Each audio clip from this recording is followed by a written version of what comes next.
"I will," Julia said. After she hung up, she finished programming her GPS and realized that without traffic, Route 8 would get her to Yuma in under 3 hours. She headed for the highway out of San Diego and saw the Pacific Ocean disappearing in her rear-view mirror. Roberto. With the sun setting behind the Channel Islands, Roberto fed Bonnie and took her for her evening walk. He followed the path Julia liked. Working in Malibu, Roberto was mostly focused on the job, all the details of keeping the orchard running. But Bonnie walked slowly, and so did Roberto, so he tried to see the landscape as Julia did. It was beautiful here. He looked down the long canyon, shadows painting the chaparral shades of green and gold. At the bottom, the ocean spread to the horizon. Waves broke near shore. He saw surfers, tiny black dots from this height, waiting for their chance.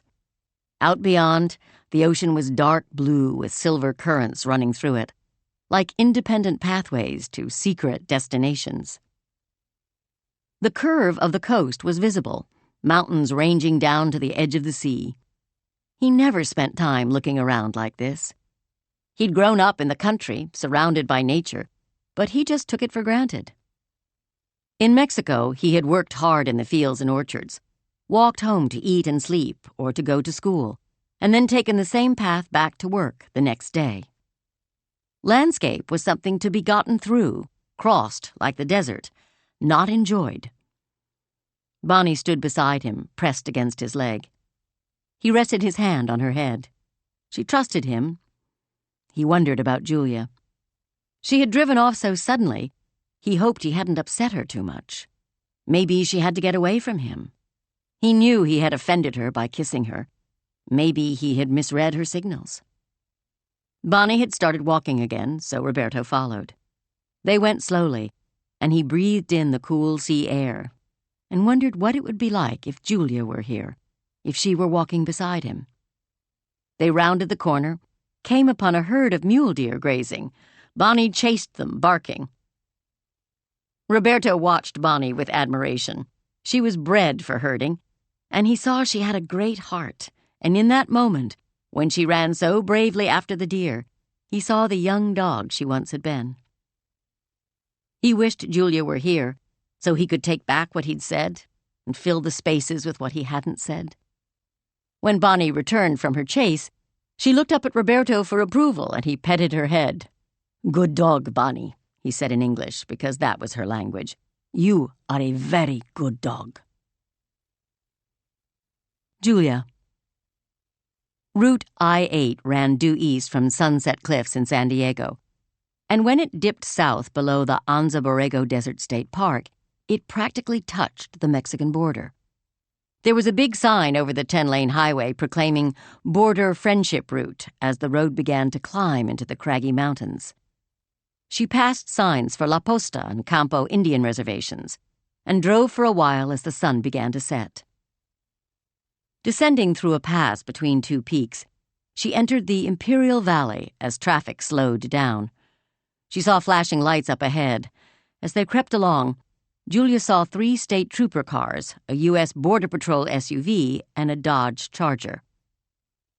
There was an overpass above the highway, and when she drew beneath it, she saw 2 men in handcuffs being led into one of the police cars. They had light brown skin, and their postures made them appear defeated. Round shoulders, heads down.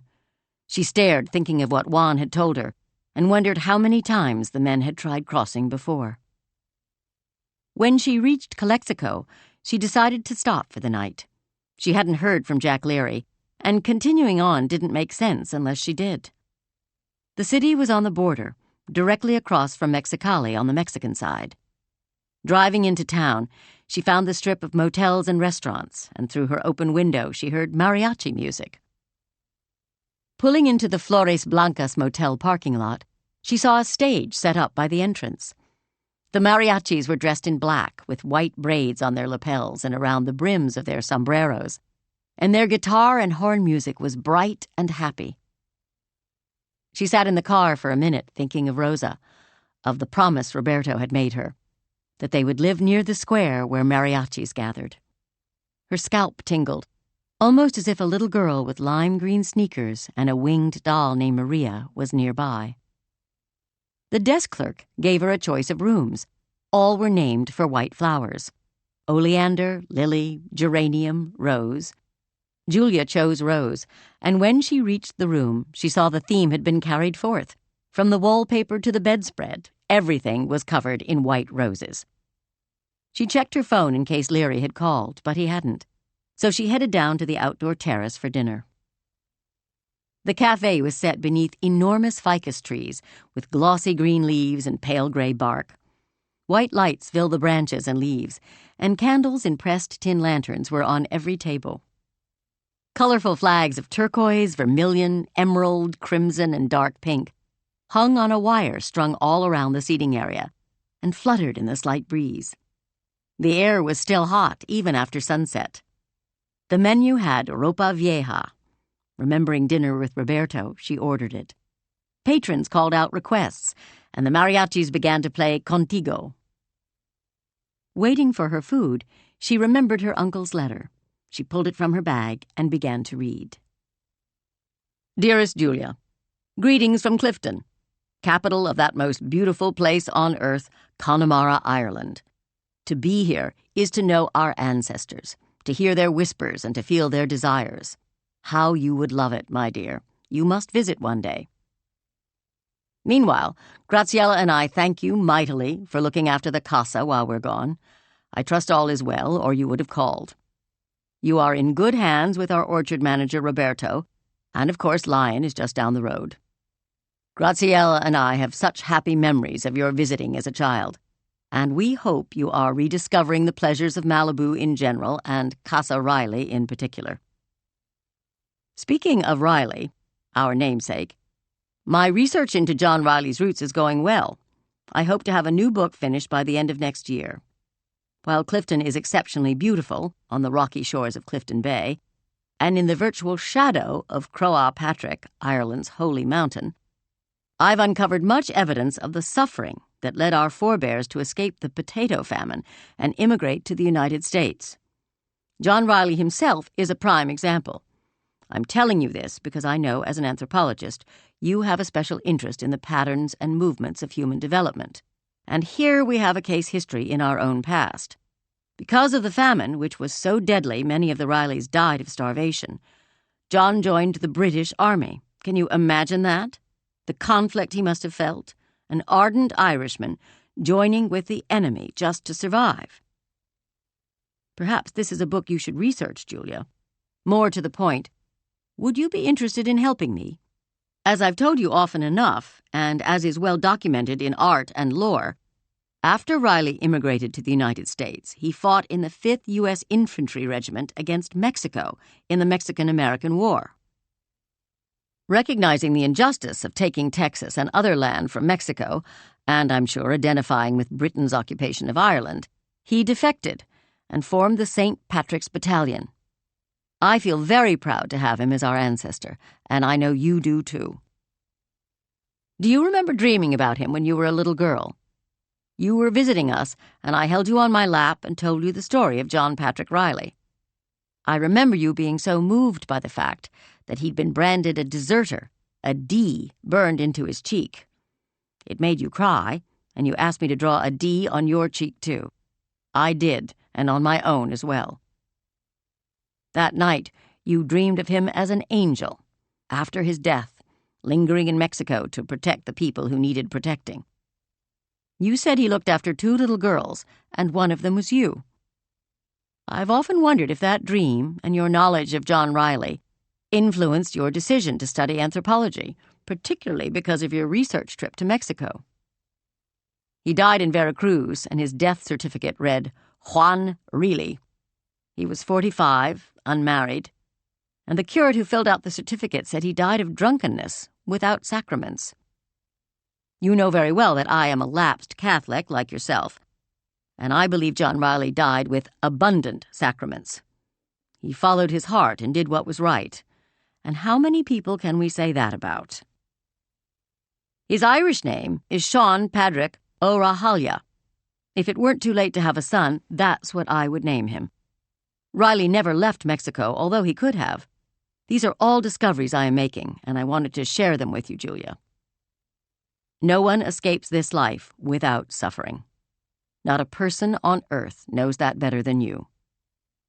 Take heart in knowing our ancestor fought against the unfair in life, and in spite of what that Catholic curate wrote, I believe he died with more sacraments than the damned church can count, and I believe he has passed them on to you, dear child. Take care. Let the Malibu air soothe your soul, and any time you want to join my research team, just me at the moment, you are welcome. We could co-author the definitive biography of John Riley. Graciela sends her love. Love, Uncle John.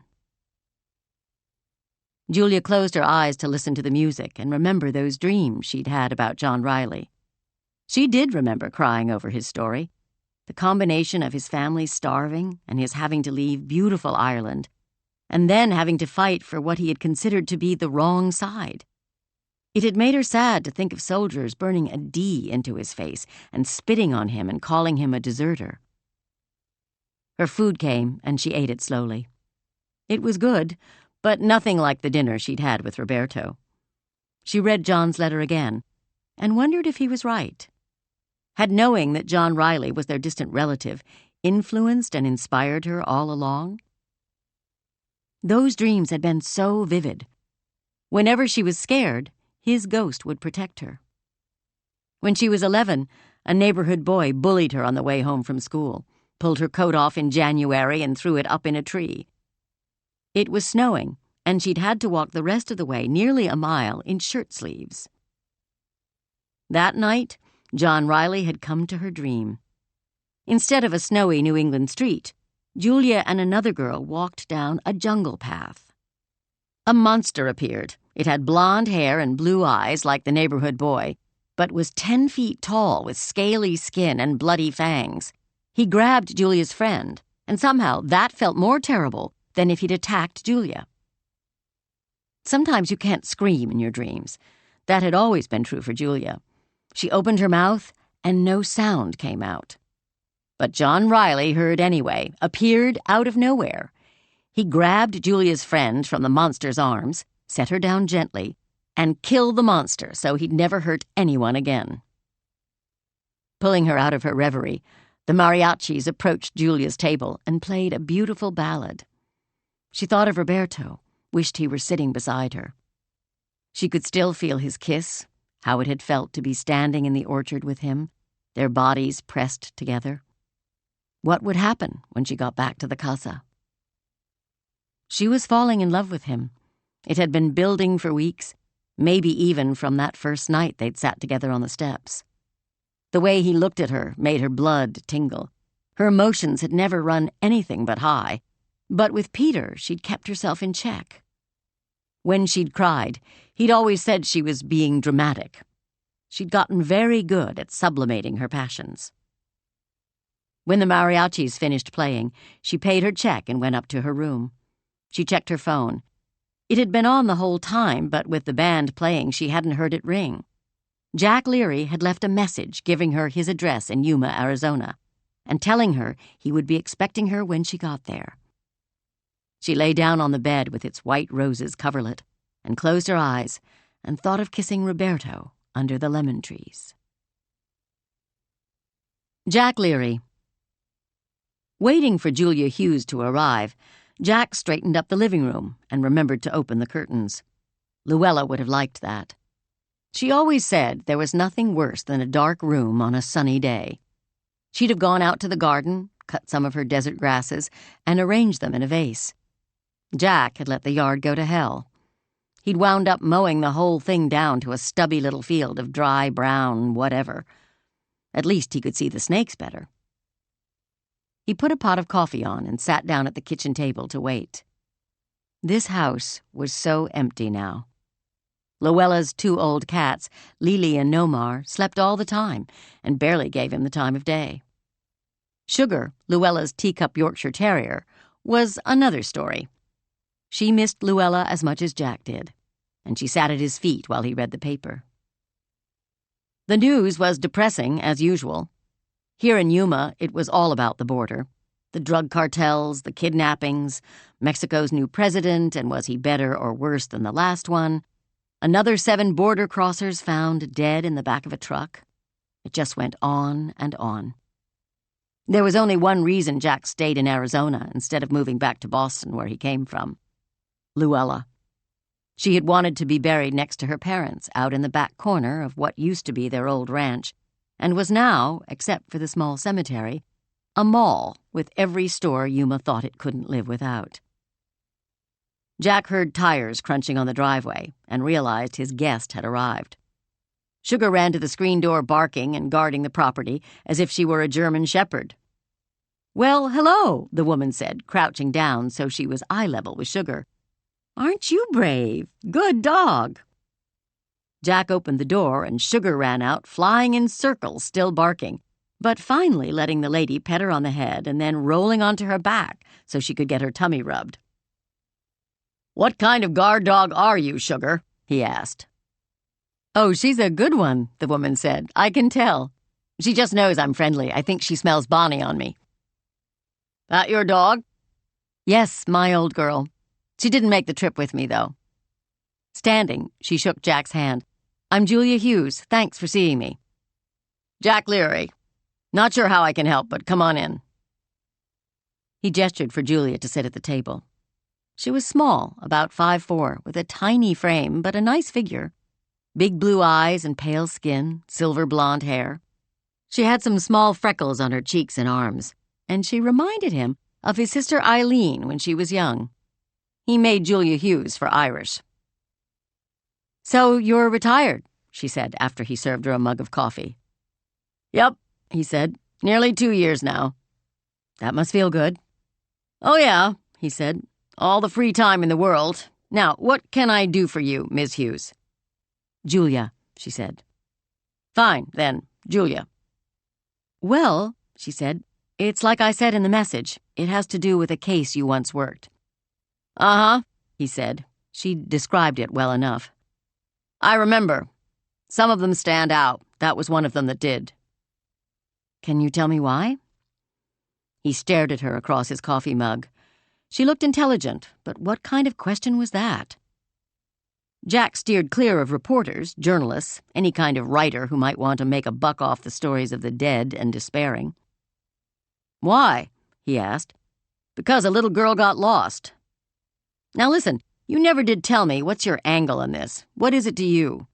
You didn't mention being a reporter, and you're clearly not Mexican." "I have to be Mexican to care?" she asked. Well, what the hell? It was like he'd slapped her. Tears had sprung into her eyes so fast he hadn't seen them coming at all. She wiped them away and composed herself with head-snapping speed. "Let's start over," he said. "What brings you here?" "I want to find out what happened to Rosa Rodriguez." He nodded. "Okay. How are you connected?" "I know her father." "From where?" She didn't reply. He peered at her, wondering how much she knew about the whole immigration mess, and figured she didn't want the dad getting in trouble for being illegal. "I'm retired," he said. "I'm not turning him in." "Still, what's the difference how I know him? He told me his story. Rosa's been missing 5 years. I checked with a friend at the Reunion Project, and he said no remains they have on file can be matched to her." "Well, hell, what is he doing, looking at a computer screen? Coyotes could have dragged her far from that rock where her father left her." "He didn't really leave her," she said. She was quick to defend the father, Jack noted, but what did she really know? Passing through the desert was like a mirage. Facts shimmered and disappeared into the hot sun. But in this case, he had personal knowledge of the mistakes his squad had made that day. "He told us about her," Jack said. "And by the time we were able to recon, she was gone. And I suspect he went back, too." "He did," she said. "So what happened? It was only a matter of hours."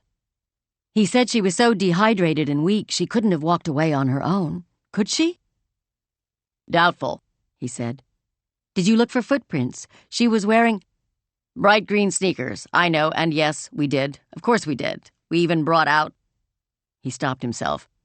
No need for her to get into the politics of the agency, or to know more than would be helpful about what happened next. There was a fine line between giving people information and false hope. "Brought out what?" she asked. "Now listen," he said, turning the tables. "What's your interest in this? You're not a family member. I'm not sure I have the right to give you any information at all." "If I were a family member," she said, "would I have any right?" "Huh," he said. "Undocumented Mexicans don't, it's true. But why do the Border Patrol and ICE always come off looking like the bad guys to people like you? You come down to the border, what, your first time here?" She nodded. "And you want to help, I get it. But we have a job, and you don't see what we do. We stop a truck. We don't know whether it's going to be full of families looking for a better life, or meth couriers for the Sinaloa cartel armed with AKs. And the coyotes, they help people cross. Lady, they want their money. They take them through even more rural and dangerous passes to avoid us, and it's getting these people killed. Didn't the father tell you about that?" "Yes," she said. "Several members of that group died, as I recall." "Before," she said, "you said we brought out, please tell me." He tried to think back, get the details straight in his mind. He had reviewed the file before she came. When he retired, he made copies of 20 or so cases that haunted him. This was definitely one, for reasons Julia Hughes might never want to know. "You know, your best bet, really, is the place you already visited," he said, "the Reunion Project. Did you go to their office in Tucson?" "San Diego," she said. "I met with the director, Juan Rios." "How do you know him?" "Through a friend, one of his colleagues. In a sense, we're in the same field, anthropology. Juan is on the forensic side of it, but 11 years ago, my daughter and I spent a few months studying at a site in Mexico." "How old is your daughter?" "She was 10 that summer," Julia said.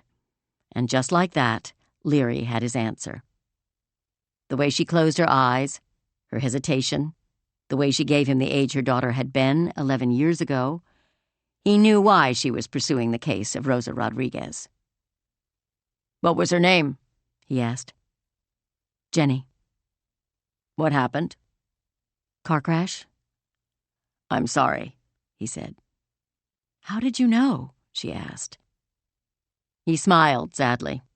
There were so many ways. How she'd answered him, the sorrow in her blue eyes, and this mission she was on, he had to admit it was unusual. The people who came to him were generally journalists after a story, or naturalized Mexicans looking for their loved ones. Julia was searching her heart out for Rosa Rodriguez to try to staunch the pain of her own loss. So Leary decided to tell her. "Shadow wolves," he said. "Excuse me?" "Earlier you asked me who we brought out on Rosa's case. Shadow wolves. They're an elite squad, expert trackers, Native Americans. We generally use them to catch drug smugglers, mules carrying cocaine and methamphetamine. But I requested that they look for Rosa." "Why?" she asked. He was quiet for a few minutes. He got up and refilled their coffee mugs, finally remembered to put the muffins he'd bought at the store that morning on the table. Luella would have wanted him to. He sat down again, looked Julia deeply in the eyes. "The reason I wanted the Shadow Wolves on it is that there were parts of the story that didn't fit," he said. "Roberto's story?" He saw the blood drain from her face. "No," he said quickly. "We believed him. But shortly after we caught his group, some others came along the same route. We captured 6, but the others, including the coyotes, got away." "Could one of them have rescued Rosa?" Julia asked. "We wanted to think so. That's why we called in the wolves, to track that second group." "What did they discover?"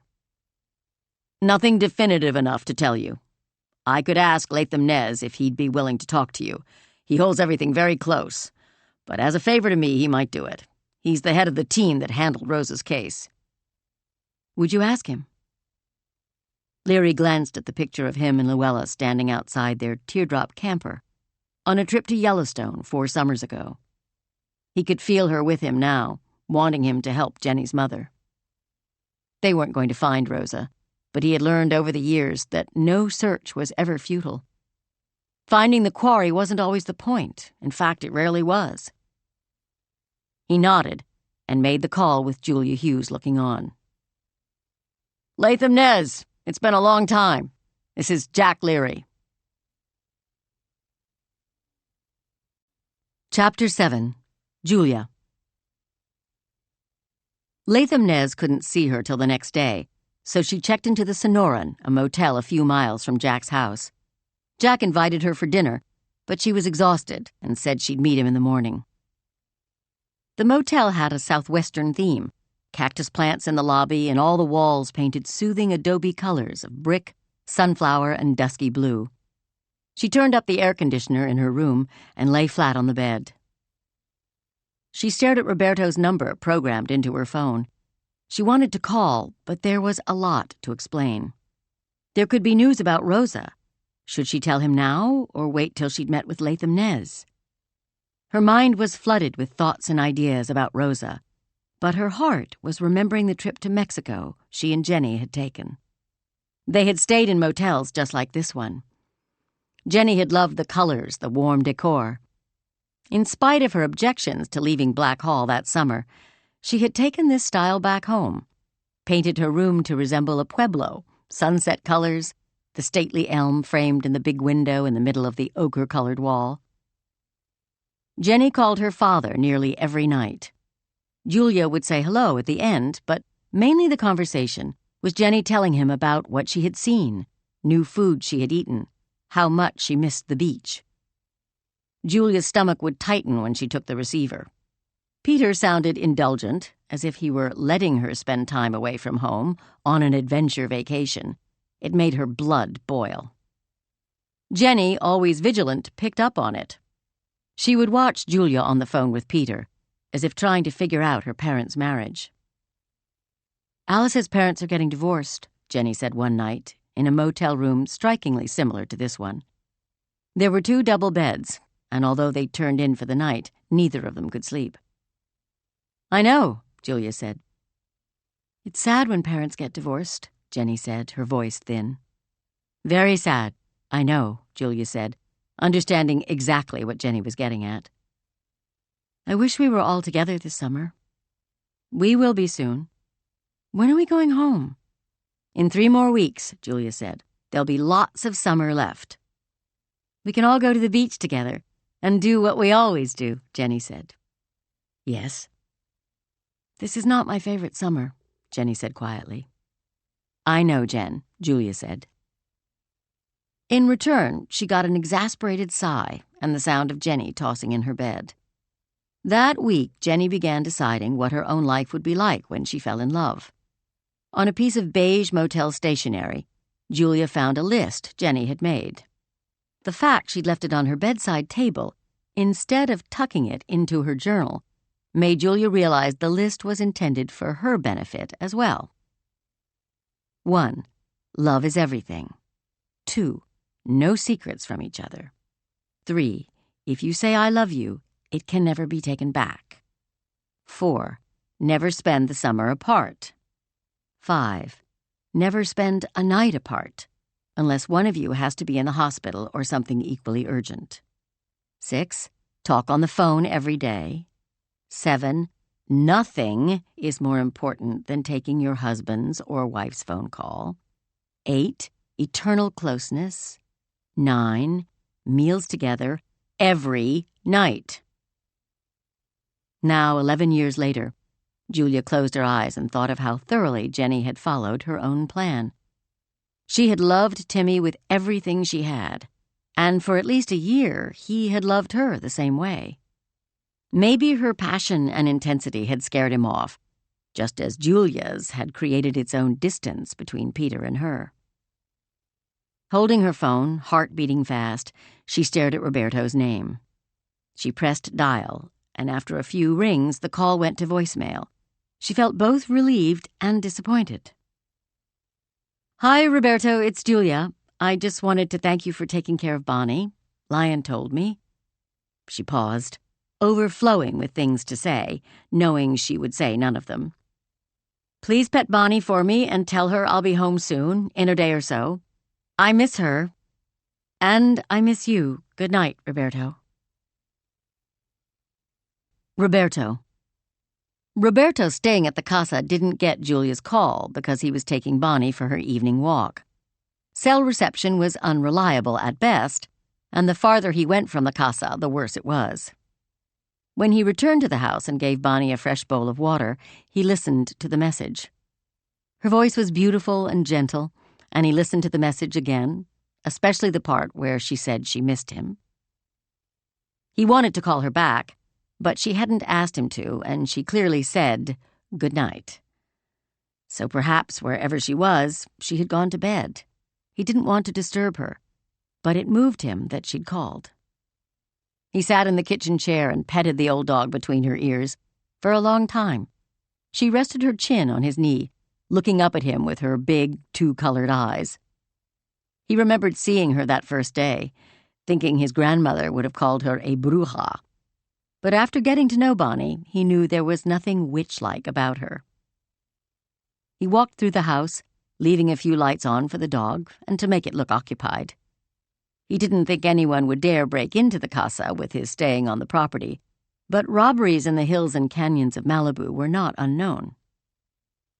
When he got to the room Julia was staying in, he paused in the doorway, then entered. Her suitcases stood in the corner, but she'd unpacked the bag of books and arranged them on the desk. There was a framed photo beside them, and feeling like an intruder, he walked over to look at it. There was Julia, her arms around a girl who had to be Jenny. They stood on the porch of a house, beaming at the camera. Roberto saw the mother-daughter similarity in their eyes, the shape of their faces, their smiles. He touched their faces. Then he couldn't help himself. He pulled out his wallet and removed a photo of Rosa. He couldn't have explained why he did this, but he tucked Rosa's photo into the corner of the picture frame. He wanted them to be close, Julia and their two daughters. He would remove it before Julia returned to the casa, but for now, he left it there. Leaving the room, he paused by the bed. He gazed down at it and pressed his hand into the pillow. Although he wasn't religious, he wanted to bless Julia and her travels and her dreams, and he couldn't think of any other way to do it. Then he walked away. Jack. As Jack Leary drove Julia Hughes to meet Latham Nez, he gave her a little background on the elite group of trackers. "Shadow wolves are expert at cutting sign," he said. "They have to have at least 1/4 Native American blood, and they patrol the 80-mile stretch of Tohono O'odham Reservation along the border." "Why are they so good?" "Skills passed down through the generations. Some smugglers are almost equally good at disguising their roots, but a shadow wolf will notice one pebble out of place, no exaggeration, and 10 miles later he'll capture his quarry." "They work for the reservation?" "No. They're ICE, U.S. Border Patrol agents. Hey, there's Latham's Jeep up ahead." Julia seemed wide-eyed driving through the desert. Hearing about this place was one thing, but seeing it and feeling the heat on the truck windows, no matter how much air conditioning was blasting inside, was a humbling experience. Jack pulled over behind Latham's vehicle and called his radio to let him know they were there. While they waited in the cool truck, Julia turned to him. "Jack Leary," she said, and then seemingly out of the blue, "are you Irish?" "Hell yes. Could there be any doubt with a name like Leary?" "Before I was married, I was Julia Riley." "Ha! I knew I liked you. What part of Ireland are your people from?" "Connemara," she said. "My uncle's over there now researching an ancestor. Have you ever heard of John Riley?" Leary beamed and went through his center console, came up with a CD and pushed it in. Tim O'Brien sang about John Riley coming from Galway to fight in the U.S. Army. "That's him." "Every Irishman who finds his way to the border learns about John Riley pretty fast." Latham walked over to the truck. Stepping out into 103-degree heat, Leary made the introductions. Latham wore traditional camo clothes and a wide-brimmed hat. His dark skin was sunburned, and his features were strong and proud. He was mainly Tohono O'odham, but Leary remembered hearing he was part Navajo, too. Shadow wolves came from several tribes, including Sioux, Blackfoot, Lakota, and Yaqui. "What can I do for you, miss?" he asked. "I'm looking for information about a girl who was lost 5 years ago.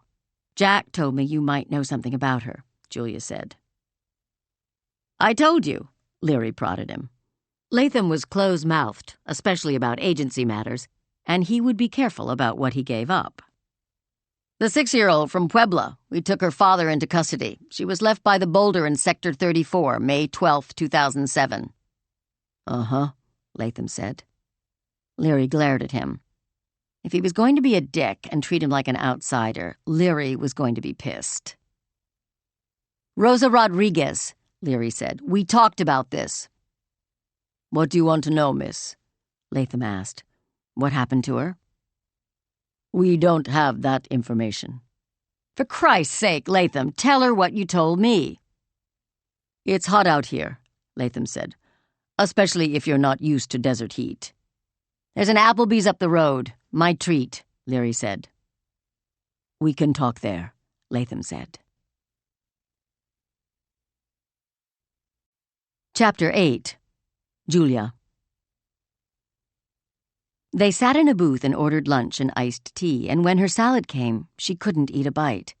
She listened intently to every word Latham spoke. "That rock where Rosa's father left her," Latham began, "that was the source. Right away, my colleagues and I determined she'd been taken, shortly after her father was picked up, by a different group." "Group?" she asked. "Border crossers," Latham said. "They most often travel in groups." "But who would take Rosa and not report it? Maybe not right away, but once they got safely to where they were going." "People have different reasons for being in the desert," Latham said matter-of-factly. "The coyotes are smugglers. Yes, they help innocent people cross. But there are ugly stories, too." "That's true," Jack said. "But there could be many reasons they didn't report Rosa. They might have tried and not known who to contact. They are vulnerable themselves, here illegally, and they might not have wanted to get themselves, or Rosa's family, in trouble." "Anyway," Latham continued, "we tracked this one group before the boulder and again after. Footprints tell us everything: height, weight, sometimes nationality depending on the footgear, whether they're weighted down with backpacks or whatever they might be carrying." "One of the walkers picked Rosa up?" Julia asked, unable to contain her excitement. "Yes. From the footprints, we saw that a man traveling with a group of 12 others began carrying an additional 48-pound weight. That's small for a 6-year-old, but assuming she came from poverty in Roberto's town of Santa Cruz, Tlaxcala, it fits." "How far did you follow them?" "A ways. They seemed to have gotten lost before reaching the main road. They veered off into the foothills." "But they made it?" "Some may have," Latham said. "We found 4 bodies." "Oh," she said, feeling her stomach knot. "The terrain became rocky, more difficult to follow. Eventually the path intersected a road where some may have been picked up by their contacts." "And Rosa?" "We didn't find her body," Latham said. "But we found these." He had carried a file with him and opened it and pushed 2 separate photos across the table to Julia. Each showed a single small, dust-covered, lime-green sneaker. "They were half a mile apart. Neither was on the trail where we tracked the group. They were in rough mountain terrain. That's not a hopeful sign." "She might have lost them," Julia said. "They could have come off while the man was carrying her. Or if she walked, she could have gotten them stuck in the rocks. That happened to Jenny, my daughter, when we were crabbing at low tide. All those rocks, and they just caught one of her sneakers in the wrong way, and it came right off." "See that?" Latham asked, pointing to a brown patch covering the side of her right sneaker. That's blood. It could be mud. We tested. Maybe she had a blister that got rubbed raw, or she fell down and scraped her ankle. It's more likely her body was dragged from the scene by animals, Latham said. When did you determine that? Jack asked, sounding angry, offended that he hadn't been told. Look, you're retired. I looked up the file as a favor to you. And this case is 5 years old, Jack. I followed the trail, but the rest was done in the lab. Jack spread the photos across the table, staring at them. It's a theory, Jack, that's all, but it's our best working theory. If we could spend 100% of our time on Rosa Rodriguez, we'd know for sure, but you know how it is, how backed up we are. Those hills are full of coyotes and mountain lions. We think one of them dragged Rosa off, that her bones are scattered over the rocks. But you don't know for sure, Jack said. Why don't you get your fellow wolves and go find her remains? Remains? You don't know that's what you'd be looking for. She might have made it, Julia said. There's no proof of her death. Julia, proof of death is rare in the desert. We do our best, but do you know how many people we identify? A small percentage, Latham said. Needle in a haystack, Julia. Don't get your hopes up, Jack said. But without a body, even bones, if any had been collected, they would be in a morgue. And Juan would have found the data, she said. We consider the sneakers to be a strong indication that she is dead, Latham said. Did you find her doll, Maria? No. But we matched the blood with her father's. We DNA tested him when he was arrested. Then why didn't you tell him? Where would we find him? Jack asked. He's undocumented. The last thing he wants is for his address to be known by ICE. Forget about this, Julia. It's very sad. I know it's not what you hoped for. Try to let it go. That is wise advice, Latham said. As hard as it is to accept, she's just another border casualty. She's also someone's daughter, Julia said. Roberto. Julia had left him that phone message, and he'd saved it and listened to it many times. The sound of her voice, speaking just to him, so soft and beautiful, saying his name. He wanted to save it forever. She didn't come home until 2 nights later. He heard her car come up the cobblestoned driveway. The car door slammed, and she let herself into the house. He lay on his narrow bed, hyper-vigilant for any sound. He stared out the open door toward the barn, because he knew when she turned off the house lights, he'd see their reflection on the weathered red boards disappear. But the house lights stayed on. Soon the door opened again. He thought she must be walking Bonnie, and he considered joining her. But would it be an intrusion? She had left that phone message. Did that mean anything? He felt that she respected him, but he'd also heard something else in her voice. A closeness different from anything he had in his life. Before he had the chance to walk out and meet her and Bonnie, her footsteps came down the hill toward his cabin. By the time she knocked on his door, his heart was racing. Roberto, she said, I'm sorry it's so late.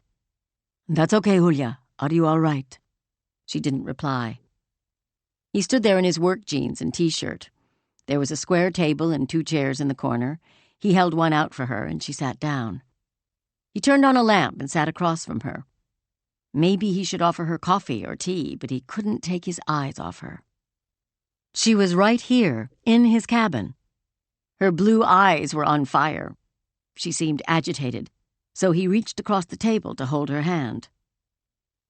Hola, Julia, he said. Hola. Finally a smile, but it was fleeting, here and gone. What's wrong? He asked. I wanted to wait until tomorrow, she said. Let you have a good night's sleep. I don't need sleep. And holding her hand, he felt he didn't need anything, food, air, water, sleep, if he could just stay here like this. I took a trip to learn about Rosa, she said. I should have told you before I left, but we had that talk, and I know you were very upset. I'm sorry for how I acted, he said. My feelings, they weren't because of you. They had to do with Rosa. I never talk about her the way I do with you." "I know that."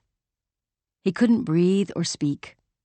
Now it was Julia squeezing his hand, holding his gaze with hers, her blue eyes so bright and sad.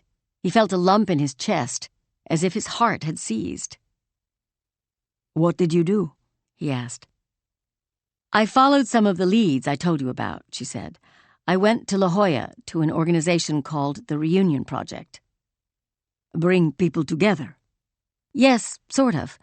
Juan and his team focus on border crossers. They have a database full of everyone who's been detained and arrested, and every body that was ever found." "Rosa's?" he asked, his bones and blood burning. "No," she said quickly.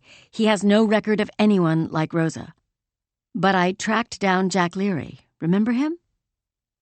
"Claro," Roberto said. "I went to see him." "He remembered us?"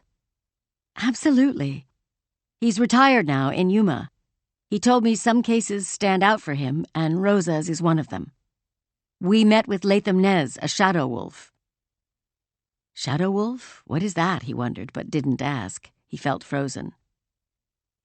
"They're expert trackers. They work mostly on Tohono O'odham land, but they're called out on special assignments. Jack Leary brought them in to look for Rosa." "We crossed just west of the reservation." Julia nodded. Roberto sat still as a stone, waiting. "They traced her beyond the boulder where you last saw her. Latham thinks another group of migrants came along and took her with them." "Saved her?" Roberto asked, jumping up from the table. Julia stayed seated. Her expression remained the same, composed.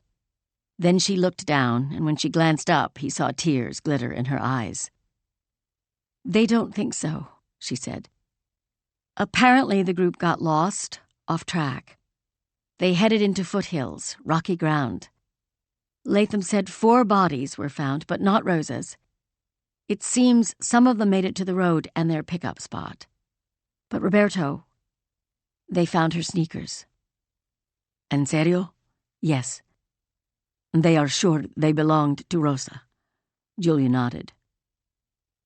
"Then we have to go back and look. Get them to tell us where they found the shoes." Julia held his hand very tightly. "They don't think she survived." "Monday?" he asked, his English deserting him. "Roberto, they think she died. Her sneakers were found far apart from each other, and there was blood on one of them."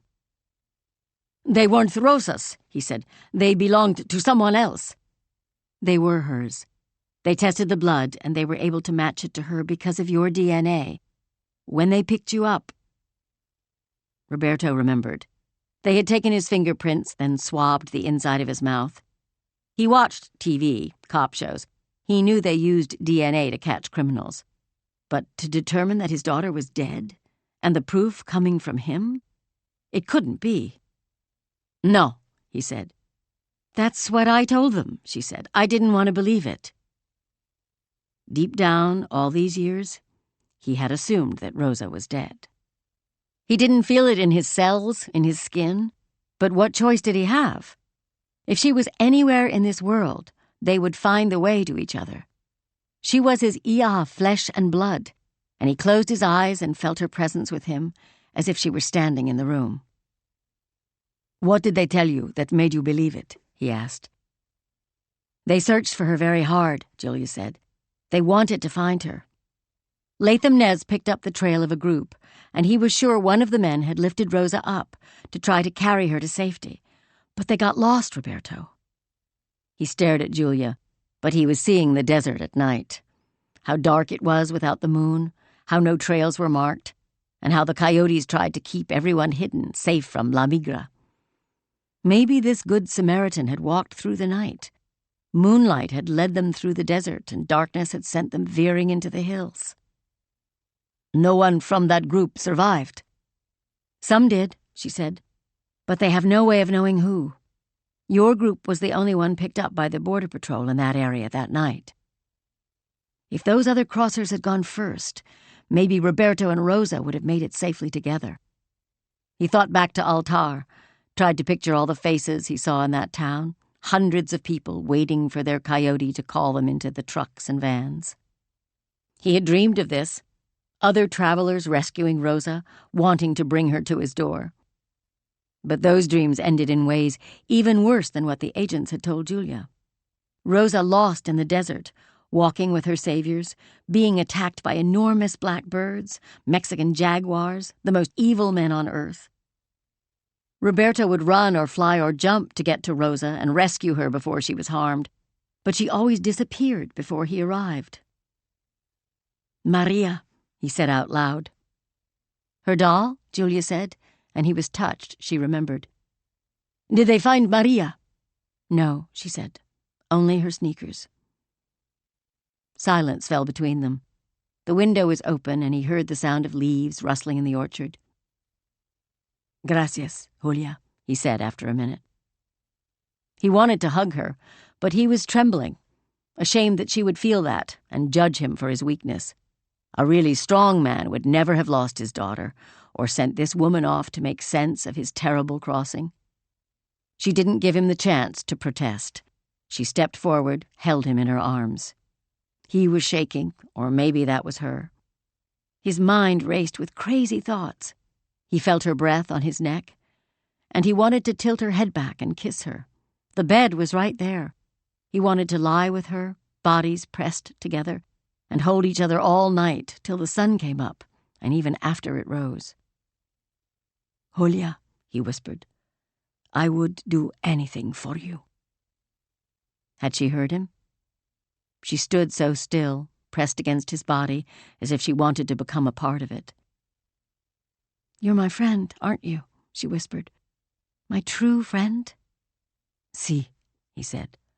"Forever." She kissed his neck and his collarbone and his shoulder.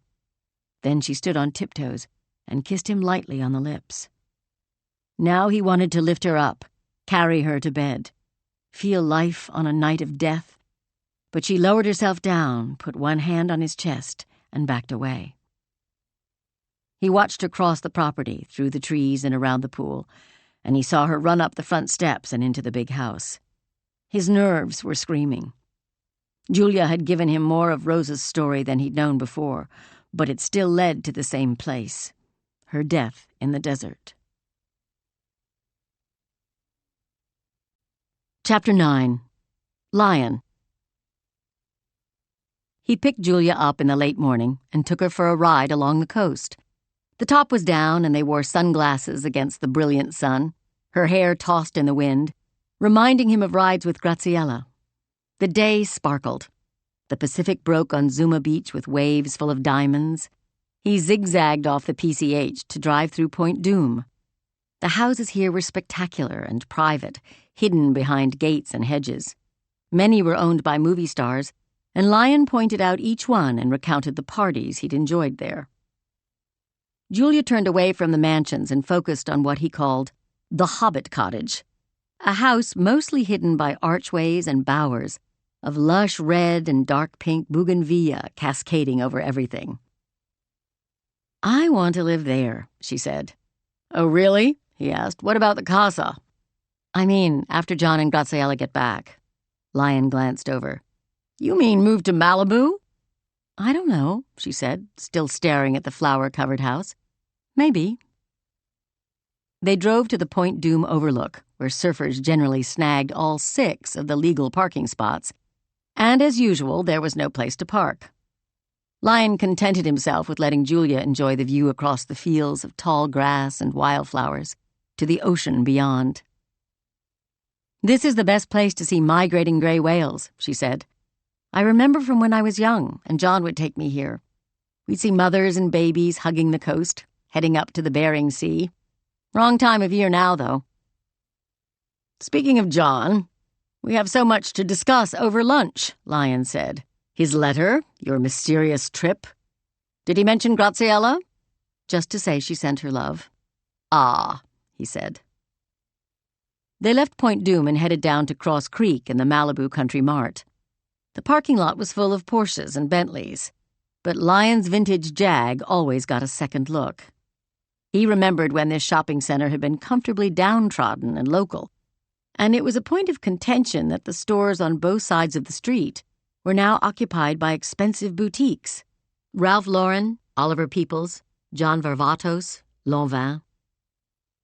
Malibu, for all its natural beauty and insular celebrity, loved to fight.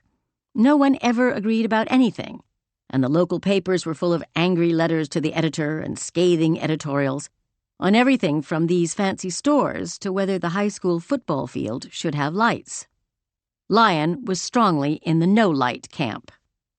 He believed that light pollution was ruining America and that young people were better served by stargazing than Friday night football.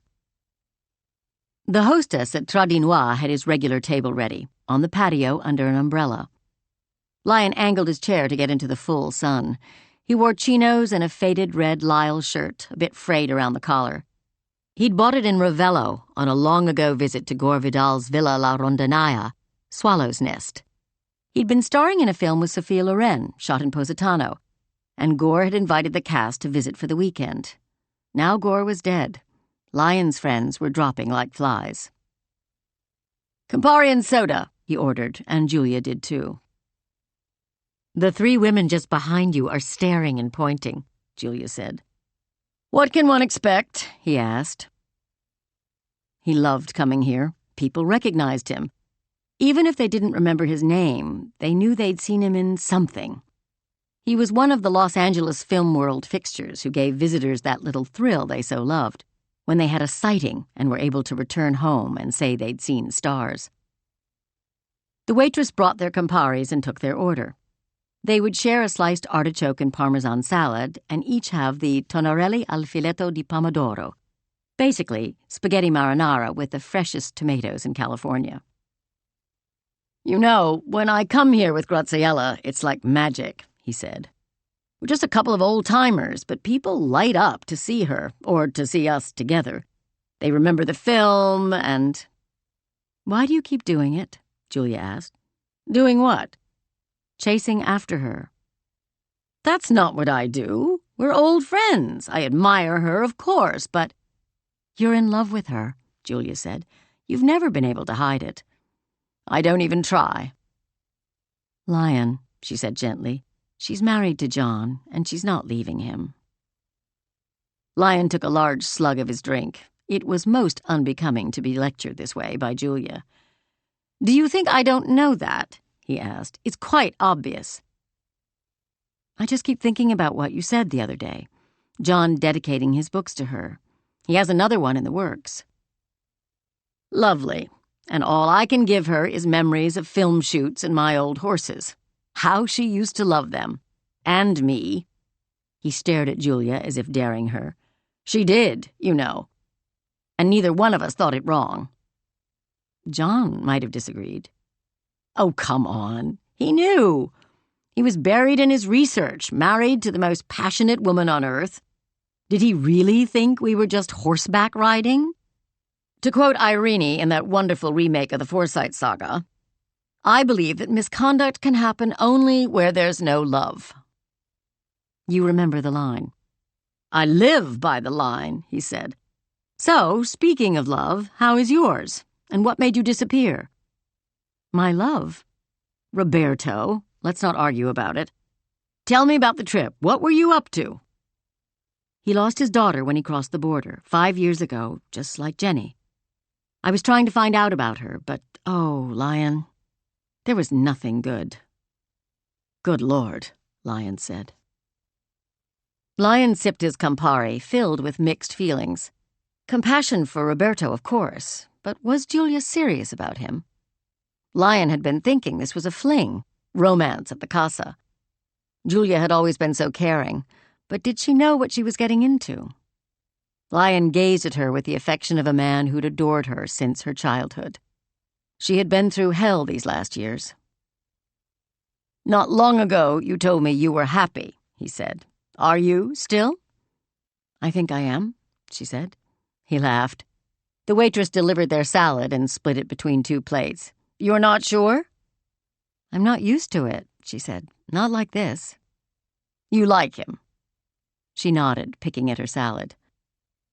One of the three ladies at the next table approached and asked if Lion would mind having his picture taken with her. Lion obliged, and that made Julia smile. Then the friends wanted photos. It took a few minutes, and by the time he sat down, the pasta had arrived. "Is Roberto the reason you want to move to Malibu?" "No," she said too quickly. "Part of the reason?"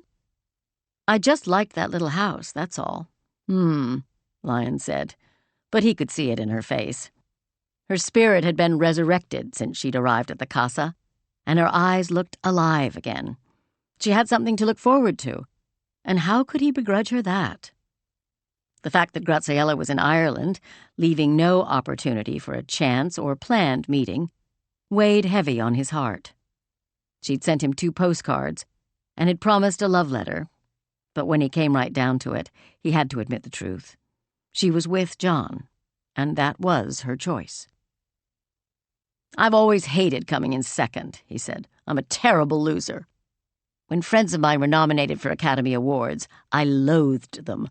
I'd pretend to be happy, send them telegrams and air-kiss them all over the place, but deep inside my chest was a wizened-up tarball of resentment." "But you won." "Only once," she laughed. "You saying you feel that way about John?" she asked. "How could I?" Lion asked, sighing. "He's practically my dearest friend, and one of the best men on earth." "So, what did his letter say?" "He offered me a chance to help him on his book about our ancestor." "The Irishman who fell in love with Mexico?" "Yes." "Clearly you relate," Lion said. "Clearly," she said softly. They turned their attention to their meals. Julia pretended to be absorbed in swirling the strands of spaghetti, but Lion saw the worry lines in her forehead and knew, with all of his actor's instinct, that she was thinking about Roberto and his little girl and whatever she had learned on her trip that had taken away hope. Jack. He went out to Luella's grave, as he did every Wednesday morning, to clean off her headstone and her parents', and to tend the flowers he'd planted there. One thing this part of the country had was dust. The slightest wind would stir it up. He used a rag to wipe down her name and dates and the words the stone carver had chiseled. "Most beloved wife on earth and in heaven." He'd written that himself, because it was true. Sometimes he brought sugar along, but not today. He watered the flowers with a gallon jug and stayed crouched there, as if he could talk straight through the granite slab to Luella. He felt haunted by his visit with Julia Hughes. She was searching for a little girl she didn't even know. He understood how loss, more terrible than you could believe possible, could come over you like a fever, turn you into a person you barely recognized. The day he learned Luella's lymphoma had come back and spread, he'd wanted to die himself. During the last week of her life, he had felt like a desert animal full of desperation and thirst. And one night, he'd howled into his pillow like no coyote he'd ever heard. Luella would have known what to say to Julia. The best Jack had been able to do was call in Lathan Nez, and a big help he'd been. Sure, he'd had a few more details to add, but nothing conclusive that would tell Julia what she wanted to know. Julia wanted to tell the father whether he could bury his daughter or not. People needed that. Even if there wasn't a grave to visit, they had to find a place in their minds to say goodbye. That was the hell of the desert, so much uncertainty. When the border fence was built around the urban areas of California and Arizona, politicians thought it would stop illegal immigration by funneling migrants into inhospitable, deadly terrain. Hell no, it didn't stop them. And if the muckety-mucks had spent any time on the border before building the wall, they'd have known. They'd have realized that the migrants who make this trip feel they have no choice. They know it is their last trip. Either they're going to make it or die trying. They come to the States to provide for their families because their kids are starving. Luella had always understood that. Married to a border agent, she'd volunteered with a group called Salvation, who helped the migrants by placing water stations in the desert. They marked them with blue flags on tall masts so they could be seen from far away. It wasn't a church group, but she had been a religious woman, and she'd put her faith to work. "Don't tell me about it," Jack used to say to her. "You're undermining what we're doing. You're encouraging them." "We're keeping a few of them alive," she said. "Sweetheart, the fence, the wall, is inhumane. People are dying." "That's their choice," he actually said. "They come here illegally. That's the chance they take." "When did you get so hard?" she asked, holding his face between her hands. "They're human beings like us, looking for a better life for their families. You understand that, don't you? You did it for us." And it was true. At the start of their marriage, jobs were scarce, and Jack didn't have a college degree. Just 2 years at Northeastern that didn't count for much. He'd wanted to join the FBI like his grandfather, Brendan Leary, but they wouldn't take him because of his lack of education. He'd given up his dream of working for the federal government and got a job selling copy machines. God, had he hated that. It was the most soulless work imaginable. Going into hermetically sealed office buildings and trying to sell pieces of crap designed to break down just so the businesses would be forced to buy the service contract as well. That job kept him and Luella afloat for a whole year, until he saw the posting for the Border Patrol position. He could have called one of his granddad's old protégés at the Bureau, but he hadn't done that when he applied to the FBI, and he wouldn't do it now. If he couldn't stand on his own feet, he didn't deserve the job.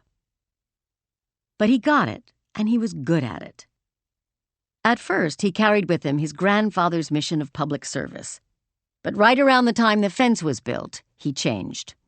Seeing so much suffering, and chasing people through the desert just to keep them from dying and to deport them back to where they came from, dragged him down. And that's when he got hard. Luella loved him anyway, even when he came home in a mean mood. She told him it was because he was losing his humanity. "It's a humanitarian crisis," she said, "and you're part of the problem. That's why you can't sleep at night." He hadn't even told her about the beatings his guys gave the migrants they caught, sometimes pushing their faces into cacti. They were supposed to carry water in their vehicles, and half the time they didn't, and the people they picked up would be delirious with dehydration, and they'd drop them off at the processing center, take away their medication, some of them diabetic, going into insulin shock. More than once, Jack had himself used his blackjack to hit migrants trying to escape. Luella dressed in white to go to her volunteer job. Long pants, a long-sleeved shirt, a white scarf around her neck, and a wide-brimmed white hat. Jack knew it was because white reflected the heat, and where she had to walk carrying water to refill the agua stations, sometimes a mile or so into the desert, it was hotter than blazes.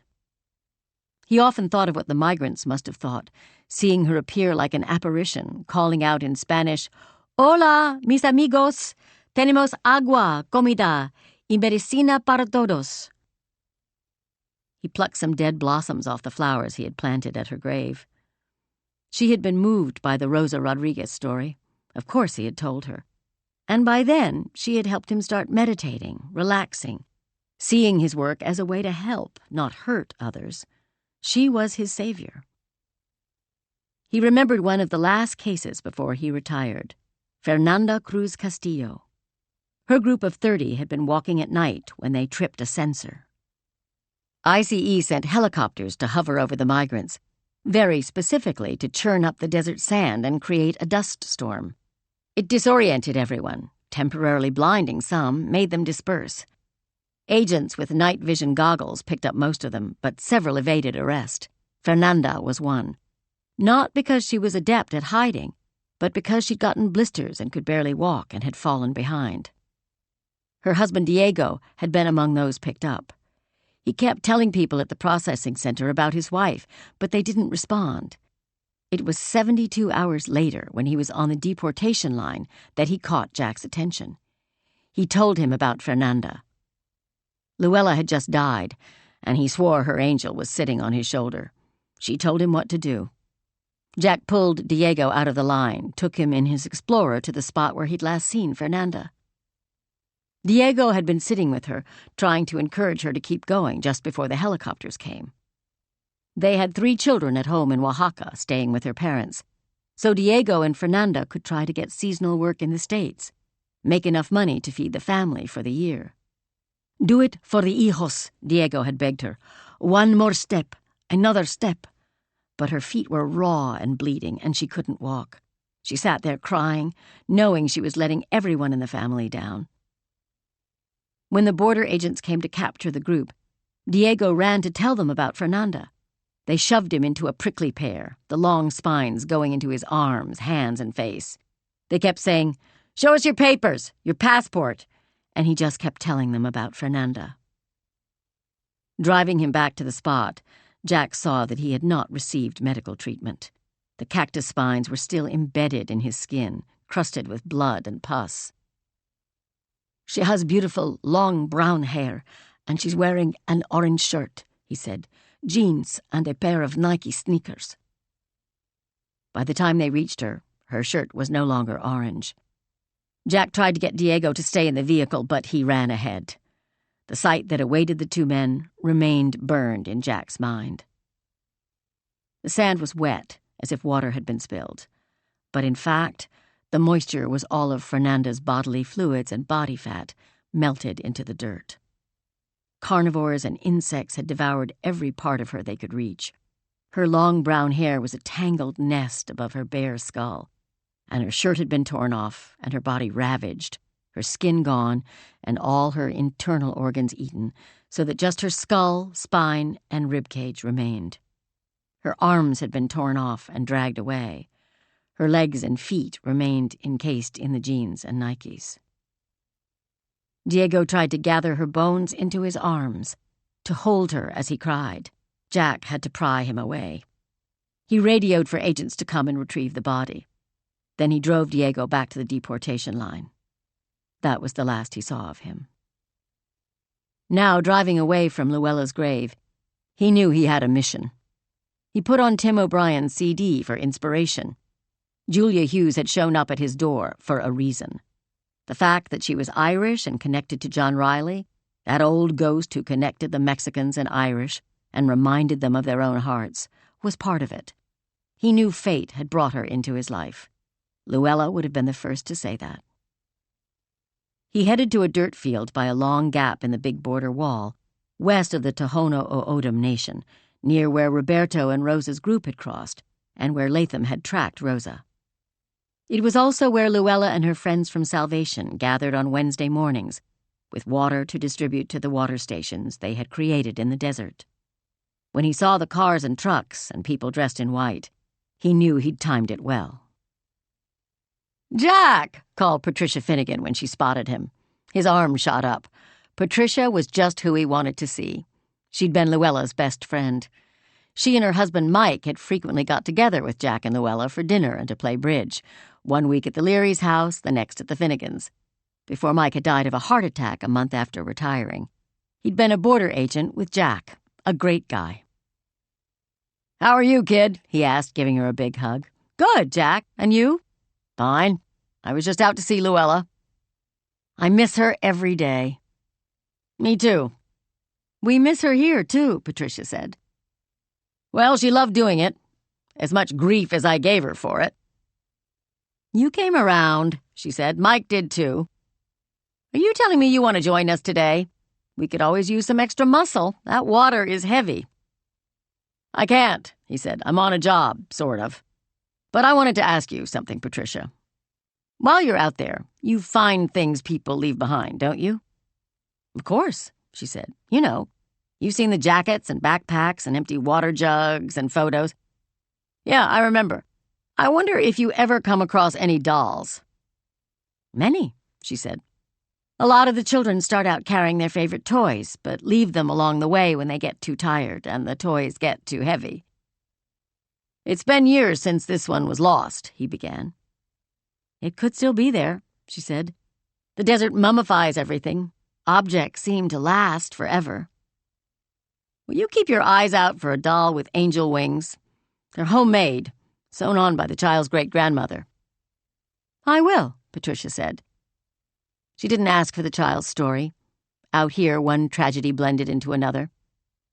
"You know, you might check with Catherine Martin. She's an artist from L.A. who collects things left behind by migrants and makes sculptures out of them. Sounds like a scavenger to me. Found objects, Patricia said. That's what they're called. It might even be the name of her gallery. Huh. I'll check it out, he said, making a mental note to tell Julia about it. Anyway, good to see you, Patricia. You too, Jack. They hugged, and he left the parking lot determined to make Latham Nez tell him what he wanted to know. Chapter 10. Julia. The night was hot, so she swam in the pool. Jack had called, and she was touched by the way he was taking this on, pursuing a new lead, telling her about the gallery of found objects. At the end of the conversation, he asked about Jenny and said he felt that Julia was dedicating her search for information about Rosa to her own daughter. Now swimming in the dark under the stars, Julia thought him very perceptive. She'd been tempted to tell him the whole truth of how Jenny had died, but couldn't bear to say the words out loud.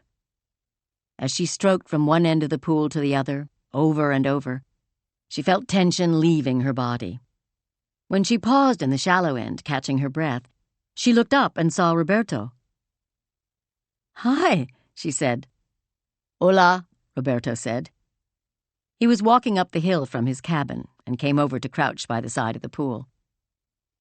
"Is it nice in there?" he asked. The underwater light shimmered on his face, and she thought she saw him redden. "It's beautiful and cool." They stared at each other for a long moment. He seemed to want to say something, and she knew she did, too. She reached up, touched his chest. Then she bunched his T-shirt up in her fist. "Come in," she said. "I can't swim," he said. "I'll teach you." He paused as if considering, then stepped a few feet away to take off his T-shirt, jeans, and boots. She watched him fold his clothes, lay them neatly on the ground. He wore black boxer briefs. He crossed his arms across his chest as if he were cold, but he couldn't be. There was no breeze tonight, and the temperature hovered around 80 degrees. The steps into the pool were wide and curved. She stood on the bottom one and gave him her hand, and he took a step toward her. "It's only up to my waist here, see?" she asked. "You can stand." He walked into the pool, and she could see him smiling. "Feels good, right?" "Si," he said. "Duck down and get your shoulders wet," she said, and he did, and his smile got bigger. "Can you float?" she asked. "I don't think so," he said. "Ever tried?" "No," he said. "I've never been in a pool before." "A river? A pond?" "No." "Okay," she said. "It's easy. Just lie on your back in the water. You know your feet can touch bottom, but just trust the water to hold you up." He seemed hesitant, but she nodded encouragement. He leaned back the way she showed him and instantly sank. He came up in a panic, sputtering. "Sorry," he said. "I guess I can't." "Yes, you can," Julia said. They stood waist-deep facing each other. His brown eyes looked deep and warm and were gazing intently into hers. "Do you trust me?" "Claro que sí," he said. "Okay. Then no, I won't let you down. I'm going to support you while you float." She put her hands on his shoulders and began to ease him down. His tan skin felt so smooth under her fingers. He lay on his back, and she stood beside him and supported him with both arms. His body was rigid, fighting the water. If she weren't holding him, he would sink. "Relax," she said. "Breathe. Let me see you breathe." He took a gulp of air. "Not like that," she whispered. "All the way in, down to your belly, then all the way out." She held him close against her body, and as he began to breathe deeply, she felt him start to unwind. The night air was heavy, perfumed with lemon and coastal sage. Roberto closed his eyes. Gradually, Julia held him less securely, first with her arms extended under his back and legs, then with both hands, finally with one finger under the small of his back. He had stopped struggling, and she felt him giving up control. She knew he could do it. He'd given himself over to the water. "You're almost there," she said. I've still got you, but in a minute I'm going to let you go. I'm right here, and remember, you can touch bottom." "Okay," he said. "You ready?" His smile was his reply. She supported him a few more seconds, then stepped away. Roberto floated on the water, arms extended outward. She felt so happy. Swimming had given her a lifetime of pleasure. Floating was a first step, but now that he'd learned to trust his own buoyancy, she knew he could do it. "Wow," she said. "How does it feel?" The question broke the spell. Although he didn't panic like before, he just came out of the float and stood with his feet on the bottom. There were 4 inches of water between them. He put his hands on her shoulders, and she felt the shock of his touch. Then he pulled her body against his. "It's okay," he whispered. She didn't answer, and he kissed her. She felt a tidal surge, nothing to do with the warm water surrounding them. His kiss soft at first, sending tremors through her body. His mouth warm on hers, parting her lips, making her want something she thought she'd lost or forgotten, or never ever had before.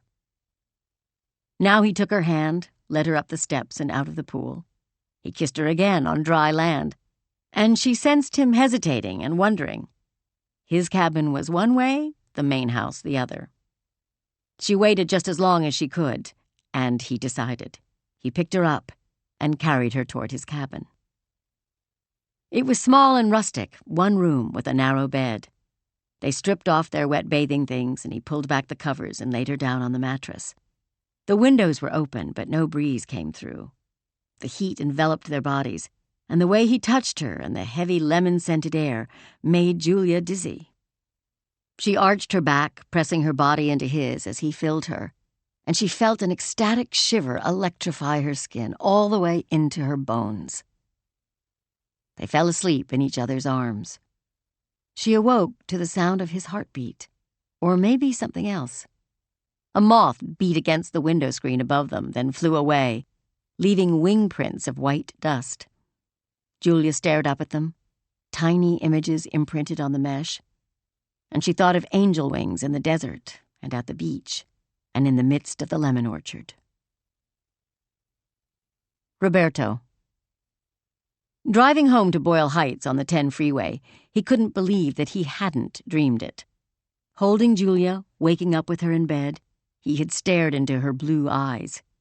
He felt in awe of her beauty and shocked by the way she was looking at him, as if she felt for him the way he did for her. He had no idea where to hold Julia in his mind. She was his boss's niece, American, a gringa, the occupant of the big house on the hill. He had pride, dignity, he knew how to act. But what did this mean? His feelings had been exploding almost since she'd arrived, that first time they'd talked about Rosa and Jenny. Sometimes he'd imagined she had them too, strong emotions for him. But he'd always tell himself he was wrong. Even his father had warned him in very few words about hoping for something he had no right to hope for. The traffic was bad at the exit to the 405. He slowed down and didn't care. He was in no hurry to put miles between himself and the casa, between himself and Julia. She had given him an address, told him it was an art gallery, and asked him to meet her there that night. An art gallery. He had never been to one before. He didn't know what to wear, and he was embarrassed to ask her. She seemed not to care that he was Mexican or poor. Being with Julia made him feel good about himself and think of his good teachers instead of the bad ones. He thought of Rigo, the teacher who cared the most. He encouraged the kids. Rigo saw that Roberto was intelligent, and he had him memorize El Brindis del Bohemio by Guillermo Aguirre y Fierro. The poem was long and complicated and emotional, and Roberto remembered it still. And on Mother's Day, when Roberto was 14, skinny, 6 feet tall, and embarrassed by his height, Rigo had him stand in front of the whole assembly, all the students' parents and Roberto's grandmother, and sing Juan Gabriel's Amor Eterno. At first he had felt his face turning red, feeling as if he would combust. But then he got comfortable, felt good, and he finished the song, And at the end, all the mothers and his grandmother were crying. Amor eterno. He knew that song by heart now, but he never thought he would have the feeling. He'd been with women, but rarely had he felt the love described in the lyrics. He could honestly say that until now, he'd felt true love only twice in his life, both times before he came to the States. His first girlfriend in 7th grade, Aracelia. He had held her hand and believed in that moment that he would die for her. After she moved away, there were girls he would see at school and dances, but no one special until Adriana, Rosa's mother. Their love had lasted only until she'd had the baby, and then she'd left them both. The traffic was moving now, and he drove his truck fast to the Boyle Heights exit. Roberto parked in front of his father's house. He went into his apartment for a minute and glanced at his face in the mirror. Everything looked the same, but inside he was changed. What he had felt before was not love, not compared to this. He smelled his forearm and wrist. They had brushed across Julia's skin and hair, and he closed his eyes and held on to her scent. He wanted to have that smell with him forever. He wanted everything with her, the love of her, and their love of their daughters. And having sung that Juan Gabriel song about eternal love so many times, he wondered if this was how it felt to know its meaning in his bones. "Hey, Io!" his father called from outside. "Hola, papa," he said, and went out to join him. His father was fixing the bricks around Esperanza's garden today. Roberto had time to help, so he dug right in.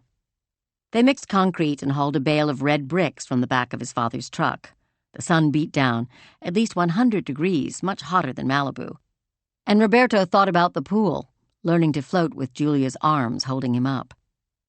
He must have been smiling like a fool because his father noticed. "What?" his father asked. "Nothing." "You've got a good joke, tell me." "Not a joke, just a memory." "Of what?" Roberto wanted to tell him. He was bursting, but he knew to keep it inside.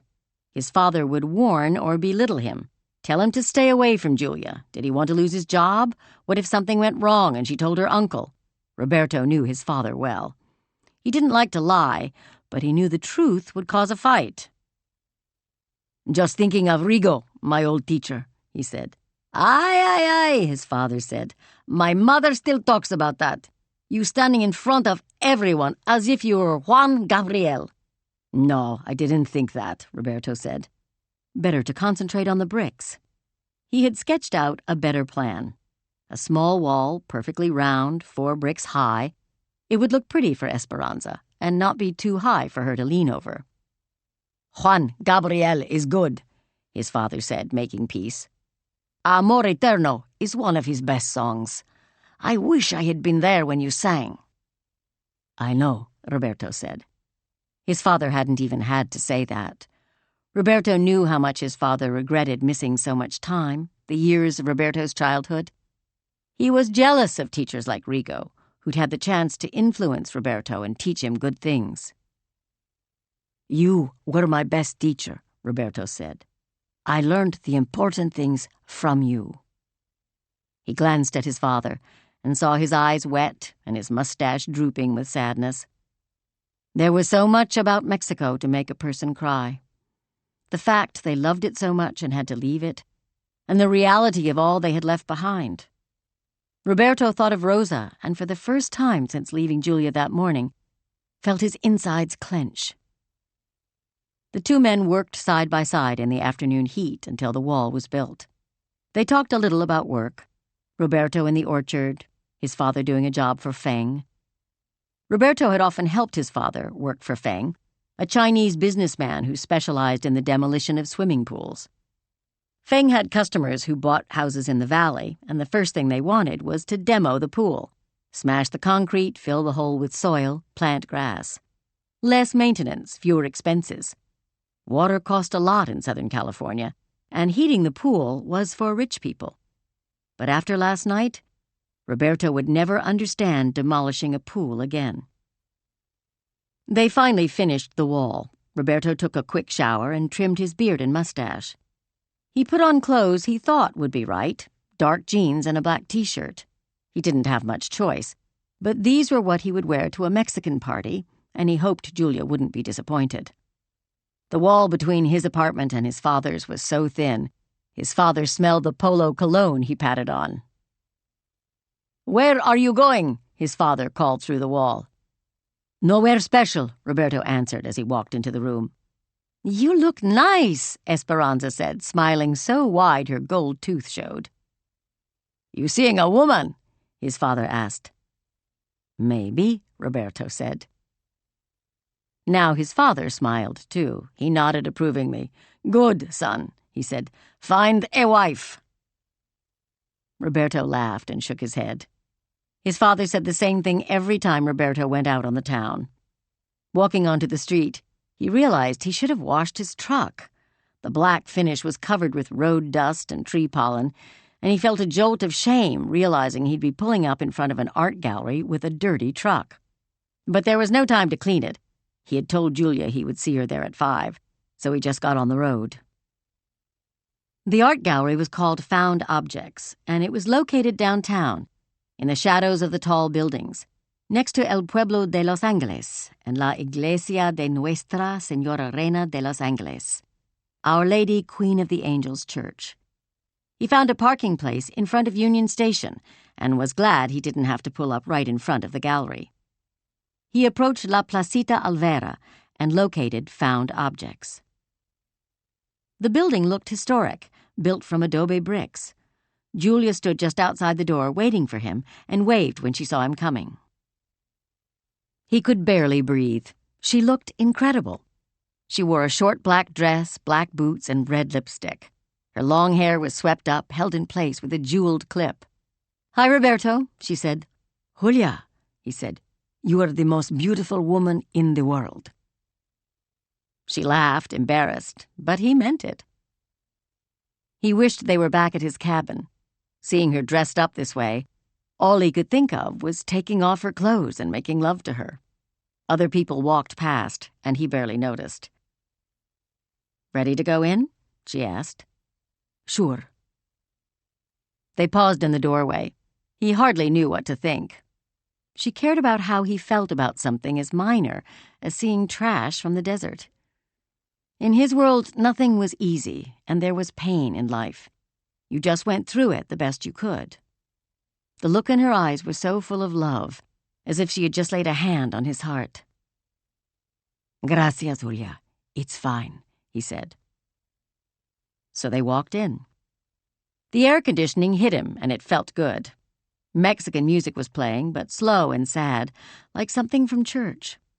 A few people were in the large room. No one spoke. The light was dim, and he smelled candle smoke. Votive candles were burning in small alcoves throughout the space.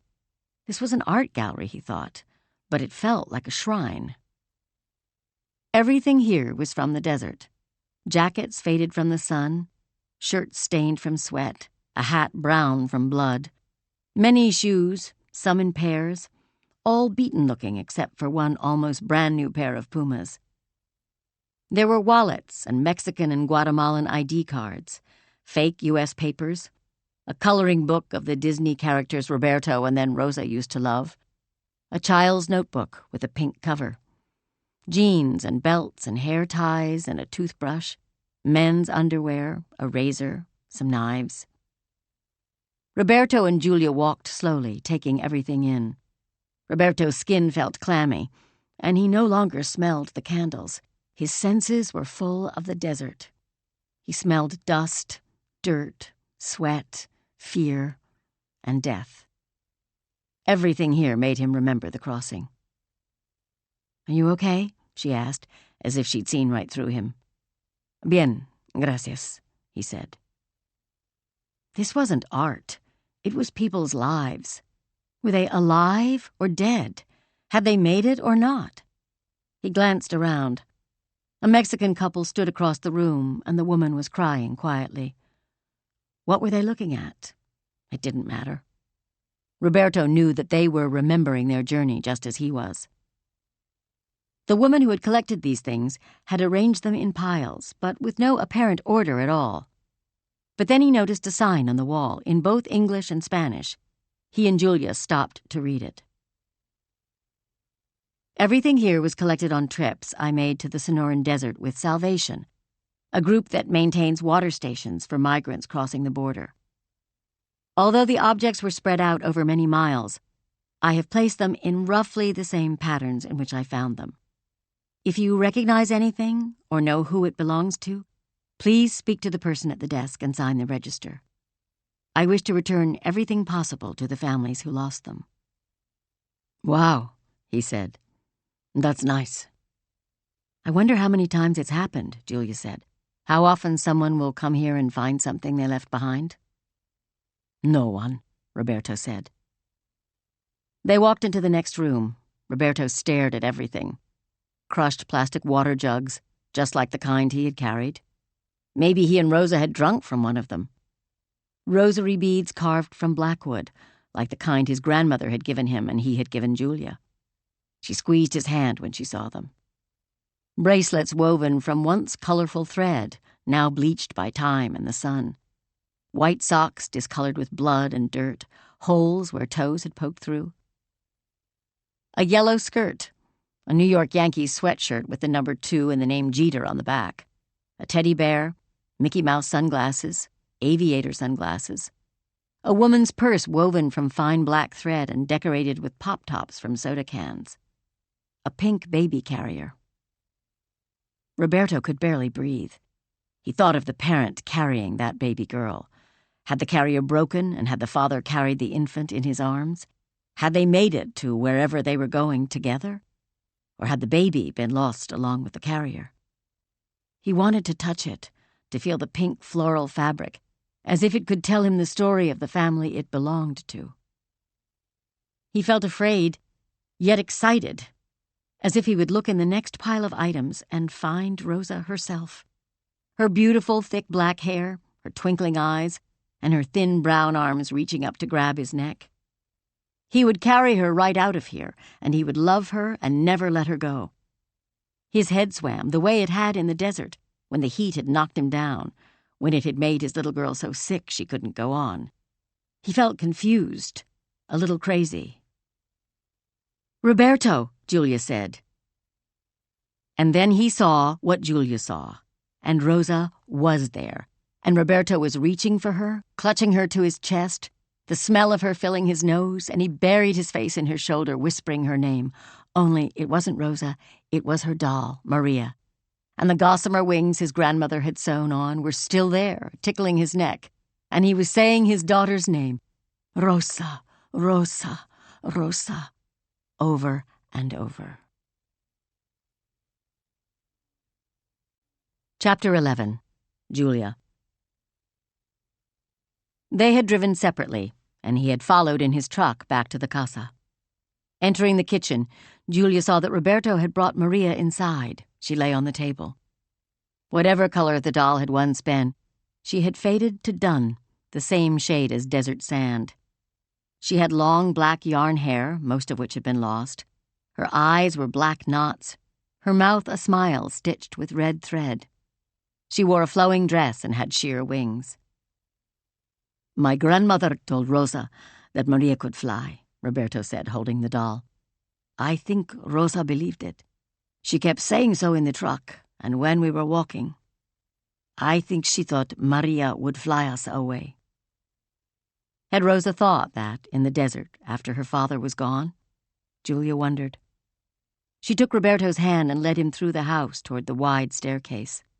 The thick walls held the cool air inside, and when they got upstairs, the breeze through the windows fluttered the curtains. This room had always felt magical to her. In spite of the heavy carved wooden Mexican furniture, it seemed to float on air above the coastline. The view took in the canyon and surrounding peaks, and the blue ocean spreading west, interrupted only by the dark and mysterious Channel Islands, and passing ships whose running lights looked like stars fallen into the sea. Roberto walked up behind her. He put his arms around her, kissed her bare neck. Outside the window, a vine of night-blooming jasmine climbed the wall. The sun had not quite set, so the white flowers were closed tight. Bees twined around the blossoms, legs coated with golden pollen. Julia watched them, hypnotized by their dance and the feeling of Roberto's lips on her skin. "I can't believe we found her there," she said without turning around. "Rosa's doll?" "Yes. The exhibit sounded powerful to me, but I never would have thought. I'm sorry." "For what?" "The shock. What you must feel to have found her. What does it mean?" "No sé," he said. "But I feel glad, Julia.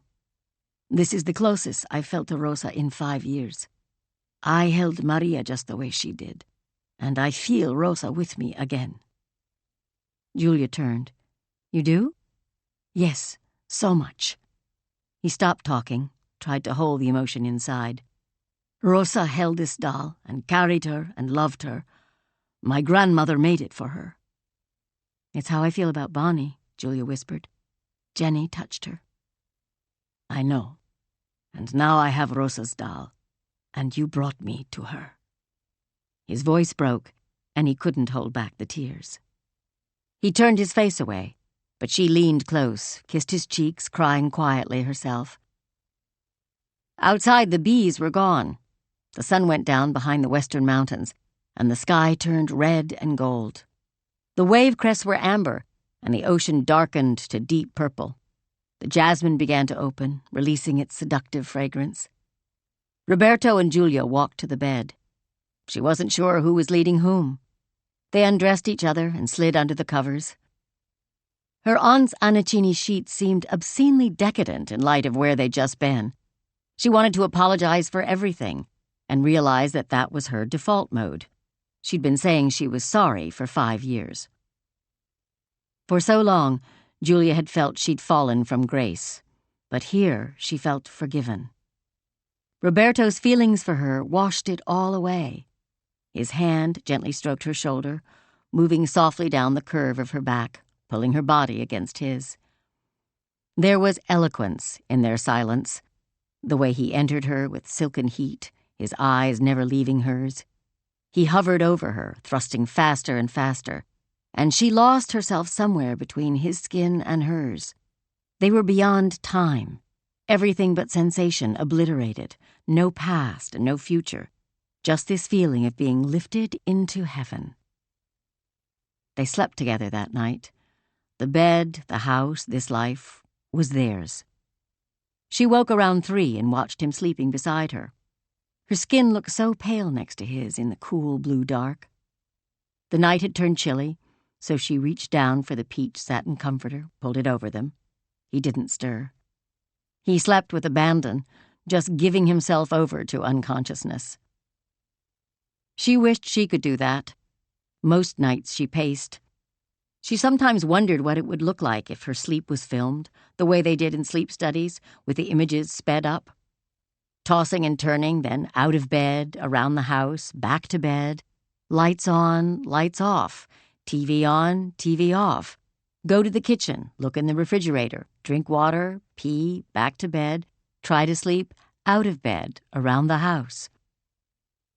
Roberto was breathing deeply and steadily, the way she'd wanted him to in the pool when he was learning to let go and float. Lying beside him, she tried to imitate his breath. Their legs were touching, so reassuring. Her breath deepened, and she began to relax. They were floating together in this big, warm bed, and she closed her eyes and went back to sleep. They woke up the next morning to a roar in the canyon. All the trees were tossing, palms dropping fronds, lemons shaking loose, the windows rattling. The Santa Ana winds had started. Chapter 12. Jack. He loaded sugar into the Explorer, picked up 6 donuts and 2 large coffees from Bess's bakery, and drove out to the same parking lot where he'd run into Patricia last week. He'd persuaded Latham to meet him, but it had taken a while. Being on active duty, Latham didn't have much time for old cases. Still, he respected Jack for the work they had done together. They had busted a drug mule transporting 900 pounds of marijuana, and found the safe house where the cartel had hidden many bales more, as well as bricks of meth and cocaine. There'd been a shootout, and Jack had drawn on a guy who had Latham in his sights. Jack had taken him out with one shot to the forehead. Latham didn't like to be beholden to anyone, but Jack knew he had thanked the Great Spirit for Jack's steady hand and good aim. He saw the white and green Border Patrol truck from a distance, flashed his lights to let Latham know he was almost there. Jack pulled into the dirt lot next to him, rolled down the window, and got blasted in the face by the scalding desert air. "I got donuts," he said. "Bring 'em," Latham said. Jack left the Explorer running, AC on, so sugar wouldn't get too hot. Then he carried the bag and coffees into Latham's truck, handed him a large coffee, and bit hungrily into a cruller while Latham chose a honey-dipped. "So," Jack said, "talk to me, and I'll be on my way." "Not much to tell you," Latham said. "I didn't think there would be," Jack said. "Obviously, there's no hard evidence." "I didn't say that," Latham said. "When I track someone, I produce evidence. You're looking for the identity of the group moving north with Rosa Rodriguez, at least until the Crossers split up, and she wound up in the western sector." "Well, we don't know where she wound up," Jack said. "All we know is where her sneakers were found." "Fine. You know my theory." "I do, and consider it a possibility," Jack said. "So, what evidence did you produce that could help me?" 3 things came from the second group, the one that continued with Rosa after her father was picked up. 1, a degraded print of a rope-soled shoe with the word Marcy's woven into the sole. Another, on the body of a deceased 20-year-old male, we found an Arizona Diamondbacks tattoo. "What's Marcy's?" Jack asked. "It sounds familiar." "A chain of stores in Mexico. According to the report, these crossers might have come from Veracruz. The male had a one-way plane ticket in his pocket from Tucson down there." Jack wrote, "Marcy's, Veracruz, and Diamondbacks" in his notebook. "Rope-soled women's shoes, definitely Mexican style," he said, "but the tattoo and the plane ticket on the guy, what do they mean? If he flew down, why didn't he fly back? What nationality was he?" "His dental work was American," Latham said. "That's as much as we know." "Okay. Thanks, Latham." "No problem, Jack." The 2 men shook hands and said goodbye. Jack climbed into his Explorer, then sat back while Sugar launched herself at him, barking with mad joy at being reunited. Luella probably wouldn't have approved, but Jack broke off a piece of donut and fed it to the tiny terrier. He glanced around the lot for Patricia's Lexus. It wasn't there. Today must not be a water station day. Pulling onto the road, he drove toward home, thinking of Veracruz. He, Luella, Patricia, and her husband Mike had vacationed there in the past. It was a port city, and he liked the waterfront. He needed salt water once in a while to remind him of Boston. 3 clues: the tattoo, the shoe, and the ticket to Veracruz. He put in a CD by Ry Cooder and the Chieftains and felt it pump him up in a way he didn't fully understand. He was pretty sure Patricia would look after Sugar. All he had to do was pack a bag, and he'd be on his way. Julia. The first week of December, the Santa Ana winds tore through the canyon with a freight train roar. Julia heard it from the moment she woke up each morning, and it kept her tossing and turning through each night. Even Bonnie seemed unsettled, not wanting to take her usual walks or stray far from the house. Lion told Julia the Santa Anas always filled him with a sense of doom, so he was taking off to visit friends on Martha's Vineyard till it was safe to return. Downed power lines had sparked fire in the western Santa Monica Mountains, consuming 200 acres so far. Although it was miles away, Julia smelled the smoke and watched National Guard aircraft flying west to drop flame retardant in the wooded mountains. Roberto had called Serapio and the others to come to work, and they patrolled the orchard and kept the irrigation going, vigilant about the threat of wildfires. He had told Julia not to worry. She sat at a writing desk in her bedroom, facing the ocean, away from the fires. Back in Connecticut, most of the heavy winds had come from the sea, swirling off the Atlantic into Long Island Sound. Their house had been a quarter mile from the beach, separated from the sand by a salt pond right at sea level. "Hola, Julia." She walked out the French doors and onto her terrace, looked down at the yard sloping toward the Pacific, and saw Roberto standing there. "Hi," she called. "Everything okay?" "Si," he said. "For now, but the fire is getting closer. The fire department came to give us an update." "Is the casa in danger? Should I call John?" "Yes, I think it would be good, but we are still safe," Roberto said. "They'll come back and tell us if we have to leave." "How are you doing?" "Good," he said. "I won't let anything happen." "You against the fire," she said. "Si, amor."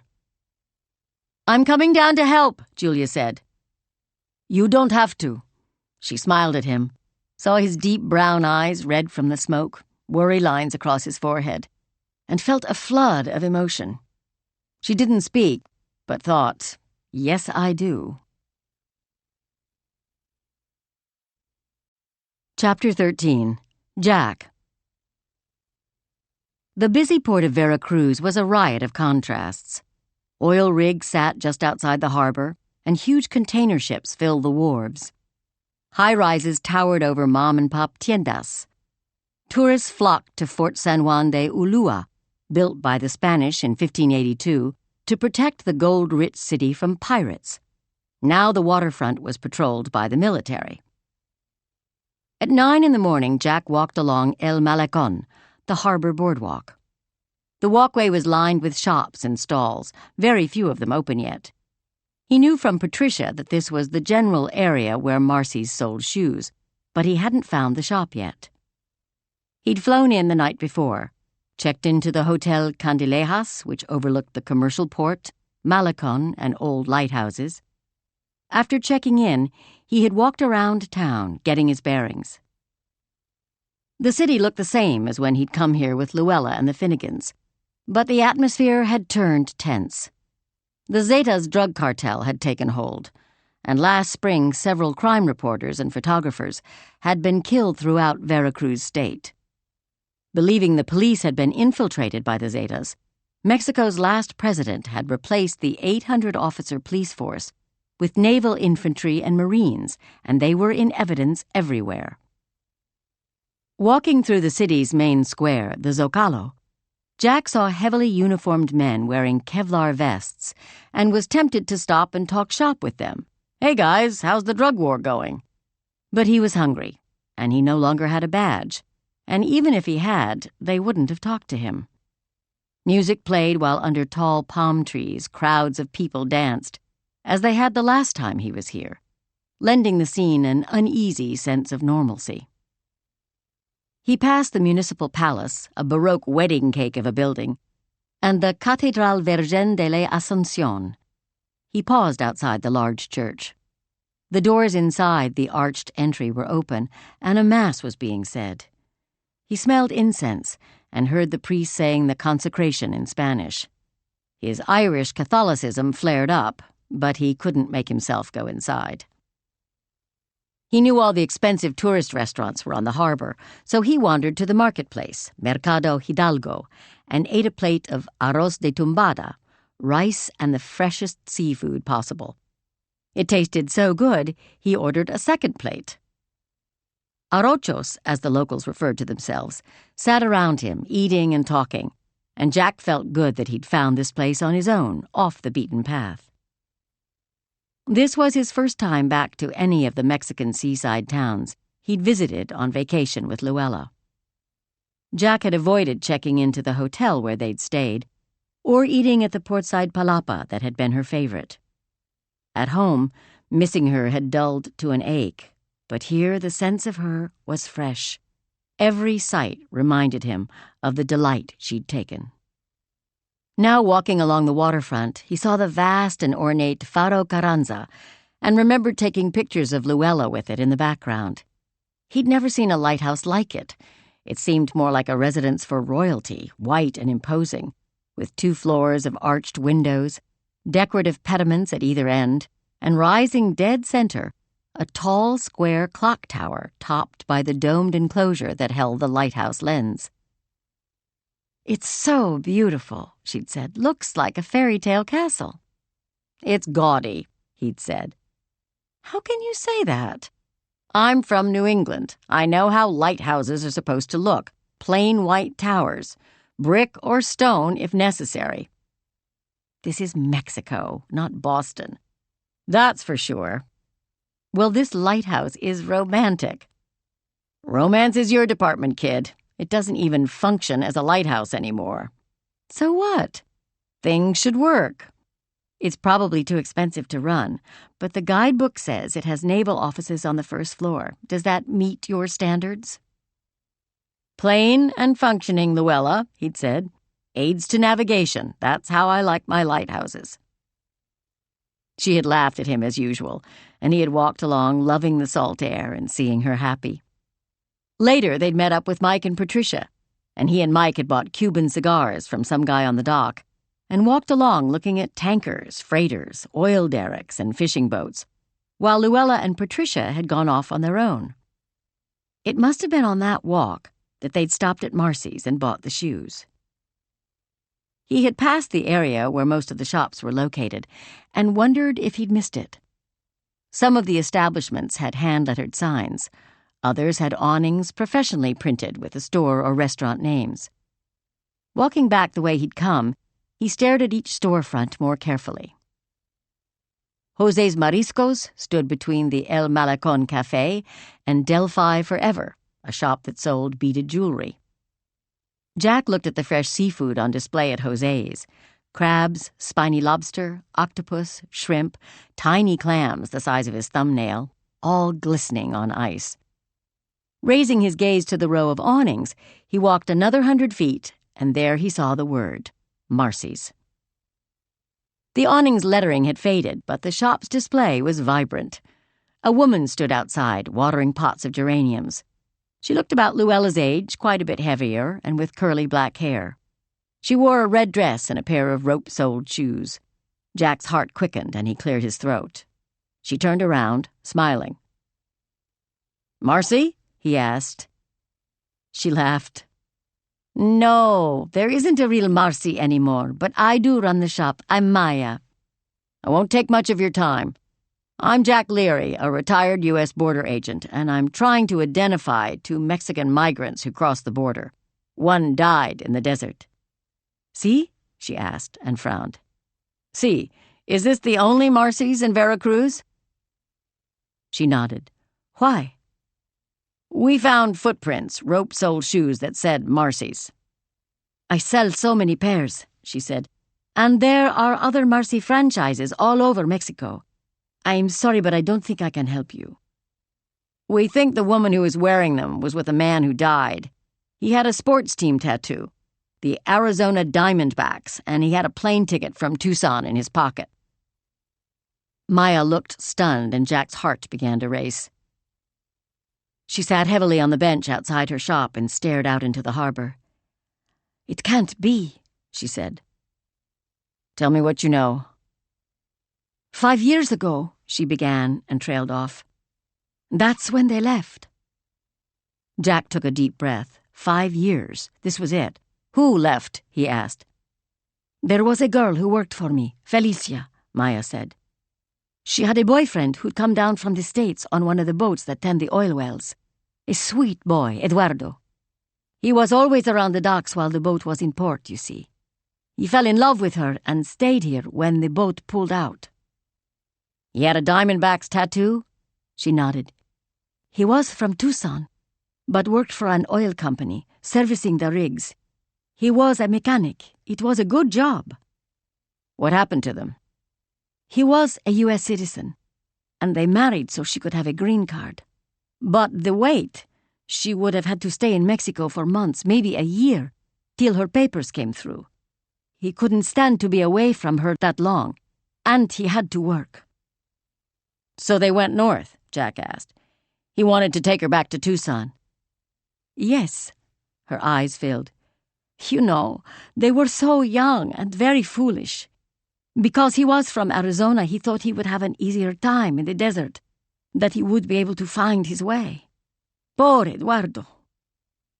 "We don't know if Felicia made it or not," Jack said. "We found the shoe print, but nothing more." "Oh, she made it," Marcy said. "She called her mother as soon as she reached Tucson. We thought she would come back home right away because Eduardo had died, but she decided to stay with his family and raise their child." "Their child?" "Yes," Marcy said. "She was pregnant even before they left Veracruz. She just didn't know it." "Do you have her address?" Jack asked. Marcy's face closed off. She tightened her lips and looked away. "Look," Jack said, "I swear I won't turn Felicia in. I'm trying to find a little girl and get her back to her father. This man lost his daughter on the crossing, and we think Felicia and her group might have found her." Marcy looked at him again. "Felicia would have helped if she could." "I believe that," Jack said. "How old was the little girl?" 6. Do you have Felicia's phone number?" Marcy shook her head. "No, but she sent me a card for my birthday. It had an address." "Could you look for it?" Jack asked. Marcy disappeared into her store. Jack looked out to sea, facing east, the way he'd do as a boy in South Boston. The light glinted on the harbor and the Caribbean beyond. Jack heard the metal shutters of the shops clanging up as they opened for business. Mariachis had started playing at the far end of the walkway. The music sounded happy and sad at the same time. "I found it," Marcy said. "But you have to swear to me you won't do anything to hurt her. You won't turn her in." "I swear." "On something that matters to you, more than anything in this world." "Luella," he said without thinking. "My wife." She nodded and handed him the envelope. Jack copied down the address. He recognized it as being in rural West Tucson, out beyond I-10, past the Tucson Mountains. "Thank you very much," he said. "You're welcome," she said. People strolled around him. Families, couples linked arm in arm, young people on cell phones. He listened to them speaking. He loved Spanish spoken by Mexicans. It had a softness and kindness to it, and when he heard it spoken, he could always hear the love. That's what Luella had seen in him. He'd been a hard-ass in a uniform for a long time, but that was his job. After a while, the job wore him down. He got tired of arresting people trying to be with their families. His wife had loved him enough to see the best in him. He knew she was the reason he wanted so badly to find Rosa, to give Roberto some peace. Chapter 14. Roberto. The Rileys' orchard was the most tranquil place Roberto had ever been on Earth. But today he felt restless and full of dread as they waited to see which way the fire would move. It was still far off, but the wind roared and shook the trees, and dense clouds of smoke darkened the mountains. In the near distance, the sky glowed red. That meant the fire was just a ridge or two away. Roberto was usually good at waiting. He always had been. Maybe it came from growing up in the country, knowing that there are some things you can't rush, stop, or control. He waited by working, doing the best he could. But Malibu fires were fast and unpredictable. This one could zigzag into another canyon or march straight to the orchard. Right now he and Serapio were using the backhoe and shovels to dig a fire line, a wide trench that ran along the orchard's northern border. 2 water tank trucks stood by, and Roberto had set up a tender, hoses, and a 350 gallons per minute pump to soak the vulnerable north side. Until dawn, they'd had 10 additional workers. Day laborers whom Roberto had found standing in the usual spot, hoping for a job. They had worked all night. When the sun came up, the fire marshal and sheriff arrived to give Roberto a report on the fire. As soon as their cars drove away, the men started leaving. "Hey," Roberto had called to Geraldo, a Oaxacan he had used many times before, very reliable and hardworking. "Where are you going?" "Lo siento, amigo. Too dangerous," Geraldo said. Roberto knew he didn't mean the fire. He was worried about the officials.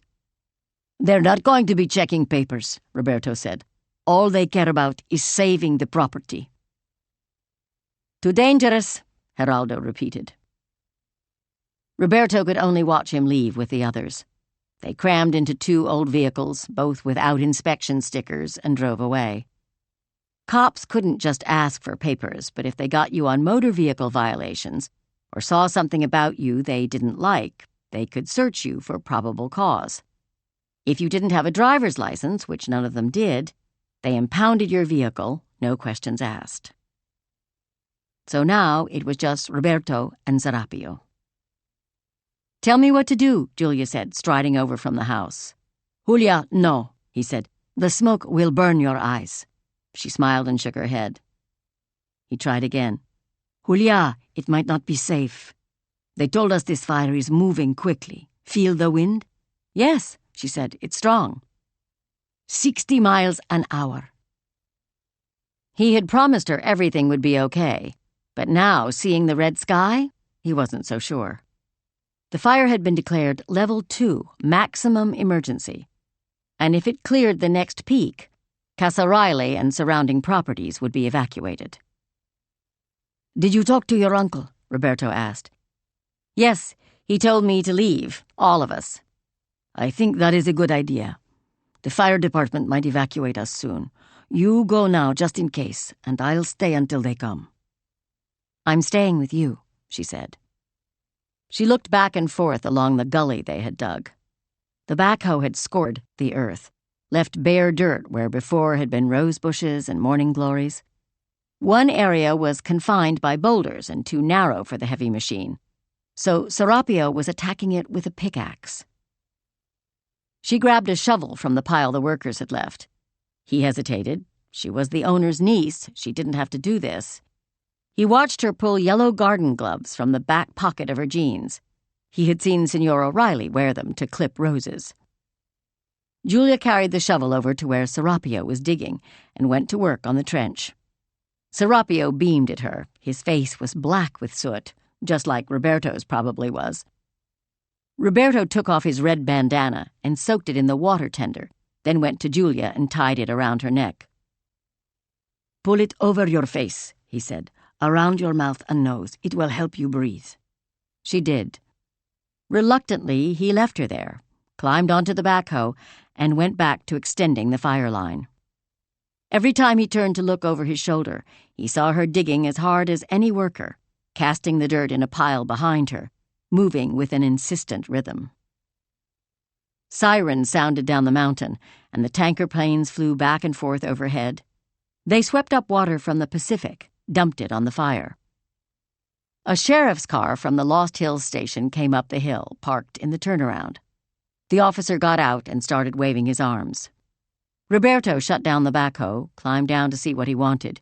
Julia was already there talking to him. "Man, you can't use that equipment right now," the sheriff told Roberto. His name tag said Hernandez. "You want a spark to set off the orchard?" "Okay," Roberto said, feeling embarrassed, chastised in front of Julia, but she seemed not to notice. "What about the fire?" Julia asked. "How bad is it?" "Over 20 homes lost so far.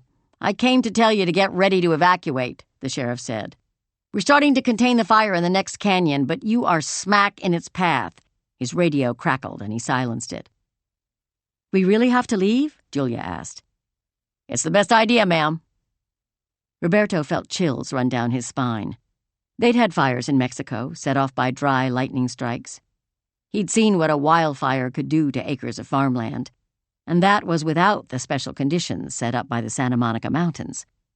Signor Riley had told him the day he'd offered him the job. "The winds come in the fall," he'd said. "They blow through the canyons to the sea, and after a hot summer, the chaparral is pure dry tinder. If a fire starts, the Santa Anas will push it all the way to the sea. It follows established wildlife trails, like the ones we have crisscrossing the orchard, and the fire won't stop until the winds stop blowing." "We had fires in Mexico," Roberto had said. "So you know what to do." "See, dig fire lines, put out the flames the best we can." Riley had laughed. yes to the first part, no to the second. The local fire station will deal with the actual fire. Your job is to prepare for the worst, then get out safe before the fire comes. See those trees?" He'd pointed to the tall, broad, ancient live oaks, their branches curving and curling all the way down to the ground, their trunks scarred black. "Those trees caught fire in both 70 and 78. We've been lucky with the house, but we lost the orchard once. The main thing, Roberto, is we don't want to lose you or anyone here. That's rule number 1. "Gracias, señor," Roberto had said. Now helicopters were flying overhead and the sky was darkening with smoke. "Time to go," the cop said. "But the orchard," Julia said. "Julia, we have to get out," Roberto said, taking her arm. "Hey," Officer Hernandez said. "Don't panic. We have 70 engine companies on the fire, and it's partly contained.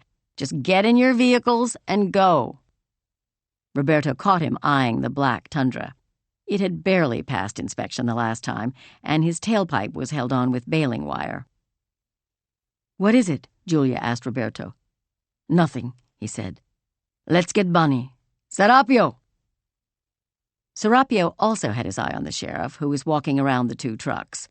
Roberto's was at least registered and insured. Serapio could be in real trouble because his was neither. "Don't worry, man," Hernandez said. He was stocky and broad with a mustache. Probably a Mexican lucky enough to have gotten papers. Or maybe he'd been born here.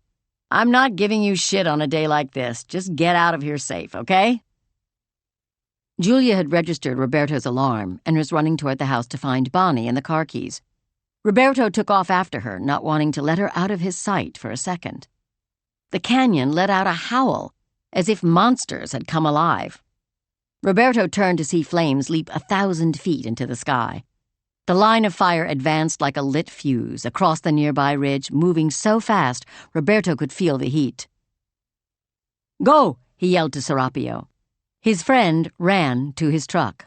Hernandez was in his patrol car on the radio calling for help, but sirens were already sounding nearby. If he didn't get Julia out of here right away, the fire would block their driveway. He tore into the house, up the stairs to her bedroom. There she was, on her knees, halfway under the bed. He didn't ask, just knelt beside her and looked. Bonnie was huddled as far back along the wall as she could get. She was panting hard, her whole body trembling. "I can't get her to come out," Julia said. Roberto stood, walked around to the other side of the bed, nearest to where Bonnie was lying. He picked the heavy wood bed up with one arm and reached for Bonnie with the other. Scooping her against his chest, he felt her shivering uncontrollably. "Move fast, amor," he said to Julia. She nodded, and he nudged her to run, and he followed her down the stairs. Sirens screamed up the hill, and Bonnie whimpered in terror and squirmed to get out of his arms. "Shh," he whispered to calm her. "Estás tranquila, niña." They exited the house into billows of smoke. Flames licked the rock cliff just north of the fire line, 50 yards from the first row of lemon trees. Fire engines came from 2 directions, the driveway and the unpaved fire road to the northwest. Helicopters hovered just overhead, and Roberto felt the rush from the rotors and blinked against all the dust and dirt stirred into the air. The smoke was thick, black as night. He adjusted Bonnie and tried to put his arm around Julia to keep her close. Bonnie yelped, scrambled from his grasp, and took off. "Bonnie!" Julia yelled. "Come here!" Firefighters swarmed through the orchard, wearing heavy coats, helmets, and breathing equipment. Roberto saw Hernandez and pushed Julia straight at him, but she tore free of both of them and ran straight into the smoke after Bonnie. Roberto was right behind her. He sat beside Julia and tried to catch his breath. He had thought both she and Bonnie were lost. Running through the black smoke was a nightmare. He could hear her voice, but couldn't tell exactly where it was coming from. He knew every inch of the orchard. He'd walked through it on the darkest nights. So he trusted his own compass and the feel of his own feet on the ground, and made sure he got between Julia and the cliff. Bonnie had such good instincts. Moisture from the sea below swept up the hillside from the beach, and provided a narrow strip of clear air along the cliff path. The old dog was panting, pacing back and forth right along the edge. Out over the ocean, the air was clean, except for one thick plume of smoke. Behind them was a wall of it. Roberto was ready to take off his shirt, cover her eyes, and run her back to the truck when they heard Julia calling. At the sound of her voice, Bonnie barked. She didn't even hesitate, but bolted back into the orchard toward Julia. Roberto caught Bonnie and stood with her in the clearing along the cliff. They waited for Julia, but she didn't come. Roberto felt frozen with fear. Had she fallen, passed out? He picked up Bonnie and held her tight, willing her not to fight him, walked back into the smoke, getting his bearings, calling Julia's name. "Man, get the hell out of here," a firefighter said. "I have to find Julia." "Give me the damn dog," the firefighter said, "and get your friend and get going." The animal part of Roberto's brain took over. He heard Julia keening, and although the noise and smoke threw her voice in a million directions, he went straight for her. She had stumbled into the middle of the orchard, surrounded by wind-rattled trees. Water from the fire hoses dripped from thick green leaves as if they'd just had a heavy rain. She fought him so hard he wasn't sure she knew who he was or where they were. He couldn't remember what he said to her, but he picked her up and walked her toward the emergency vehicles. Julia. Bonnie was in a panic. She knew what people couldn't know and felt what humans couldn't feel. The day Jenny died, Bonnie had done the same thing, hidden under Jenny's bed to get away from the sirens and sorrow and death of the girl she'd loved most in the world. Back then, Bonnie was a young dog, and Julia was too lost in her own grief to worry. She just set food and water at Jenny's bedside, then sat leaning against the wall, a few feet away from where the dog was hiding. Julia wasn't thinking now, just running blindly after Bonnie. Bonnie was her only living link to Jenny. For 5 years, Julia had thought that if she lost Bonnie, she'd want to die herself. The land felt uneven beneath her feet. She'd tripped on a furrow, caught herself just before crashing into a lemon tree. She heard water spraying, the crank of the firefighters' hoses. "Bonnie!" she called, choking and coughing in the smoke. She stopped to listen for Bonnie's barking, but heard nothing but the terrifying noise of the wind, fire, and emergency crews. An animal rustled through the rose bushes, off to her left near the coast path. "Bonnie!" she cried, and then she felt arms around her waist, pulling her away from the sound. She smelled scorched hair and skin. "Julia," Roberto said, "come with me." "I don't want to, not without her." "She's fine," he said. "No," she ran. "We have her," Roberto said. Julia shook her head, not believing him, straining to run toward the path. Roberto picked her up, and she began sobbing into his shoulder. He moved fast, as if his feet knew the way, because she knew he couldn't see a foot in front of them. He held her head so her face pressed against his neck to keep her from breathing soot and ash. "Te amo, Julia," he said roughly, his voice almost too hoarse to speak. They got to the driveway, packed with emergency vehicles. An EMT rushed to them, put an oxygen mask over Julia's face. The pure oxygen made her lightheaded. She turned to look at Roberto and saw him standing right beside her. Bonnie was tethered to a fire truck with a rope. "I love you, Julia said, but she wasn't sure who she was saying it to. Roberto crouched down, held her hand. He'd saved their lives. He gazed at her so gently they might have been alone in the orchard, not surrounded by emergency crews. She smiled at him, and her eyelids began to flutter.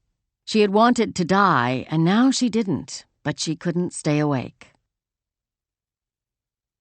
Now lying on a gurney in the driveway, Julia opened her eyes and saw Roberto still watching her. "Hola," he said. "Hola," she said. "Thank you." "You're my heart." "You're mine." She raised her head to make sure Bonnie was still there, and she saw her lying right next to the gurney where Julia could almost touch her.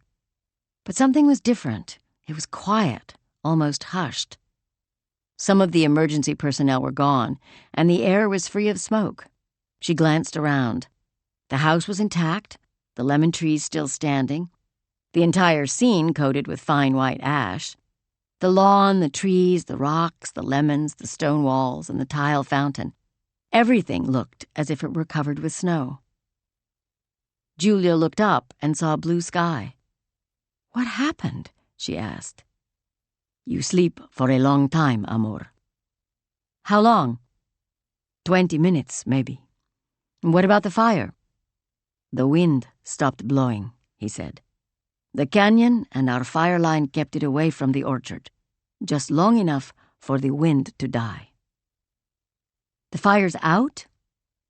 "They've contained it, but with the wind gone, it'll die much faster." The police and firefighters were starting to depart. Their cars and trucks maneuvered out of tight spots on the narrow, hilly driveway, beep, beep, beeping as they went in reverse. Julia sat up. She gave Roberto her hand and he helped her to her feet. She wobbled slightly, then steadied herself. Sheriff Hernandez walked over to them.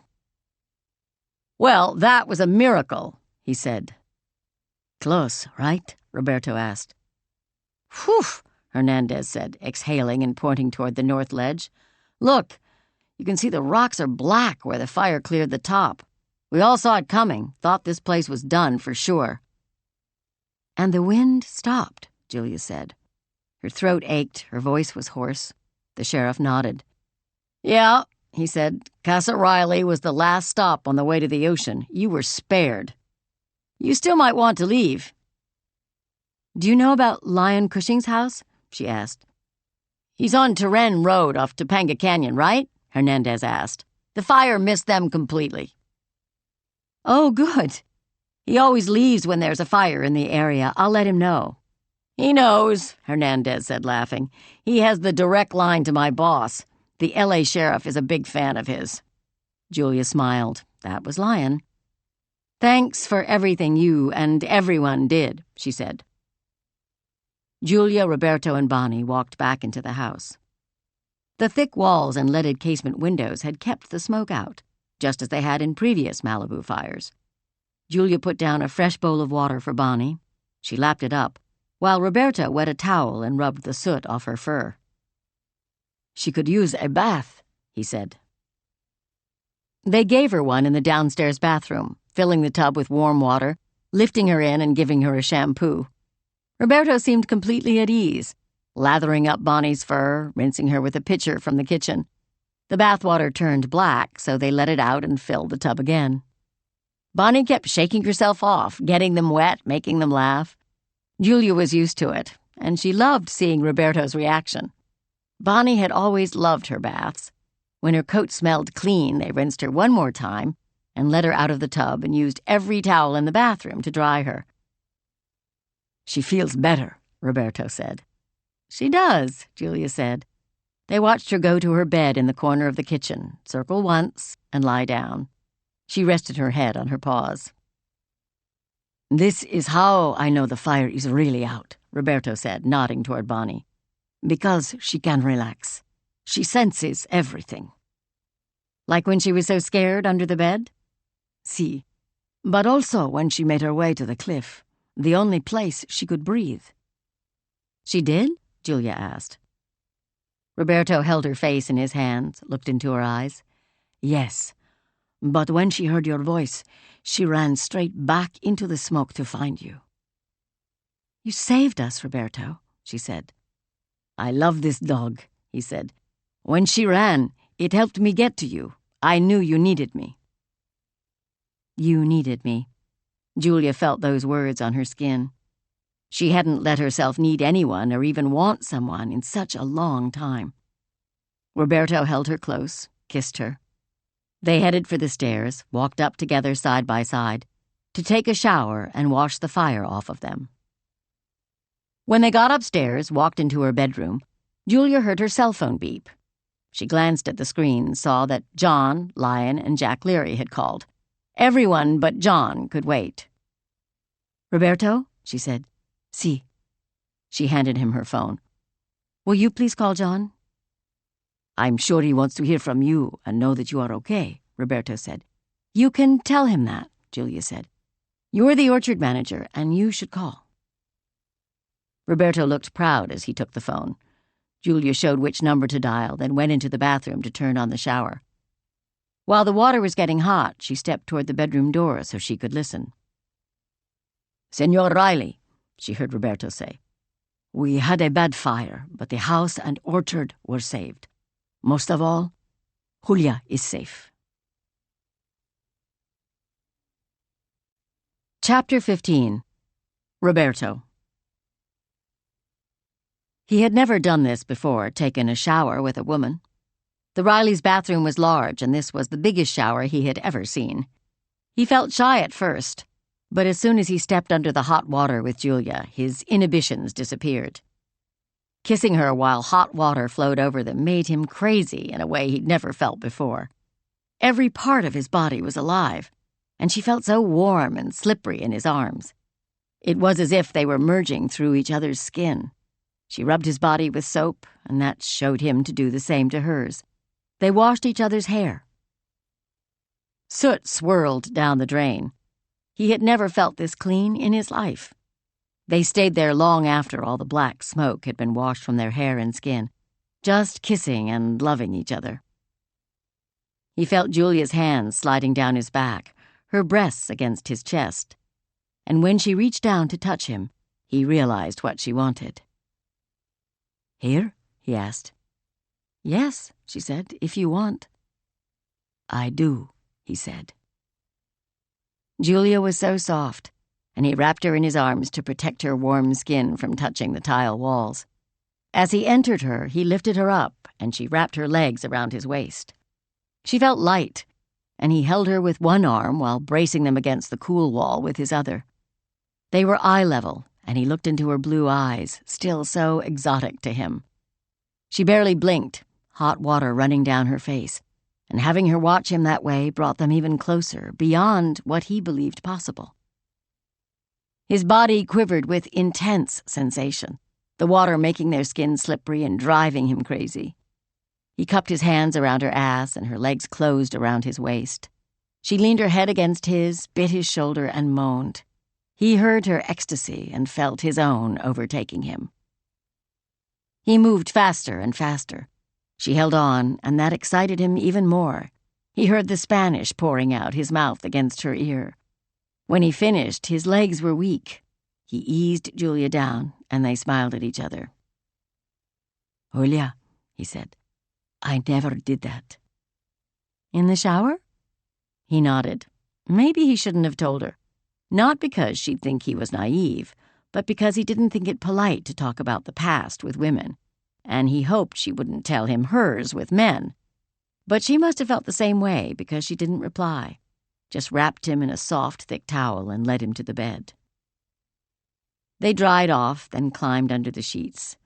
The sheets were softer than any fabric he'd ever felt, as if they were spun from clouds.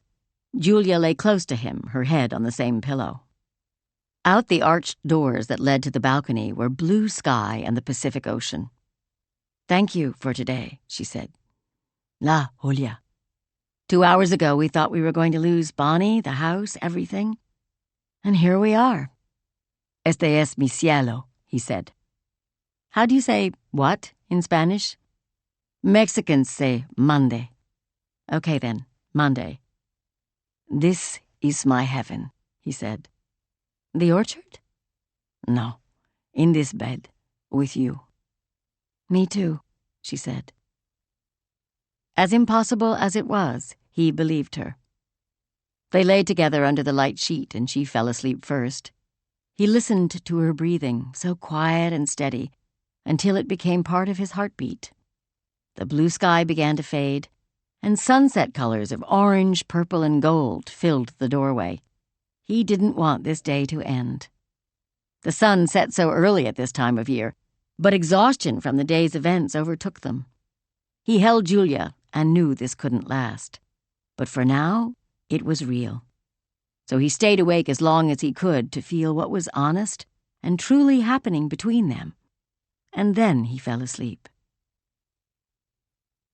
The next morning, Julia made breakfast. Eggs, bacon, lemon muffins, fresh orange juice. The best coffee Roberto had ever drunk. They sat on the oceanside terrace where sun poured down and warmed them, as if this were normal, as if they were a couple. He kissed her goodbye and went to work. Now that the fire was out, Roberto and Serapio started cleaning up the orchard. They had to wash and sweep ash off all the plants and trees and grass. Firefighters had dragged their hoses over flower beds, knocked low branches off some of the lemon trees. The smell of smoke was gone, replaced by a terrible odor from the trees that had burned up the canyon. Today the wind blew off the ocean, clean and salty, pushing the fire smell eastward.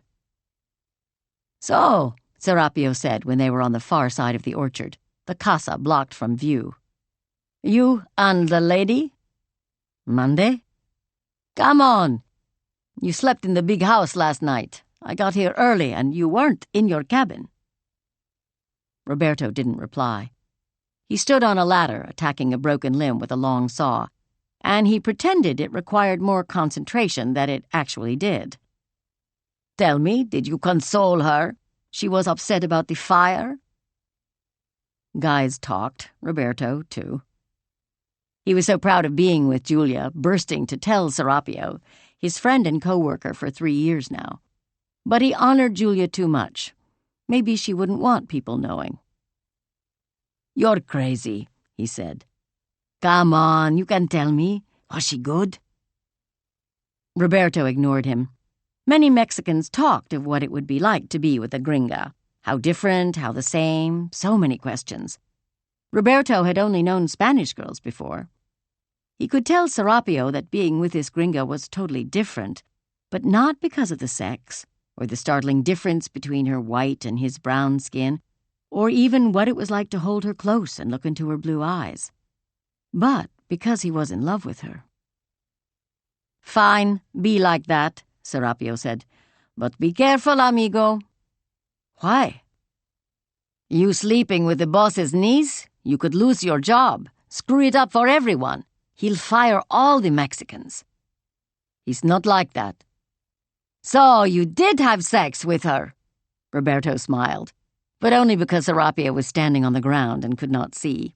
He just kept working on the branch, and when it was about to fall, he told Serapio to step away.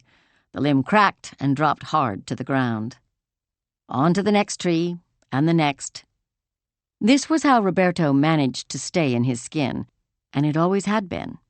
He did his work, one small job after another. They all added up and filled the minutes and hours. And he kept himself as sane as a man who had fallen into an impossible love could be. Chapter 16. Lion. He felt like an old potentate returning to his homeland to survey the damage. Fortunately, his house had been completely spared. But driving through nearby canyons, he was filled with horror. Only the most foolish people lived in Malibu. You had to be capable of denial to imagine that after centuries of Santa Ana winds and the fires they fanned, your house would be spared. Time was on the side of the devil winds. The ridge behind Casa Riley was now a blackened, smoldering wasteland. He held his breath, taking the hill up to the driveway. In spite of what law enforcement had told him, he was certain there was no way the casa could have survived intact.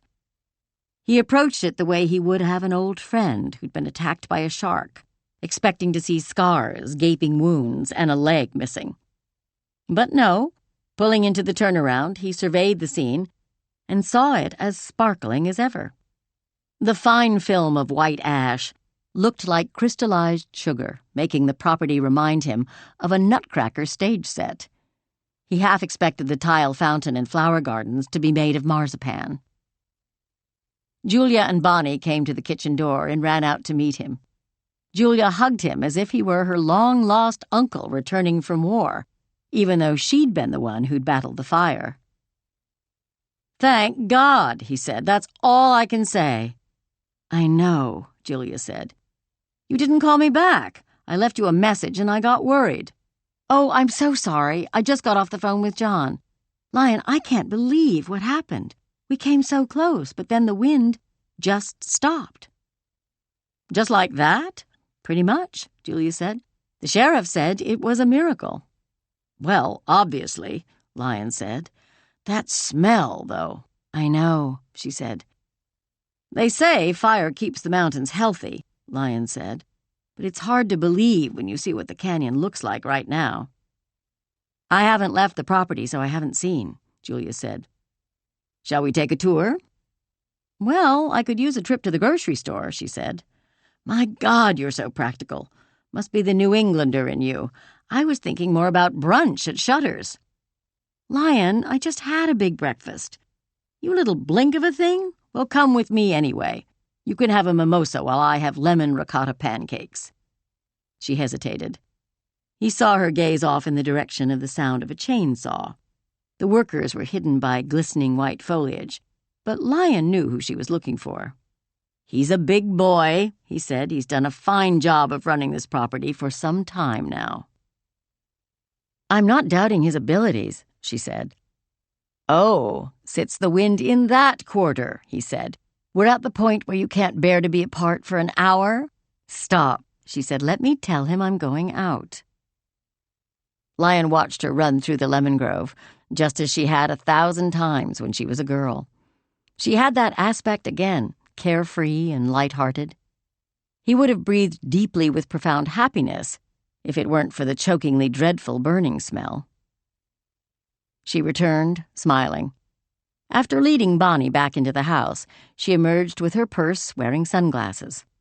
Lion regarded her carefully. Although she came from John's blood, not Graziella's, she had elegance and grace that reminded him of her aunt. She didn't have Graziella's glamour, even with the dark glasses, but who did? Roberto had brought her back to life. Under Malibu's magical spell in this enchanted orchard, Julia's feelings for him had caused her to bloom. But Lion was old. He had seen so much, had experienced even more when it came to star-crossed love. Over time, he had discovered there was a formula to what worked and what didn't. Passion was one thing, but a lasting relationship required so much more. It bored him, and he wished more than anything that unconventional loves could last. They would make this world a better and more interesting place, but they always ended. He dreaded the heartbreak that he knew lay ahead for Julia. She wasn't a woman who would give her heart lightly. She had had it under lock and key these last 5 years, and even before that, when her marriage to Peter had been falling to pieces. Lion wanted Julia and Roberto to be happy in their casa love nest, but unions between educated women and the help never lasted. He knew their love had an expiration date. She did seem to love Malibu. Perhaps she would do what she'd said on their last car ride and buy a little house nearby. If that happened, Lion knew she would gravitate to the academics and intellectuals. People always thought Los Angeles was a mere playground where people cared only about looking good on the outside. And they were absolutely right. But there was also a healthy enclave of writers, professors, and philosophical types at UCLA, USC, and Pepperdine. He was sure there were anthropologists somewhere in the Los Angeles basin. They drove along the ocean into Santa Monica, to the very end of Pico Boulevard, and Lion's favorite hotel in the world, Shutters on the beach. Built of pale gray shingles with white trim and shutters directly on the sand, it was a Nantucket fantasy beach hotel. The circular drive was full of valets, all of whom knew Lion by name. "Hello, Mr. Cushing," Arturo said, taking the Jaguar. "Hello, Arturo." Lion squired Julia inside and enjoyed her pleasure at seeing the lobby again. She'd been here before with John and Graciela. It was a favorite spot for family dinners and celebrations. The room was long, a perfect ocean view at one end, but dim coziness throughout, fires blazing in 2 fireplaces, chic sofas facing each other for intimate conversations, original art and lithographs on the walls. Jonathan, the concierge, greeted them and said their table was waiting. They went downstairs to Coast Restaurant, sat in the corner banquette with its striped cushions and windows directly on the beach. The waiters wore sorbet-colored shirts and vineyard vines ties patterned with tiny bicycles, surfboards, starfish. Luis brought coffee and fresh squeezed grapefruit juice right away. "We love it here, don't we?" Lion asked. "We do," Julia said. True to her word, she stuck to coffee and juice, while Lion gobbled down the lemon ricotta pancakes he'd been craving. It pleased him greatly when she asked for a bite. He fixed her one with a bit of pancake, a raspberry, and real maple syrup and butter. He felt like a doting uncle, with an entire day to devote to his favorite non-biological niece. They read the Los Angeles Times and New York Times, drank more coffee, and spent a leisurely hour. "Now, what shall we do?" Lion asked. "I don't know," she said. "Something different," he said, "not the same old thing." She thought for a minute, and the light in her eyes changed. "I wanted Roberto to show it to me, but maybe we could go first. Mariachi Square," she said. "What a fascinating idea," he said. "East Los Angeles. I must admit I don't know it well. But they just renovated the old Boyle Hotel where all the mariachis live, and who wouldn't want to see that?" When they got into his car, he pulled up to Ocean Drive and looked at Julia. "Let's take the long way, shall we? It helps me digest." Although it was out of the way, he took a winding route to leafy, twisty, hilly Sunset, his favorite way into town. He loved the great stands of eucalyptus trees shading the road, tall and straight with fragrant silver-green leaves. Nearly every street he passed contained bits of his history, locations where he'd filmed, houses where he'd played. "Look," she said, watching a hawk take off from its perch in a sycamore, lift into the blue sky to disappear over the treetops. "Nature everywhere," he said. "Aren't you tired of it after fighting the fire?" "No," she said, laughing as if he'd made a joke. "The thing about Malibu, darling," he said, "is balance. Nature kicks our asses out there, so we need to go into town now and then. This is a great idea of yours." "Thank you." The Rolling Stones played from his speakers. Lion had known Mick, and particularly Keith, from Topanga Canyon. The music made him nostalgic, reminded him of the days of working with Vanessa Redgrave, Catherine Deneuve, and Jane Fonda. The most beautiful, intelligent actresses on earth. He glanced at Julia. He passed the main gate to Bel Air, then the Pink Palace, the Beverly Hills Hotel, where for 2 years the studio had kept a bungalow just for him. Graziella had loved it so. On to the Sunset Strip with all the towering billboards advertising movies and movie stars, past the building where his manager had offices, and atop which sat Soho House, a club to which he belonged but never used. They passed the Chateau Marmont, another hotel he knew far too well, and Laurel Canyon, and drove through Hollywood. As they approached the Los Angeles River, he knew they were close to East L.A.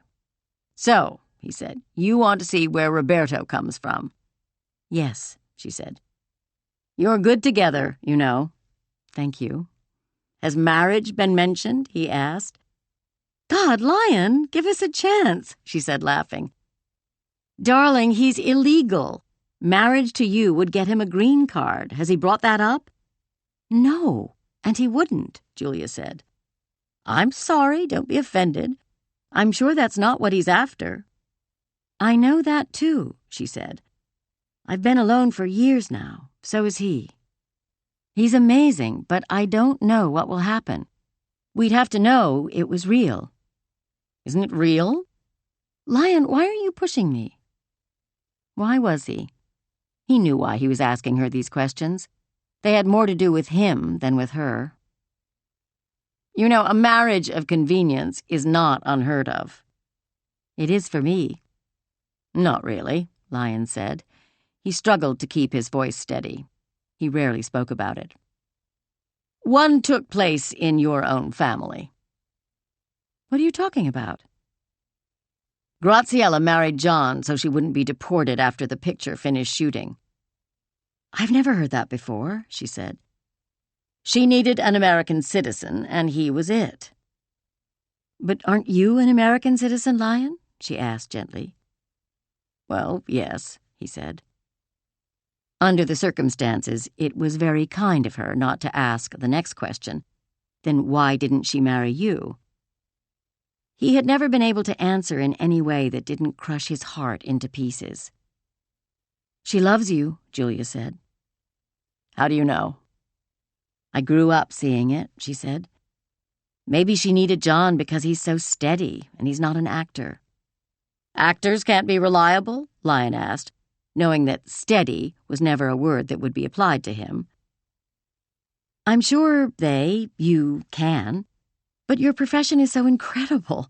You're both stars, and maybe she was afraid you'd compete with each other. Or maybe she thought if one won an award, the other would be jealous. And weren't there romances on the set when you were shooting different movies?" Lyon pondered her question. Yes, there had been many romances. As much as he loved Graziella, he hadn't been faithful to her. He'd excuse that by telling himself she was married to another man.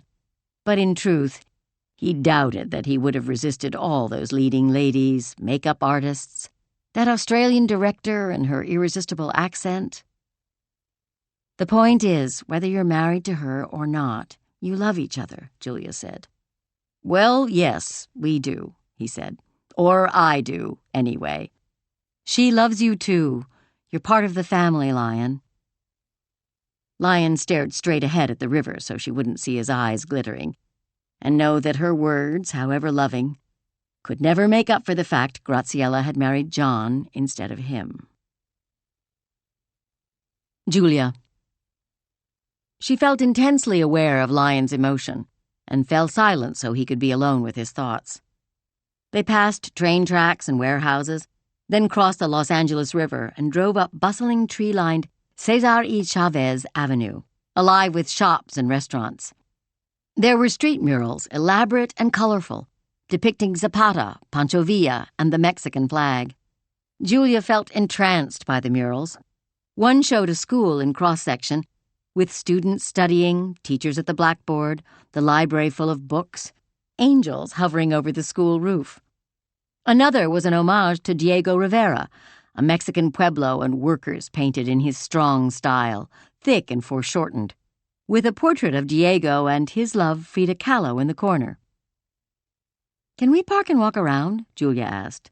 "Just tell me where." They circled around, drove past White Memorial Medical Center, onto East 1st Street. The buildings of downtown Los Angeles shimmered in the heat like a mirage across the river. Julia heard music and turned her head to see the domed kiosk marking Mariachi Plaza. "Here," she said. "And just look at that hotel," Lyon said, his voice animated again, as he pointed out the newly renovated Boyle Hotel, a 4-story red-brick Victorian and Romanesque revival building, with a turret, a graceful domed cupola, and a bronze sign at the corner with the original date, 1889. Lyon had to drive around looking for a spot. The area was busy. There were several vans with band names and phone numbers hand-scrawled on the sides. Julia and Lyon paused at the Spanish colonial bandstand, where many mariachis had gathered in their charro clothing and sombreros. Cars circled the square, and Julia watched the freelance mariachis smile at the drivers, hoping to be chosen for Friday night celebrations. One driver rolled down his window, spoke to a man wearing a dark green charro suit. The mariachi gestured to his band. 6 men carrying instruments hurried to their van and followed the car away. Meanwhile, another band played Mexican folk music.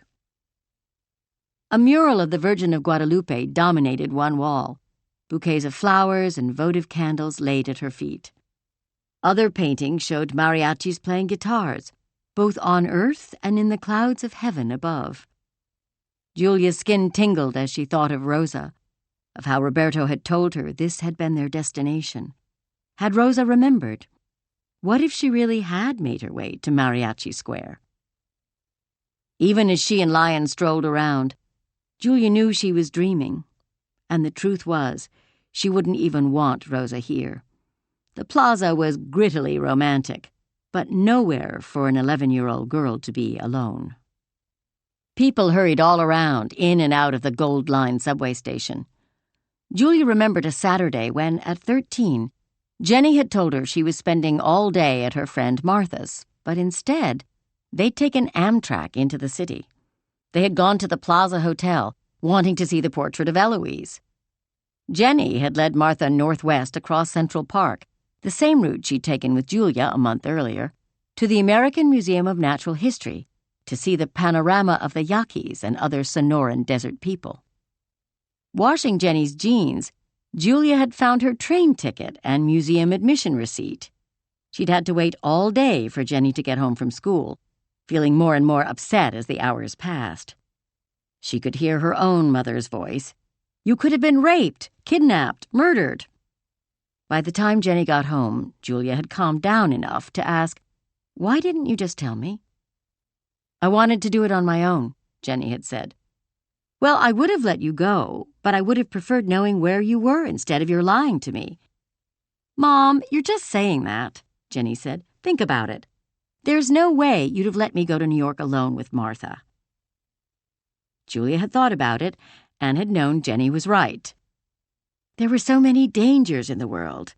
If she had had her way, she'd never have let Jenny out of her sight. Julia had wished she could wrap Jenny in safety forever, and she had believed that meant keeping her home in tiny, bucolic seaside Black Hall. Yet now, standing in Mariachi Plaza, Julia knew that safe Black Hall, where nothing bad could ever happen, was where Jenny had died. Maybe life was too capricious for even the best parents to manage. Roberto had done his best as a father, with the most disastrous results possible. "Are you okay?" Lion asked. "Yes," she said, enjoying the music. "I once had a major domo who arranged a party at my house. We had a taco truck and a mariachi band. What a hit that was! We'll have to do it again." "That would be fun," Julia said. The heat had tired her out, and she was still feeling the after effects of the fire and everything else that had happened yesterday. They found a bench in the shade, and Lion spotted a coffee and fruit ice cart. He went to check it out, and Julia pulled out her phone. She had been meaning to call Jack back. "Finally," he said when he answered. "What did you mean?" Julia asked. "I'm on the trail, Julia. I tracked down the Marcy footprint, and it turns out it belonged to a woman named Felicia, traveling with the diamond-back tattoo guy." "The man who died?" "Yes, but Felicia is alive. I'm in my car now, heading to her house. I'll let you know what I learn as soon as I see her." "Could Rosa be with her?" Julia asked, standing up. "I don't think so. She's been in touch with her mother and friends in Mexico, and she didn't mention her. But I'll find out what happened in the desert. We'll at least know that much." Lion walked toward her with 2 cups of pomegranate ice, and she met him halfway. "I thought this would refresh us," he said. "Thank you," she said, "but we have to get back to the casa right away." "Why? Is there a problem?" "No. Jack Leary is about to find out what happened to Rosa, and I want to be with Roberto when he calls." "Let's go then," Lion said, and they hurried to his car. Chapter 17. Jack. He drove east from Yuma toward the address Maya had given him. This rural area had been part of his sector, and he knew it well. The road took him through swaths of desert, sun-bleached rock formations, and purple mountains in the distance. Saguaro cactus grew everywhere, tall and mysterious. If Luella had been with him, she'd have had her binoculars out, watching for pygmy owls and elf owls piping out from the nests they'd built in cactus cavities. The houses along this stretch were poor and far between. When he came to the address Maya had given him, he took a deep breath. It was a trailer, the roof caving in, a satellite dish on the corner. But attempts had been made to make it look nice. A cactus garden along the side, a shrine to Our Lady of Guadalupe, an American flag next to the door. A child's toys were in the yard, a doll, a baby carriage, and miniature garden tools. Jack's throat felt dry. He knocked on the door. No answer, but he saw a curtain move. "Felicia," he called. "You have a daughter? I see her doll. I'm not here to give you any trouble. I'm just looking for another little girl, Rosa. I think you knew her." He stood silently for a full minute as the front door opened. A woman stood inside, her hand on the shoulder of a little girl who looked to be about 4 years old. Behind them, he saw shadows of other people, 4 or 5, trying to stay out of sight. "Hello, Felicia. I'm Jack Leary," he said. "Your mother's friend Maya told me where I could find you." "I know. She found my number and called," Felicia said. "You have a beautiful daughter," he said, crouching down until he was eye level with the child. "What's your name?" "Mama," the girl asked, looking up for guidance. "Se llama Eduarda," Felicia said. "Name for her father who died in the desert," Jack said. Felicia's eyes filled with tears. "Sí," she said. Then she clutched her daughter and asked him, "Migra, policia?" "No, not at all," Jack said in Spanish. "I just want to ask you about what happened in the desert." "Eduardo murió." "I know. I'm sorry," Jack said. "Gracias," she said. "You were with other people, right?" "Yes, we got lost." "But you made it here safely." "Thank God," she said, touching the top of Eduarda's head. "You helped a girl," Jack said. "You found her along the way while you were walking." "Sí," Felicia said. "She was alone." "Is she here?" Jack asked. "Of course not," she said.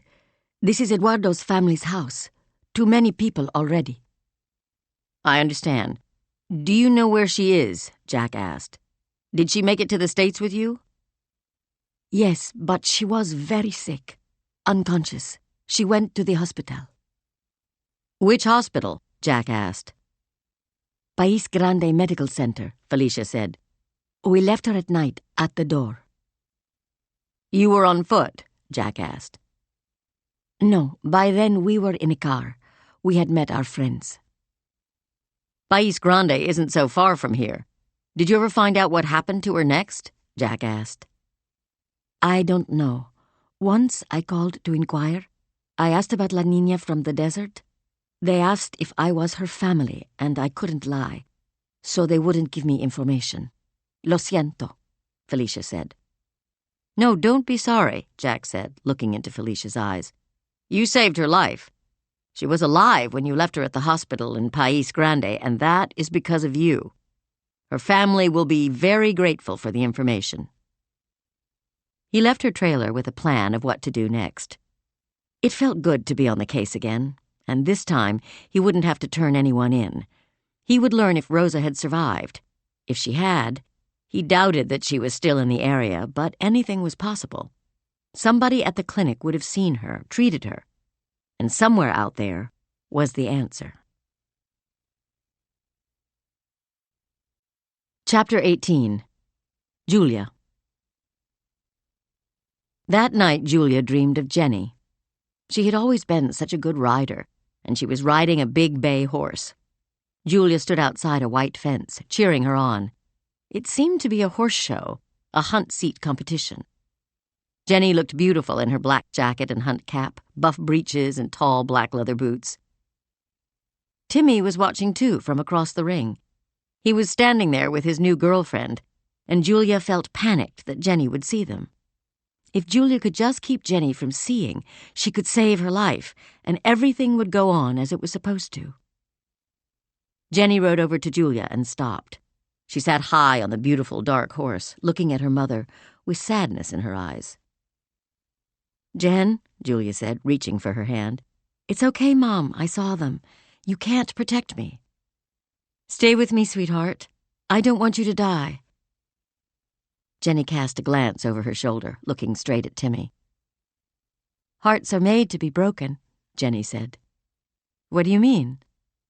"I love with everything I have. I wouldn't change that. Even if it killed me, you wouldn't want me to." "Jenny!" Then Jenny urged her horse into a full gallop, and they jumped the fence. In dream magic, Julia went soaring after them. She followed Jenny and the horse flying through the sky. Jenny's English riding clothes became a faded, tattered dress, and the horse changed color from dark brown to pale gold. They landed in the desert, and Julia recognized the place where she and Jenny had spent that summer working. Only instead of anthropologists, there was a long stream of people walking north. She searched the group for Jenny and found her near the head of the line. Jenny was standing with a young girl, Rosa. "I love you, Mom," Jenny said, looking up at Julia. "I didn't leave because of you. I left because of me." Julia couldn't hold back tears. She stepped forward and hugged her daughter. Jenny's neck smelled the way it always had. Julia didn't want to let go, but when she did, Jenny was gone. The line of people had disappeared, and Rosa stood there alone. Julia picked her up. Her arms were heavy with the weight of Rosa, but when she woke up, she was in bed with Roberto. The dream had felt so real. She slid out from under the covers and walked to the open doorway onto the balcony, expecting to see horses and the two girls in the yard. Dawn was an hour away, but the eastern sky was starting to lighten through mist rising from the sea. "Julia," Roberto said, waking up, lifting onto his elbow. "I just had a dream," she said, looking at him. "See?" "About the girls." "It was just a dream, amor," he said. "Jenny and Rosa were together," she said. "I don't want it to be just a dream." Julia felt his eyes on her as she turned back toward the sea, and felt guilty for the thoughts coursing through her mind. As horrible as Roberto's last 5 years had been, at least he had the chance of finding his daughter, while Jenny was gone forever. "I heard her voice," she said. "Jenny's?" "Yes, in the dream. It was exactly the way she always sounded, but she was older, 21, the age she would be now. And Rosa was 11. "Jenny is helping Rosa," he said. "Do you really believe that?" "Si, amor," he said. "I wish Jack would call," Julia said. She stood in the doorway scanning the yard. 2 coyotes skulked along the coast path. As if sensing her, they turned to look, and she saw their eyes glowing red gold in the first light. They rustled into the brush and disappeared. Maybe she'd dreamed them, too. "I want to go to Arizona," Roberto said. "Jack didn't tell me enough details to know where," Julia said. "We have to wait until he calls." She paused as something else occurred to her. "Roberto, will it be safe for you to go down there, so close to the border?" "You mean ICE?" "Yes. What if they pick you up?" "Julia, it could happen. That's the truth. It's bad down there for illegals. But I have to go anyway, to be where Rosa was." The prospect scared her, but she understood. Roberto started to get out of bed, but she put her hand on his chest and climbed back in. She could only imagine how torturous it was, waiting to hear anything, even a tidbit, about what had happened to Rosa. The morning air was damp and cool, and his body felt hot under the comforter. They held each other, legs entwined. Her mouth found his, kissed him long and gently. Their hands ran down each other's sides, and she felt his smooth skin under her hand, calloused from digging the fire trench, and felt herself melting into him. He kissed her neck, shoulders, and lips, holding her and whispering words in Spanish. She felt emotion beyond desire, looking into his velvet brown eyes. He held her hips as she shifted on top of him. She wanted no space between them, needed to feel him inside so she could forget where she ended and he began. Deep inside, she felt very still, while sweat ran down her back and their bodies began to shudder. They slept in each other's arms for a few minutes, then woke for good. Roberto got up to take a shower, and Julia pulled on an oversized shirt and went downstairs to feed Bonnie and make coffee. Bonnie stood at the kitchen door, anxious to get out. Julia walked into the yard with her, barefoot and feeling the cool dew on her toes. Bonnie started around the house toward the seaward side, but Julia stopped her. The sun hadn't risen high enough yet. The mountains belonged to the coyotes and other wild things until after dawn. Roberto met them in the courtyard holding 2 mugs of coffee. He and Julia sat on the fountain's edge, and Bonnie lay contentedly on the front step. The sun rose and struck the lemon trees. Yellow fruit glowed in the bright sun breaking through the sea mist. Hummingbirds darted in and out of the bougainvillea, and remnants of Julia's dream drifted around her head like fragments of morning fog. Chapter 19. Jack. It was Saturday, and his original plan had been to wait until Monday, when the administrator would be working at the clinic. But the País Grande Medical Center was small, with barely any staff at all, and he was counting on the fact that somebody there would remember Rosa. He had been there countless times while he was working. Plenty of illegal immigrants, too dehydrated and dispirited to continue, went to the clinic and gave themselves up. But he believed that an unconscious child abandoned on their doorstep would stand out. The sun was up and already hot. Shadows from giant saguaro cacti fell across the pavement when he turned off the interstate and headed south for País Grande. Heat quivered above the ground, making the road look as if it were lifting up, rising toward the cloudless sky. He'd given Julia Hughes just enough information so that Roberto was probably climbing the walls to hear the latest, so he dialed the number. "Hello?" Julia's voice answered. "Hi," he said. "I wanted to fill you in." "Tell me." "I don't know much yet," he said. "I did speak to the woman who found Rosa in the desert. She was very helpful." "Hold on," Julia said. Jack heard her calling Roberto. "Look, don't get your hopes up yet," Jack said. "The woman told me Rosa was very sick. They dropped her off at a medical clinic in País Grande. I'm on my way there now." "But she was alive," Julia said. "Yes, at the time they left her at the clinic, but that's all I know. Maybe I should have waited and called you after I found out." No, you did the right thing." She couldn't keep the excitement out of her voice. "Just stay in touch, okay?"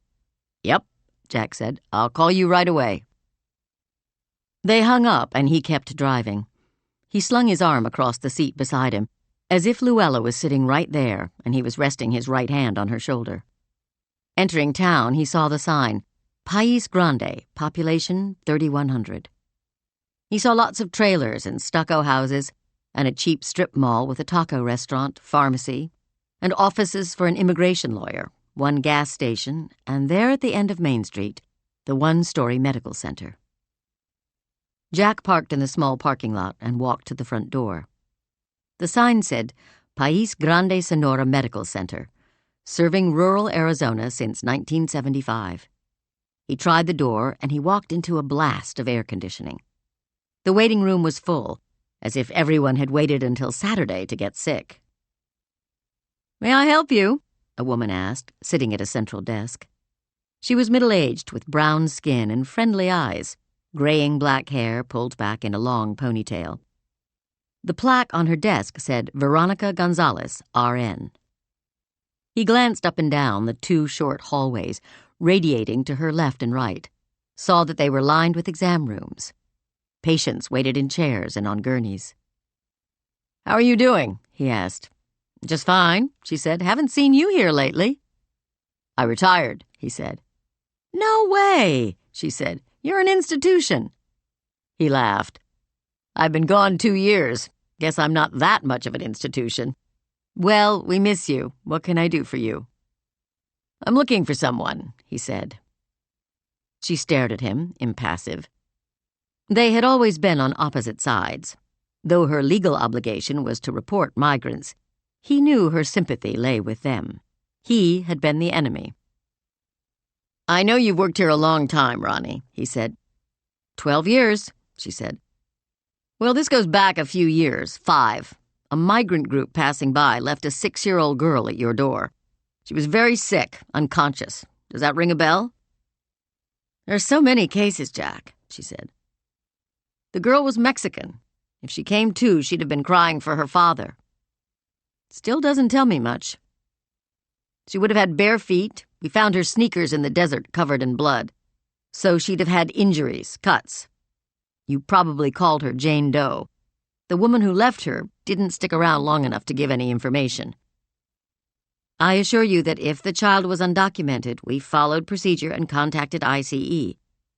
Look, I'm sure you did." I'm retired now. I'm not interested in getting you or anyone in trouble, least of all the girl."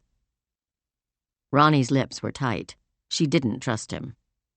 She probably thought once a border agent, always a border agent. He took a deep breath to break the tension. He spotted a wall covered with children's drawings and paintings. A surprising number of them had the desert as their subject. Families holding hands walking down a path, scary red eyes in the darkness, saguaro and prickly pear cacti, dead bodies. "Wow, kids did those?" he asked. "Yes," she said. "We get many children sick making the crossing. They are dehydrated, sunburned, covered with bug bites. Some have seen their parents die. All need treatment for trauma. And, of course, there's no funding for such care. Regardless, once we fill out the proper paperwork, we transfer the children to a hospital that can better help them. I know the procedure, but which hospital would you have used for her?" "Depends," Ronnie said. "On what?" "The severity of the case. More commonly, which hospital has a bed available, things like that. May I ask why you're involved?" "It's an old case of mine," he said. "I know you think we're a bunch of heartless bastards, and sometimes we are. But I want to make this one right." "How would you make it right?" "Learning the truth of what happened to her, telling her father. He's lived with not knowing for 5 years. Will you check your records for May 2007? Ronnie nodded. A line had formed behind Jack, and she seemed impatient. Her fingers clicked on the keyboard, and she came up with a file. "Jane Doe, May 2007, she said. 6-year-old female, dehydrated, multiple injuries, including infected cuts on both feet. She drifted in and out, but never became fully conscious. She called for her father, but couldn't tell us his name or even hers." "You mean she's alive?" "She survived long enough for us to transfer her to Tucson." Ronnie's brow furrowed as she scrolled through the file. Jack studied her face, seeing the worry there. This was a nurse who cared. "Here it is," Ronnie said, handwriting the information on a notepad. "Jane Doe, case number 4134. We sent her to San Jacinto Hospital." "Thank you," he said. "I hope it helps," she said. On the way out of País Grande, he picked up 2 carne asada tacos from the place in the strip mall and ate them as he drove. The sauce was homemade and extra spicy, and he liked the way it made his mouth burn. He drove fast up the rural road to Route 8 and turned the music up nice and loud. San Jacinto was a good hospital, but it seemed a strange choice to him. He couldn't remember ever taking someone to San Jacinto. Tucson rose from the desert, silver and tall. His chest tightened, and he was sure his blood pressure had spiked. He got off the highway an exit too soon and had to waste 15 minutes finding the hospital. The city reminded him of work and of losing Luella. He hadn't been back in a long time. And if it weren't for Rosa Rodriguez, he wouldn't be returning now. Roberto. Julia's car was loaded up for the trip, Bonnie in the back seat. It made sense for her to drive. They would be many hours on the road, lots of speed traps, and Roberto didn't have a license. From the minute they heard that Rosa had last been seen in País Grande, Arizona, Roberto had to get there as soon as possible. He had arranged for Serapio to run the orchard for a few days. Lion was going to check on the house every day. First, before they headed south, he wanted to see his father. Once they got close, Roberto directed her to North Boyle Avenue. Julia found a space on the street and she parked the car. "Should Bonnie and I wait here?" she asked. "No," he said. "Of course not. I want to introduce you." "Bonnie too?" "Si," Roberto smiled. But inside, he felt nervous. He glanced at the house, saw his father and Esperanza crowded at the window, looking out from behind the curtain. As they all got out of the car, Roberto put his arm around Julia's waist and unlatched the gate on the chain-link fence and walked her up the front steps. Pink roses and bright blue morning glories were blooming, and the tomato plants were heavy with red fruit. He saw Julia smile as she checked them out. His father opened the door before he had the chance to knock. Hola, Papa, Roberto said. This is Julia Hughes. I'm so glad to meet you, Julia said, shaking his hand. Glad to meet you too, his father said. He was very shy about his English, but after many years here he understood everything and spoke very well. This is my wife, Esperanza. The two women hugged. Roberto felt happy to see Esperanza's genuine delight at meeting Julia. She beamed, gesturing for Julia to come in, checking out Julia's hair, clothes, shoes, all very modest. Nothing like what Esperanza would assume the Malibu lady would wear. What about Bonnie? Julia asked. Would you rather we left her in the yard? No, of course not, his father said. Bring her in. Esperanza hurried to the kitchen. They heard water running, and she returned with a bowl for Bonnie, who instantly began to lap it up. The whole house was so small, the living room just large enough to hold two short couches facing each other, a table in the middle, and the TV. Roberto tried to see it through Julia's eyes. He was sure she'd never entered a house like this before. But she seemed happy, settling down on the couch, accepting the glass of Dr. Pepper that Esperanza set on a lace doily on the table before her, her gaze taking in all the photos on the wall, and Esperanza's shrine to the Virgin of Guadalupe in the corner. I'm so happy to be here and meet you both, she said.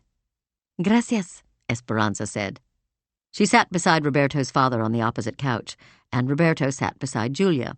They all faced one another. Roberto's father's eyes burned into his, and he cleared his throat, knowing he had to start talking. Papa, he said. He saw his father steeling himself for news. Roberto was holding Julia's hand. Maybe his father thought they had come to say they were getting married. Roberto glanced at Julia, her calm blue eyes and elegant profile. Oh, there she is, Julia said, turning to look at the framed photo of Rosa. What a beautiful picture. It was taken at her school, Roberto said. Papa, Roberto said, we have news about her. News? How? He asked. Julia, Roberto said, she's done research, investigación, and she found a trail that leads to Rosa. Rosa? She is alive? His father asked, jumping to his feet. Papa, slow down. We don't know yet, Señor Rodriguez, Julia said. The border agent who picked up Roberto found out that 5 years ago, Rosa was seen at a hospital in País Grande, Arizona. She was sick, but alive. Dios mío, he said, pacing. I came to tell you that we are going there now, Roberto said. Going where? To País Grande. No, are you crazy? What else would I do? Roberto asked. My daughter was there. I will go look for her. It's near the border, no? Si, Roberto said. So, you want to go back to Mexico? Because that's what will happen. ICE will catch you, or your friend, the border agent, will arrest you. País Grande is where many get caught. Roberto and his father stared at each other. They both knew that what he was saying was true. Roberto swallowed, not wanting to look at Julia. This was the real reason he'd wanted to see his father today, because if he did get caught and sent back, he might not see him for a long time. I trust Jack Leary, the agent, Julia said. Ah, his father said, too polite to speak against her. But Roberto and his father and Esperanza knew the border, and knew that trust had a different meaning down there. What would you do, Papa? Roberto asked. His father squinted, the expression making his face look angry. But Roberto knew he was trying to hide his feelings. He was shorter, thicker than Roberto, and paced around the room. Finally, he sat down heavily. At last he spoke. I would do what you are doing, he said. If you were lost and I had the chance to find you, I would go. Roberto nodded. He felt better knowing that his father understood. Gracias, Papa, Roberto said. His father just stared. Bonnie had finished drinking water and now lay stretched out on the rug, relaxing. His father reached down to pet her, and she licked his hand. She is old, he asked. 12, Julia said. "The desert heat will not be good for her," he said, "even in the car." "She likes car rides," Julia said. "Leave her with us," his father said. Roberto listened carefully, heard his father's voice crack. Julia felt torn. She wanted Bonnie to be with her, but she also wanted her to be safe. "That's very nice of you," Julia said after a moment. "Are you sure?" "Yes," his father said. "But I have a question." "Okay," she said. "Why are you taking this trip, Julia?" his father asked simply. "Because I love your son," she said. "And I lost my daughter too," she added softly. It was time to go. Esperanza had been busy preparing a bag of food for the road. Julia programmed the family's number into her mobile phone, and Roberto glanced into the bag. Cans of Dr. Pepper, 2 burritos wrapped in wax paper, and a box of small round cookies covered in powdered sugar, Mexican wedding cookies. Roberto glanced up at Esperanza, and she winked. They walked outside and everyone hugged. Roberto felt joy and surprise at his father's reaction to meeting Julia. It nearly overwhelmed the sorrow he felt simmering just beneath the surface, to think that this could be the last time he saw his father for a while. Looking at Julia standing beside his father, he felt strong. She was his luck, his angel, and he believed what she'd said, that they would all come home safely. Esperanza asked Roberto and Julia to stand with Bonnie in front of the car, and she took their picture. Then Julia handed Esperanza her iPhone and asked her to take one for her, too. When Julia started up the car, she rolled down the windows. Making a U-turn in the wide street, she drove very slowly so they could all wave. Both she and Esperanza waved their arms wildly, but Roberto and his father were given to smaller gestures. They each raised one hand. But then Roberto saw his father put his hand over his heart. He closed his eyes to keep that image in his mind forever. Once the house and his family were out of sight, Julia sped up, and they were on the freeway, on their way. Chapter 20. Jack. Tucson on a Saturday was marginally better than Tucson on a weekday. Most offices were closed, so the streets weren't so busy. Jack had never been made for the city, and his already thin tolerance for crowds and traffic had only diminished as he'd gotten older. He parked in San Jacinto Hospital's garage and took the elevator to the lobby level. The hospital felt old, but, if such a thing was possible, kind of cozy. It wasn't all gleaming white like the other medical centers. The floor was terracotta tile. The walls were somewhere between tan and brown. There were statues of Saint Jacinto and the Virgin Mary everywhere, and crucifixes on each corridor. There were nuns walking the halls, though only a few wore habits. "Good morning, sister," Jack said, approaching a nun pushing a library cart. "Can you tell me where medical records is located?" "In the basement," she said, "but they're closed today. You'll have to come back Monday." "Okay, thanks. Now, where can I find the pediatrics floor?" "Take the elevator and push 4. "Thank you," he said, glad she didn't ask whom he was visiting. She probably pegged him as a Catholic schoolboy from way back. Nuns, in their own way, were good at profiling. He rode up to the 4th floor and stepped into familiar territory. Medical floors, no matter the hospital, were set up the same way, with the nurse's desk in the center and patient rooms on hallways radiating out. He passed a young male doctor speaking to worried-looking parents and went straight to the desk. An older nun was on the computer. "Excuse me, sister," he said. "Just a minute," she said. He waited. A white-haired doctor, a real Dr. Spock type, carried a file behind the desk and placed it in a tray. The nun didn't even look up. "Sister," the doctor said, "I need the number for—" "Just a minute," she said sharply. "I need it now." "There's the phone book." Jack hid a smile. She was just like the nuns he'd grown up with. They were focused and strict, and they didn't let anyone give them guff, even the Monsignor. The doctor walked away.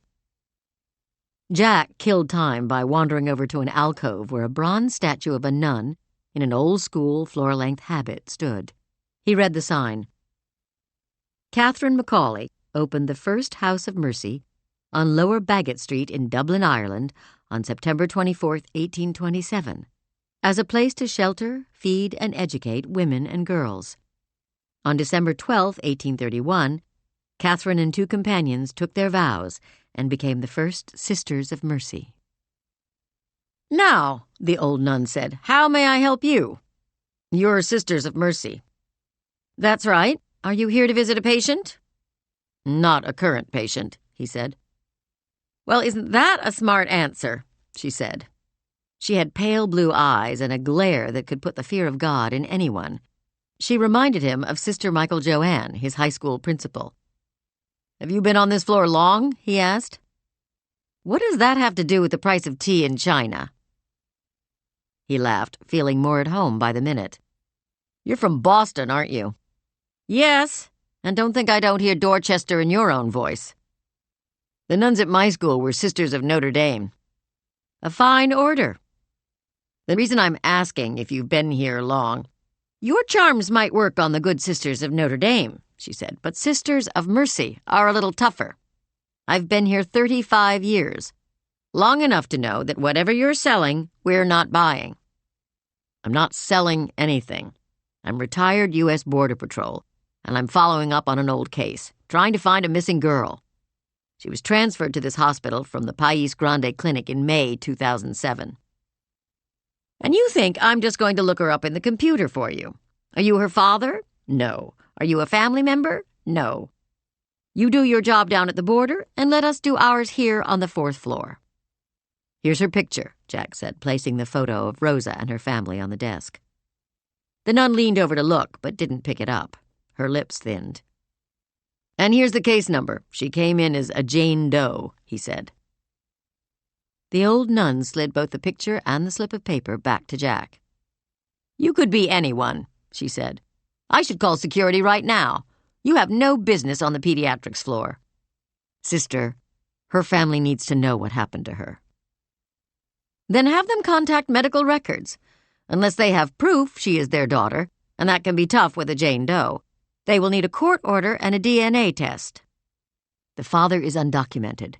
He and Rosa crossed from Mexico, and she got sick and lost in the desert. He can't get a court order." At that, the nun paused. She reached for the photo again, and Jack saw her studying Rosa. "I just read about Catherine Macaulay," Jack said, pointing at the statue. "Your order was founded to help the poor. I see the map of Ireland on your face, just like you see it on mine. Our people knew poverty, just like the Mexicans know it now. Catherine Macaulay tried to do something about it." "Don't go telling me about my own order," she said. "And what's a retired border agent doing trying to help undocumented Mexicans? You don't hear that every day. Am I supposed to trust you just because you've got some Irish blood and went to Catholic school?" "No," he said, "you're supposed to trust me because you know the truth when you hear it." She drew the case number closer, and her fingers began clicking on the keypad. "No matter what I find, I can't give out any information about the child without written permission from whoever is caring for her now." "Understood," he said. The sister frowned.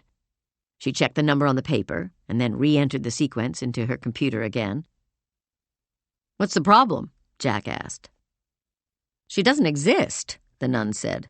"As far as our records go, we never had a Jane Doe with that case number sent to us by the medical center in País Grande." "Your files go back to 2007? "They go back much further than that," she said. Jack checked his watch, 3:15 p.m. It would take him an hour and a half to get back to País Grande, and no matter how late the clinic stayed open, he was pretty sure the shift would change at 5. He thanked the nun and headed for the elevator and his car. Luckily, traffic was light. With temperatures above 100, people didn't seem in a rush to head for the desert. He floored it to Route 8, took a left off the interstate at Gila Bend, and headed south. Passing through the Barry M. Goldwater Air Force Range, he hoped they weren't doing bombing exercises today. He crossed the line from Maricopa into Pima County. The Mexican border was less than 20 miles south. He couldn't help scanning, knowing that migrants were walking nearby, and if he stopped a cut sign, he'd probably find a group within minutes. He'd seen Dodge Chargers on Route 8, known that the unmarked cars belonged to the Border Patrol. Now he passed a white and green SUV, same make and model as his, and raised a hand in greeting.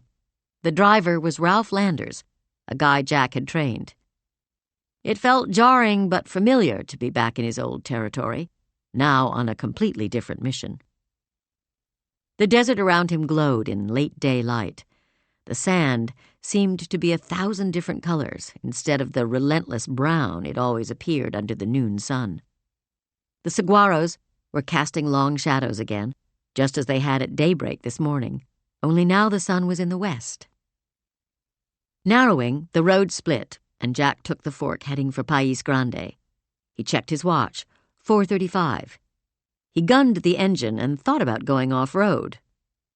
He would save 5 minutes, but he heard a Predator B, an MQ-9 Reaper drone, overhead, and he didn't need to show up on camera in his old command station, so he stayed the course. Barely 10 minutes later, he pulled into the parking lot beside the País Grande Medical Center. There were fewer cars than before, but an ambulance had backed into the emergency room bay. He hurried inside, found the waiting room full but no one at the desk. He'd missed Ronnie for the day. Her nameplate had been replaced with one that said Delfina Guerra, RN. He stood still, then walked back outside, his heart racing. Ronnie had said everyone pitched in, whatever the emergency. Delfina must have been helping. He paced the entryway, waiting to ask Delfina about the mix-up. All he could figure was that the clinic had sent the records to another Tucson hospital. Glancing toward the parking lot, he saw a group of clinic staff heading toward their cars. Ronnie was among them. She spotted him right away, but just kept walking. He couldn't blame her. It was Saturday night, and she was probably in a hurry to get home. "Hey, Ronnie," he said, approaching her just as she reached her Toyota Camry. The white car was old, covered with dust, typical of any vehicle that drove through the desert every day. "Oh, hi," she said. "I have a couple of questions for you." "I'm in a bit of a hurry," she said, unlocking her car, throwing her purse inside. She climbed behind the wheel, clearly not in the mood to talk. "It won't take long. My trip to Tucson didn't go so well," he said. "No?" she asked, starting the engine. "No, not at all. Delfina can help you," she said. "A car crash victim just came in, and she's busy with that, but—" "Hey, you live in Mexico," Jack said, noticing the sentry sticker on her windshield. It meant she had undergone a detailed background check and been pre-approved as a low-risk traveler who could cross the border easily without inspection. The passes were given to workers who made daily, or at least frequent, trips from their homes in Mexico to work in the United States. "Yes," she said, "nurses are scarce everywhere, especially at a clinic like this. No one wants to work here." "So you cross the border every day," he said. "Well, you're doing the work of the angels, that's for sure." "Gracias," she said, giving a slight smile. "You cross at Nogales?" "Yes." "Wow, I used to work that sector. I know a lot of the guys." "I'd better go. My husband is waiting for his dinner." "Okay," Jack said. "Just one thing. That Jane Doe case file didn't match up with the records at San Jacinto. Any chance you got the hospital wrong?" "We don't make those kinds of mistakes," she said. "Have Delfina check for you. Or maybe transpose the digits on the case number?" She tried to laugh. He picked up fear coming off her. "I'm not blaming you," he said quickly. "It happens. He heard tires on gravel and saw Ralph's SUV pulling into the lot. Ralph grinned, pointed, and rolled down his window. "You old dog," he called. "I couldn't let you sneak by without tracking you down to say hello. How the hell you doing, Jack?" Jack waved to let him know he'd be right there, then turned back to Ronnie. "Look, sorry to trouble you. I'll go check with Delfina. Have a good night." He started toward Ralph's SUV. "Thank you," she said, sounding relieved. She snapped on her seatbelt. "She'll help you. When you find Rosa, let us know how she's doing, okay?" The hair on the back of Jack's neck stood up. He stopped walking and turned slowly toward Ronnie. How do you know her name is Rosa?" "You must have said it," she said, "this morning." He stared at the worry lines in her forehead, at the sweat breaking out along her brow. "No, Ronnie," he said, "I didn't. I never said her name."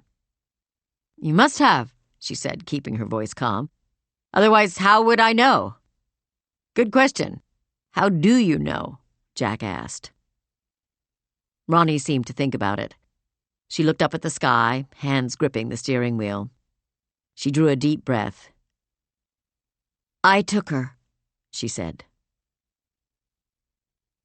Julia. The ride had been long and hot, and she was glad she'd left Bonnie with Roberto's father. As they passed Yuma and drove through the desert, he stared around out the window as if seeing it for the first time.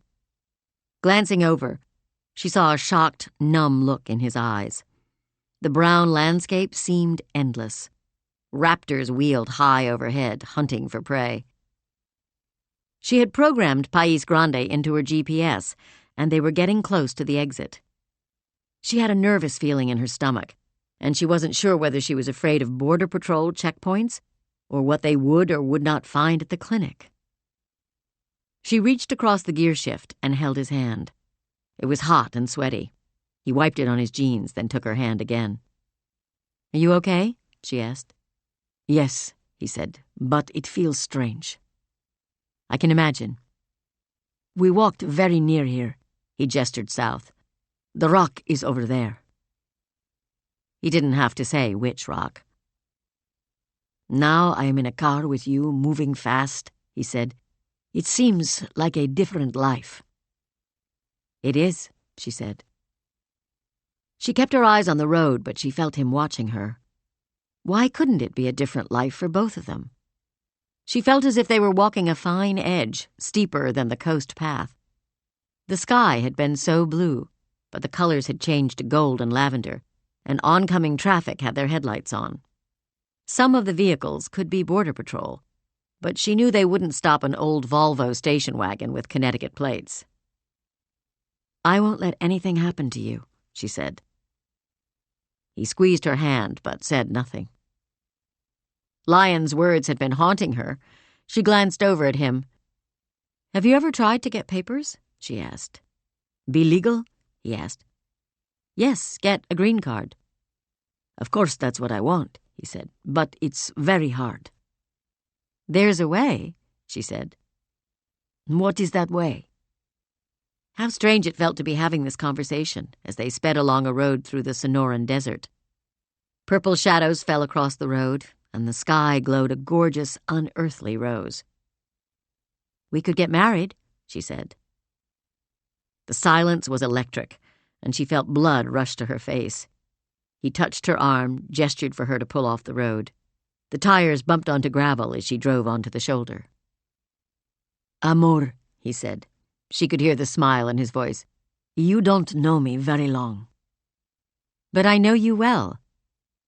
"Julia," he said, "no one in my life has ever loved me like this. My family, yes, but that is different. Sometimes it's too much to believe." "Why?" "Because you could have anyone. You are beautiful, educated. I'm not. Why do you want me?" "Because I love you." He leaned across to put his arms around her, kiss her. He stroked her cheek and hair. "Te amo, Julia," he said, "but I would never marry you for a green card.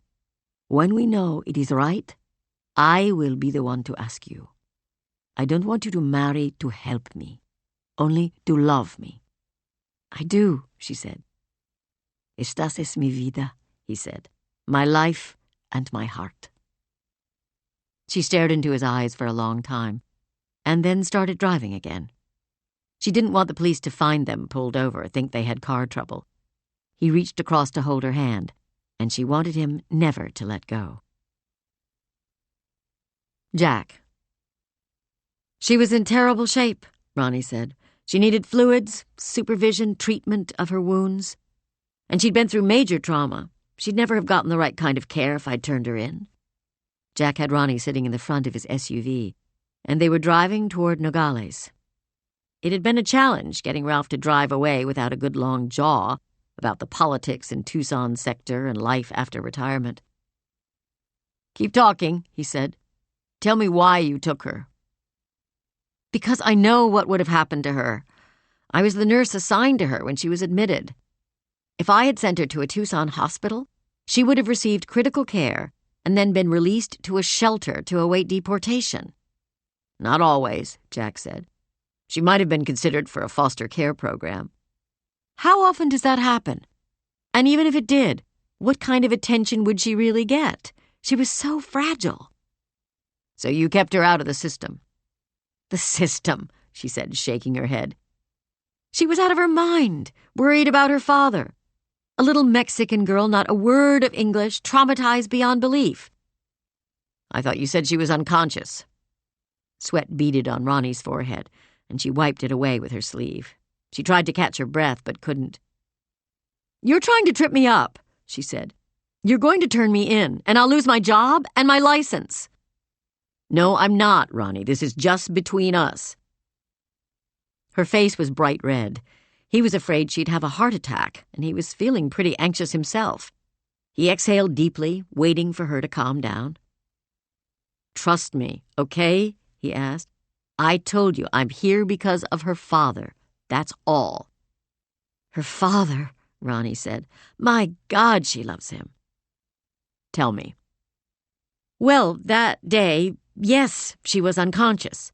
But she would come to and cry for him. She begged us to look for him, but how could we?" "Exactly," Jack said. "She was very sick. With such a high fever, I wasn't sure she'd live through the night." "But she did?" "Yes." "And then what?" "My middle sister, Bernarda, is a nurse in Ciudad Juarez. The hospital there is excellent. They know how to deal with desert injuries, but also, especially, psychological damage in children. That city is a war zone." "That's why they know how to treat children. I didn't intend Rosa to live there, only stay there until she was well enough to be released." "So you sent me on a wild goose chase to San Jacinto?" "Yes," Ronnie said. "I'm sorry, but I had to think and make a plan. Rosa is very sensitive, and I didn't want you to just—" "Rosa lives with you? She's okay?" Now Ronnie smiled, ear to ear. "She's wonderful. She lives with my youngest sister and her family right around the corner. Marisol is a nurse too, and she has loved Rosa as if she were her own. We all have." "Can I meet her?" Jack said. "I'll take you to her right now," Ronnie said. Chapter 21. Rosa. Outside, dogs ran in the street and barked. She was in 5th grade and got straight A's. She shared a room with Lita, her sister, who wasn't really her sister. Their brothers Oscar and Gustavo, who weren't really her brothers, had bunk beds in the room next door, and sometimes Rosa wished she and Lita had bunk beds too, instead of having to share a mattress. Lita was a teenager, a senior in high school determined to go to college, and it was bad enough she had to share her room with an 11-year-old, much less share a mattress on the floor. Rosa thought Lita would like her better if they had a little space between them. Their parents, who weren't really Rosa's parents, were Marisol and Emilio Garcia. Marisol was a nurse at the Red Cross Medical Center, and Emilio drove a garbage truck. They cared a lot about their children doing well in school, so Emilio had gotten each child his or her own desk.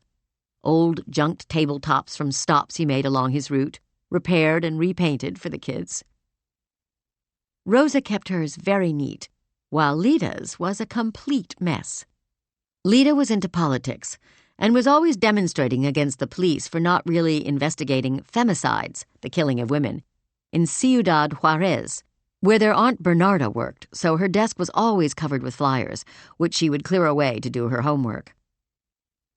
Rosa's desk was the opposite. She had made herself a blotter out of construction paper and cardboard. The family shared a computer in the kitchen, so Rosa sometimes did her homework there, leaving her blotter free for a notebook and a tray to hold pens and pencils. She had made the tray from a branch she found on the street.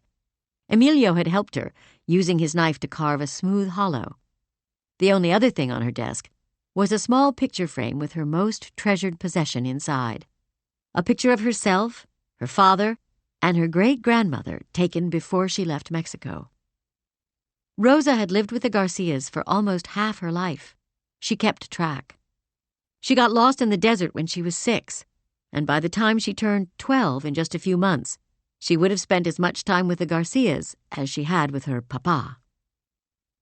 When she got sent back to Mexico from the desert, she was very sick and spent a long time in hospitals.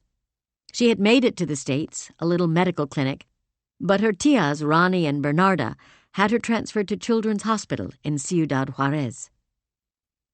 At first, she did nothing but sleep, with tubes in her arms, bandages all over, and gauze on her eyes because the bright sun had burned her all over, even her eyes, and she was lucky she didn't go blind. They told her that a long time later. When she woke up, she didn't know where she was. That seemed so strange to her because even now she remembered dreaming in the hospital, seeing the shadows of doctors and nurses moving behind her bandages. Her dreams were vivid, and in them her father was with her. They were home, or sometimes they were walking in the desert, but always she could hear her name, Rosa, coming straight from her papa's lips, telling her he loved her, he was taking her to a better place. She dreamed of her abuela, her great-grandmother, rocking her in her lap, singing a song about the little burro. In every dream she held Maria, the doll her abuela made for her before they left on the long journey. And sometimes in the dream she lost her father and Maria, and she would cry in her sleep. The tias, Ronnie and Marisol, would come to see her in the hospital where Bernarda worked. They told her she never had to worry, that they would be her family until they could find her own. They were all nurses, and even though Rosa was Bernarda's patient, the others would help change her dressings, read her stories, braid her hair. Each of them had a husband and children, and Rosa would hear the sisters bicker about whose family Rosa should live with.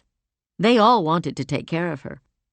Bernarda lived and worked in Ciudad Juarez, where the drug war made life dangerous. Ronnie worked at the medical center in País Grande in Arizona, and she had taken a big chance by spiriting Rosa across the border, and they didn't want her to risk getting caught and being in trouble. By the time Rosa was well enough to leave the hospital, weeks later, Marisol took her home. She knew she was lucky. They treated her well. Sometimes Emilio talked about wanting to cross, to go live in the States, saying anything there would be better than trying to raise a family in Altar, where it was so hard to make enough to support his family. Rosa got scared when she heard that. She would have nightmares and scream in her sleep on the nights he talked about it. He said he wouldn't care if they were all illegals. At least he wouldn't have to worry about the cholos in the town square, the coyotes who would take his kids and sell them, and they'd never be seen again. Nita got angry and snapped at him when she heard him say illegals, and told him the better phrase was undocumented immigrants. She was applying to colleges and was trying to get a visa to study in the States at the best school she could get into. She knew she'd probably end up going to Universidad Nacional Autónoma de Mexico in Mexico City. It was the country's best, and she had the grades to get in. She wanted to study political science and then become a lawyer. She said her family lived surrounded by suffering, and she was sick of it and wanted to help people. Rosa wanted to help people too, the way Susanna had helped her. When she first woke up in Children's Hospital, she was too sick and weak to talk, and she still couldn't remember her name. That's when she had first met Susanna, her therapist. Even though Rosa couldn't speak, Susanna had sat by her side and listened. Without words, Rosa and Susanna had started to communicate. During those weeks in the hospital, Rosa had needles in her body, tubes delivering fluids because without them she would have died. Her fever had been very high, and her heart stopped more than once. She had lost oxygen to her brain. It's a miracle, she heard that many times, that she didn't die, that she didn't lose brain function, that she was normal. But Rosa wasn't normal. She might look it on the outside, but even there she had doubts. She sometimes felt any stranger on the street could look right through her, see her broken heart, and know her story. She told Rosa she was in a special hospital. The rooms were full of children who had been through experiences so awful they couldn't bear to remember them. The hospital was known for helping children heal from wounds inside as well as outside. Susanna had helped Rosa remember things she had forgotten. First name, last name, where she had lived in Mexico, the sights and smells of her everyday life, anything that might help the authorities and the tias, Bernarda, Ronnie, and Marisol, find her real family. Those days, even though the tias were so kind and said she would always have a home with them, Susanna became her most important person. She came to the hospital every day and helped her think about her father. Rosa was small for her age, the skinniest girl in her class, and she wore glasses with a special tint because the desert sun had burned her eyes and made them sensitive. When she looked at the picture of her family, she saw that her hair was the same as before, long, brown, and wavy. In fact, except for the glasses, she looked almost the same as she had in the photo. Yes, the girl in that photo was normal, even special. Preciosa, her father had called her, precious girl. She held the picture close to her face and kissed her father and great-grandmother.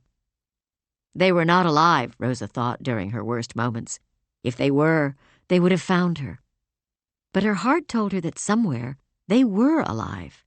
She felt they missed her as much as she ached for them. She'd had those feelings all along, even in the hospital. Closing her eyes, she went back there now. The bed with rails on the sides, tubes in her body, the constant taste of medicine on the back of her throat, the feeling she had to throw up. She had bandages all over, her feet, legs, hands, arms, and head. She had cracked ribs, sun poisoning, infected insect bites, and sores on nearly every part of her body. They had bandaged her eyes with cool gauze pads and changed them every hour. After a while, they put on a bandage that allowed a tiny bit of light in, just so she could see enough to not be scared. With that bandage, people looked like shadows. Susanna had sat in a chair by the side of her bed. Her voice was warm and calm. "Dime, tell me," Susanna always began. "Tell me about your house at home." "It was beautiful," Rosa would say. "I slept next to my great-grandmother. She prayed for us, and I could hear her rosary beads clicking. My father slept in the other room, but he always told me a story before I fell asleep." "What could you see when you looked out the window?" "Other houses like ours, and Popo." "Popo?" "With the snowy hair, always protecting the girl mountain." "Popo is a mountain." "See, sometimes smoke comes out his head." Susanna and Rosa laughed at that, and Rosa heard Susanna making scratching noises on her pad with her pen. "What could you smell?" That was easy and made Rosa smile, until she realized how much she missed it, and then she started to cry. "Tell me," Susanna said softly. But at that time, Rosa could not. The memory was too beautiful to say out loud. It was her treasure, and she had to hold on to it, to let herself dream that she would smell the lemons again, stand at the foot of her father's ladder while they talked and sang and he picked fruit from the tree. "What else?" Susanna would say. "What did you eat?" "Beans and corn, tamales for Navidad. Sometimes," she stopped herself. She didn't like to tell this part because she knew it would shame her father and Abuela. "Sometimes they didn't eat." "Why?" "If it was too dry and there was a drought, there wouldn't be any corn, and the orchard would not provide fruit to sell. At those times, there wasn't enough work for my father to make money." "So you had nothing to eat?" "I always did," Rosa said. Her eyes filled with tears, stinging behind the bandage. "But sometimes they didn't. I tried to share my food, but they wouldn't take it." "They loved you," Susanna said. Those words were the happiest words Rosa had heard since waking up in the hospital. She sobbed to hear them. "I love them. I love them. I want them." "I know," Susanna said. Susanna didn't make empty promises about finding her father. She helped by listening and visiting every day, by slowly and surely helping Rosa get stronger. Soon she would be discharged and go to live with Marisol and her family. Bernarda and Ronnie would visit all the time, and they promised her that if she needed Susanna, they would take her to see her. Yes, Rosa wanted to do well in school, and someday be like Susanna, help little girls remember the things that would help them, and not be so scared of the things too terrible to keep in their minds. She sat at her desk listening to the family in another room. The boys were playing video games, Marisol was cooking dinner, and Emilio had just gotten home from work and was showing Marisol some things he found in the trash. They were a good family, and she loved them, but they weren't hers. She had only one papa. Some days after school she went to the square. It looked the same as it had the day she'd arrived in Altar with her papa. People bustled around, buses and vans pulling in and out, the same vendors selling backpacks, food, and water. Marisol said Rosa could only go to the plaza with Lita, and only if they stayed close to the Red Cross clinic. But sometimes Rosa slipped away and walked to the church. She would sit on the steps, scanning the crowd for a tall man with short dark hair and a neat mustache. She looked for Miguel, her father's cousin, but he wasn't there. The old coyotes sat in the same place, but Rosa wouldn't go near them, not even to ask about her father. Then Lita would come running, grab her by the arm and shake her, ask if she really wanted to be abducted and sold for sex and never see the family again, because that's what happened to her friend Monica. Rosa had homework and was supposed to write a story. It could be about anything. She knew it would be about her childhood, when she had lived with her real family and been happy. Because when she wrote stories about it, she could live in the world where she used to be her father's preciosa, where the lemon trees were beautiful and all the goodness of life was right there. Chapter 22. Roberto. At night, the parking lot of the medical center at País Grande was nearly empty. When he and Julia pulled in, he stayed in the car while she went inside to talk to someone. He looked around for Leary's SUV, but it wasn't there. The night was pitch black, the way he remembered it being when he crossed. But when he looked up at the sky, even with the medical center lights, he saw stars burning. White swaths of stars, the constellations standing out so bright, reminding him of the myths his grandmother had taught him and that he had passed on to Rosa. He glanced at the door. It killed him not to be inside. But he didn't have long to wait. Julia walked out as soon as she'd gone in. "What did they say about Rosa?" he asked. The woman at the desk said they have no record of her being here. "And Leary?" "She said they had a big emergency here today. If he stopped by, she didn't see him." Roberto closed his eyes for a moment, trying to hold himself together. Julia dialed Leary's number and put the call on the speaker. "I was about to call you," Leary said. "We're in País Grande." "I thought you and Roberto were waiting in Malibu until I had real news." Roberto had other ideas. "Where are you?" "In Mexico," he said. "Why?" Julia asked. "Because that's where Rosa is." "Rosa?" Roberto asked. "She's alive, Roberto, and she's asking for you." Roberto's heart seized, and he started to cry. "Can you bring her here?" Julia asked, glancing at Roberto. She knew what he knew. Their lives were about to change forever. "You know I can't do that," Leary said. "She's Mexican, Julia. If he wants her, he has to cross the border and come back." "But," Julia began. Roberto took her hand. He held it as gently and lovingly as he could. He wanted all the love in his heart to flow into hers, so she would know and understand everything he was feeling for her as he said it out loud, so both she and Leary would hear.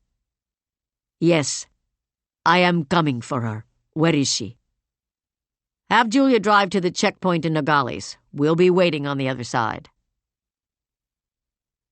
Julia. This was everything she had wanted, to see Roberto and Rosa together again, but it felt like the end of her world. Driving to Nogales, she felt Roberto's hand on her back, her shoulders, stroking her hair. His eyes glistened with tears that wouldn't stop. "Are you okay?" he asked. "I'm so happy for you," she said. "Gracias, amor." "Oh, God, she'll be so overjoyed to see you." "This is all happening because of you," he said. "Shh," she said, because she couldn't bear to hear it. Her bones ached inside, as if they might just give out. When they'd first met, Julia and Roberto both believed they would never see their daughters alive again. Being so close to finding Rosa made Julia ache for Jenny even more. To find Rosa, she had to lose Roberto. Why had she not known that? The road through the desert was pitch black. Signs for the Mexican border were everywhere. 10 miles ahead, 5 miles ahead, last exit before leaving the United States. She saw a roadblock on the opposite side of the highway, stopping cars and vans to check for migrants hiding in the back or in the trunk. Her heart was breaking because they were about to say goodbye. "It's happening so fast," she said. "Yes," he said. "We really found her." Roberto didn't answer. Traffic stopped because they were approaching the border. The area was crowded with motels and businesses, and a freight line ran just alongside the highway. A moment later, Julia saw the wall, a massive fence, really, with thick steel bars 25 feet high. She could look through them, even from inside the car, and see Mexico. It was like looking into a jail cell. Surveillance towers equipped with cameras and a guard shack rose at intervals along the fence. She saw a sign advertising secure parking $5 and pulled into the lot. "Roberto, if you stay here—" "I can't," he said. "But if you cross, they won't let you back. Let me go, talk to Jack, and see if I can bring her to you." "Amor, you know I have to go to her now," he said. Julia nodded. She and Roberto got out of the car with Rosa's doll and started walking toward a gate in the wall. A U.S. border guard stood there, checking documents. Julia showed him her passport, and he stared from her to Roberto. He held out his hand for Roberto's papers. "What is your purpose for crossing?" he asked. "To see," Julia began, sweat breaking out because she noticed the guard watching Roberto carefully. He had one hand on his gun, and still holding Julia's passport, he clicked a button on the radio hanging from his belt loop and spoke into a mouthpiece. "Victor, get over here," the guard said, not taking his eyes off Roberto. "We have a situation." "Hey, Dan," came Jack's voice through the fence. The border guard turned quickly and smiled. "Jack Leary, holy shit, what are you doing on that side?" "Family business," Jack said. "Let them through." "We're waiting for Tonk here to show us some documentation." "Tonk?" Julia wondered. "I'll take care of it," Jack said. "They're with me." "Man, you're putting me in a fucking bad position. I just called Vic." "I trained you both," Jack said. "Glad to know you're so thorough. This one's mine, okay? One of my old cases." "Okay, but if there's any blowback—" "There won't be," Jack said. Julia and Roberto pushed through the turnstile, then walked through the gate in the fence, and they were in Mexico. Jack. Tonk. That word had made Luella sick, and hearing it turned his stomach now. It had been coined long ago to describe illegal border crossers, and referred to the sound made by a sap hitting a skull. He put it out of his mind as he turned to see Julia and Roberto, clutching each other's hands, coming toward him. "Welcome back," he said to Roberto. He wasn't sure whether he meant it ironically or not. Roberto had kept one arm tightly around Julia and was craning his neck to look for Rosa. "Is she here?" Julia asked. "Yeah," Jack said. They began to walk toward the street where Jack had left his SUV. The town was lively as usual on a Saturday night, hopping, with locals and Americans who'd crossed for the evening. Small, flat-roofed, brightly painted houses rose on the hillside. Local officials supplied free, colorful paint to residents who wanted to spiff up their homes. Jack knew they wanted to make a good impression on people looking through the wall from the U.S. side. He walked ahead of Julia and Roberto, feeling more emotional than he had expected. Luella would have loved this, bringing a family together. The SUV was parked 2 blocks away under a street lamp. He'd wanted to keep the occupants completely safe, and you never knew what might happen in a border town on a Saturday night or any night. Ronnie, Marisol, and Rosa had followed in their car, but he felt it would be safer to have the 3 of them wait in his. He slowed down as they walked toward the SUV. "She's been through a lot," he said to Roberto. "I'm sure," Roberto said. He still hadn't spotted the SUV. "How far is she from here?" "We're close," Jack said. "But where?" he asked, craning his neck. "I need to see her." "Where has she been living?" Julia asked. "She got very lucky," Jack said. 3 guardian angels found her, 3 sisters, all of them nurses. She's been living in Altar with Marisol, the youngest, and her family. They've made sure Rosa's had excellent care." "Altar," Roberto said, his voice cracking. "Where we started from." "That's what Rosa says," Jack said. The street was dim, but as they approached the streetlight, he could see his SUV, Ronnie in the front seat, Marisol and Rosa in the back. He waved and saw Ronnie give a half-turn. The back door flew open, and Rosa jumped out. Jack looked at Roberto, saw the look in his eyes. "Papa!" Rosa shouted. "Rosa!" They ran to each other, and Roberto fell to his knees, holding Rosa in his arms, rocking her back and forth. The sisters remained in the SUV, and Jack and Julia stood where they were. He heard Julia sobbing quietly, and he did what Luella would have. Slipped his arm around her, as if she were his own daughter, and let her tears soak his shoulder. Chapter 23. Julia. She met Ronnie and Marisol and heard about Bernarda. Marisol wiped away tears, saying how hard it would be to live without Rosa. She'd become part of the family. She wanted Roberto to know that she and her sisters and husband and children were now his family too, that they would help however they could. She listened to Jack reassure Ronnie that he would keep this whole scenario under the radar. Maybe she'd gone against regulations, but sometimes rules were made to be broken. Just look at how beautifully this story was turning out. After a few minutes, Roberto turned and gestured to Julia. Julia had been holding Maria since they left their car on the other side, and she started to hand the doll to Roberto now. "You, amor," he said. "You give it to her."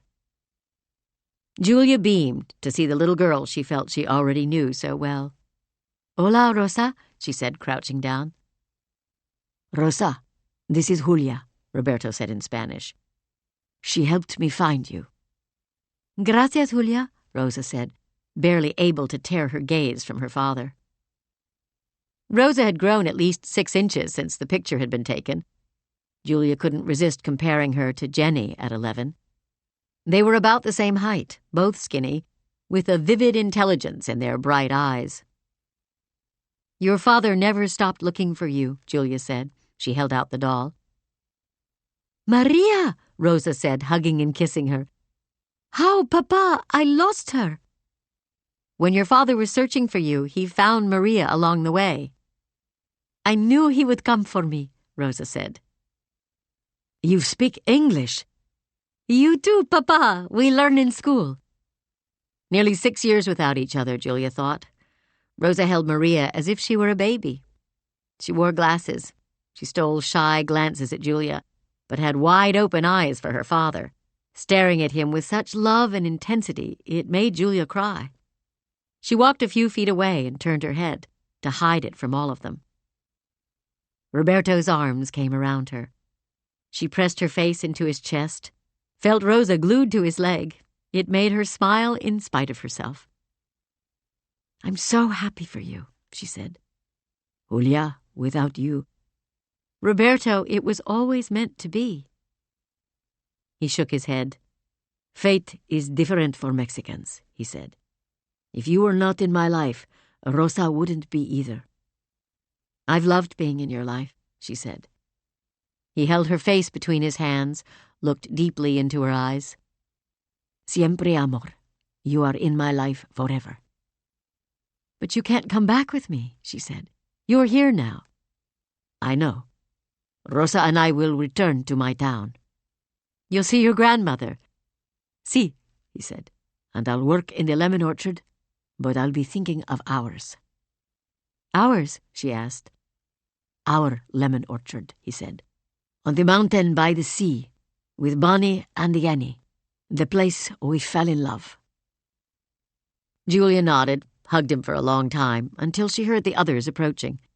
The plan was for Roberto and Rosa to return to Marisol's house for the night, and tomorrow the family would drive them home, to their small farm town south of Puebla. Julia, Marisol said, would you and Jack like to come over? Have something to eat with us. We are not far away. Julia glanced at Jack. He nodded, about to accept. No, thank you, she said. I should be getting back. Amor, Roberto said. It's a long drive for you alone, please. She shook her head. She felt her throat burning, and she wasn't even sure she could speak. Goodbyes hurt so terribly. For years she had rewritten what she would say to Jenny, how she wished she could have held on to her forever. Right now, just as then, her heart was breaking, and she knew another hour or two would not change anything. She put her arms around his neck, stood on tiptoes so their eyes were level. Siempre, just as you said before, she whispered so the others couldn't hear. Siempre, he whispered back. His arms felt so strong and familiar. She closed her eyes for a moment, so she'd always remember the feeling of them around her shoulders. Rosa was waiting for him. She bent down, kissed the top of Rosa's head. Then she kissed the doll and said, Maria, take good care of Rosa and Roberto. She will, Rosa said. Julia and Roberto held hands, but Julia backed away until there was space between them, and then she looked at him for the last time and turned away. She heard the sisters speaking Spanish, and car doors closing and an engine starting. Jack held open the passenger door of the SUV and she got in. You might want to wave, he said. Roberto's standing on the street watching you. Just drive, she said. And Jack did. As they pulled away, she stole a quick glance behind her and saw Roberto standing beside the sisters' car, not waving, not moving, just watching.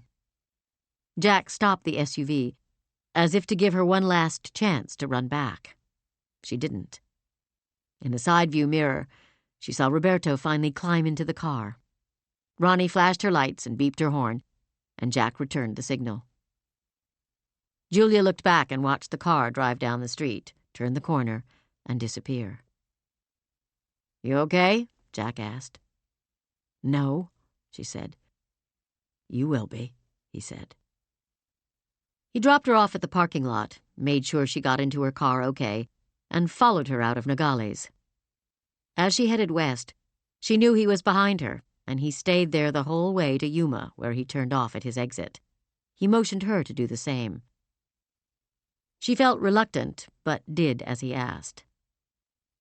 At the bottom of the exit ramp, he lowered his window and had her pull alongside. He handed her the Tim O'Brien CD. You need this, he said. No, you love it. Your ancestor would want you to have it, he said. And my wife would, too. She was a great romantic, Julia.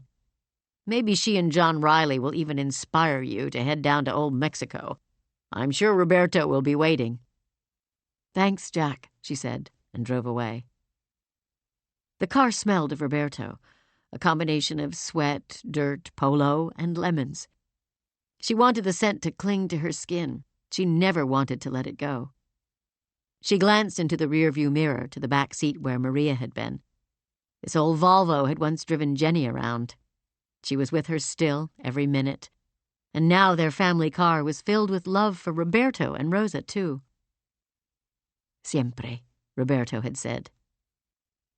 Julia wasn't tired at all. She knew she'd drive straight back to L.A., stop at Roberto's father's house to tell him what had happened and pick up Bonnie. She couldn't wait to see her. Maybe she would take her straight to Lyon's house. No matter the time, he wouldn't mind being awakened. Julia would tell him the amazing, miraculous story of how they had found Rosa. She knew he would be overjoyed. But oh, how it hurt to know the seat beside her where Roberto had been was empty. She kept her eyes on the road so she wouldn't have to see it. She put the CD in the player, and as she listened, she thought about Luella's belief in romance, and she let herself dream of Mexico.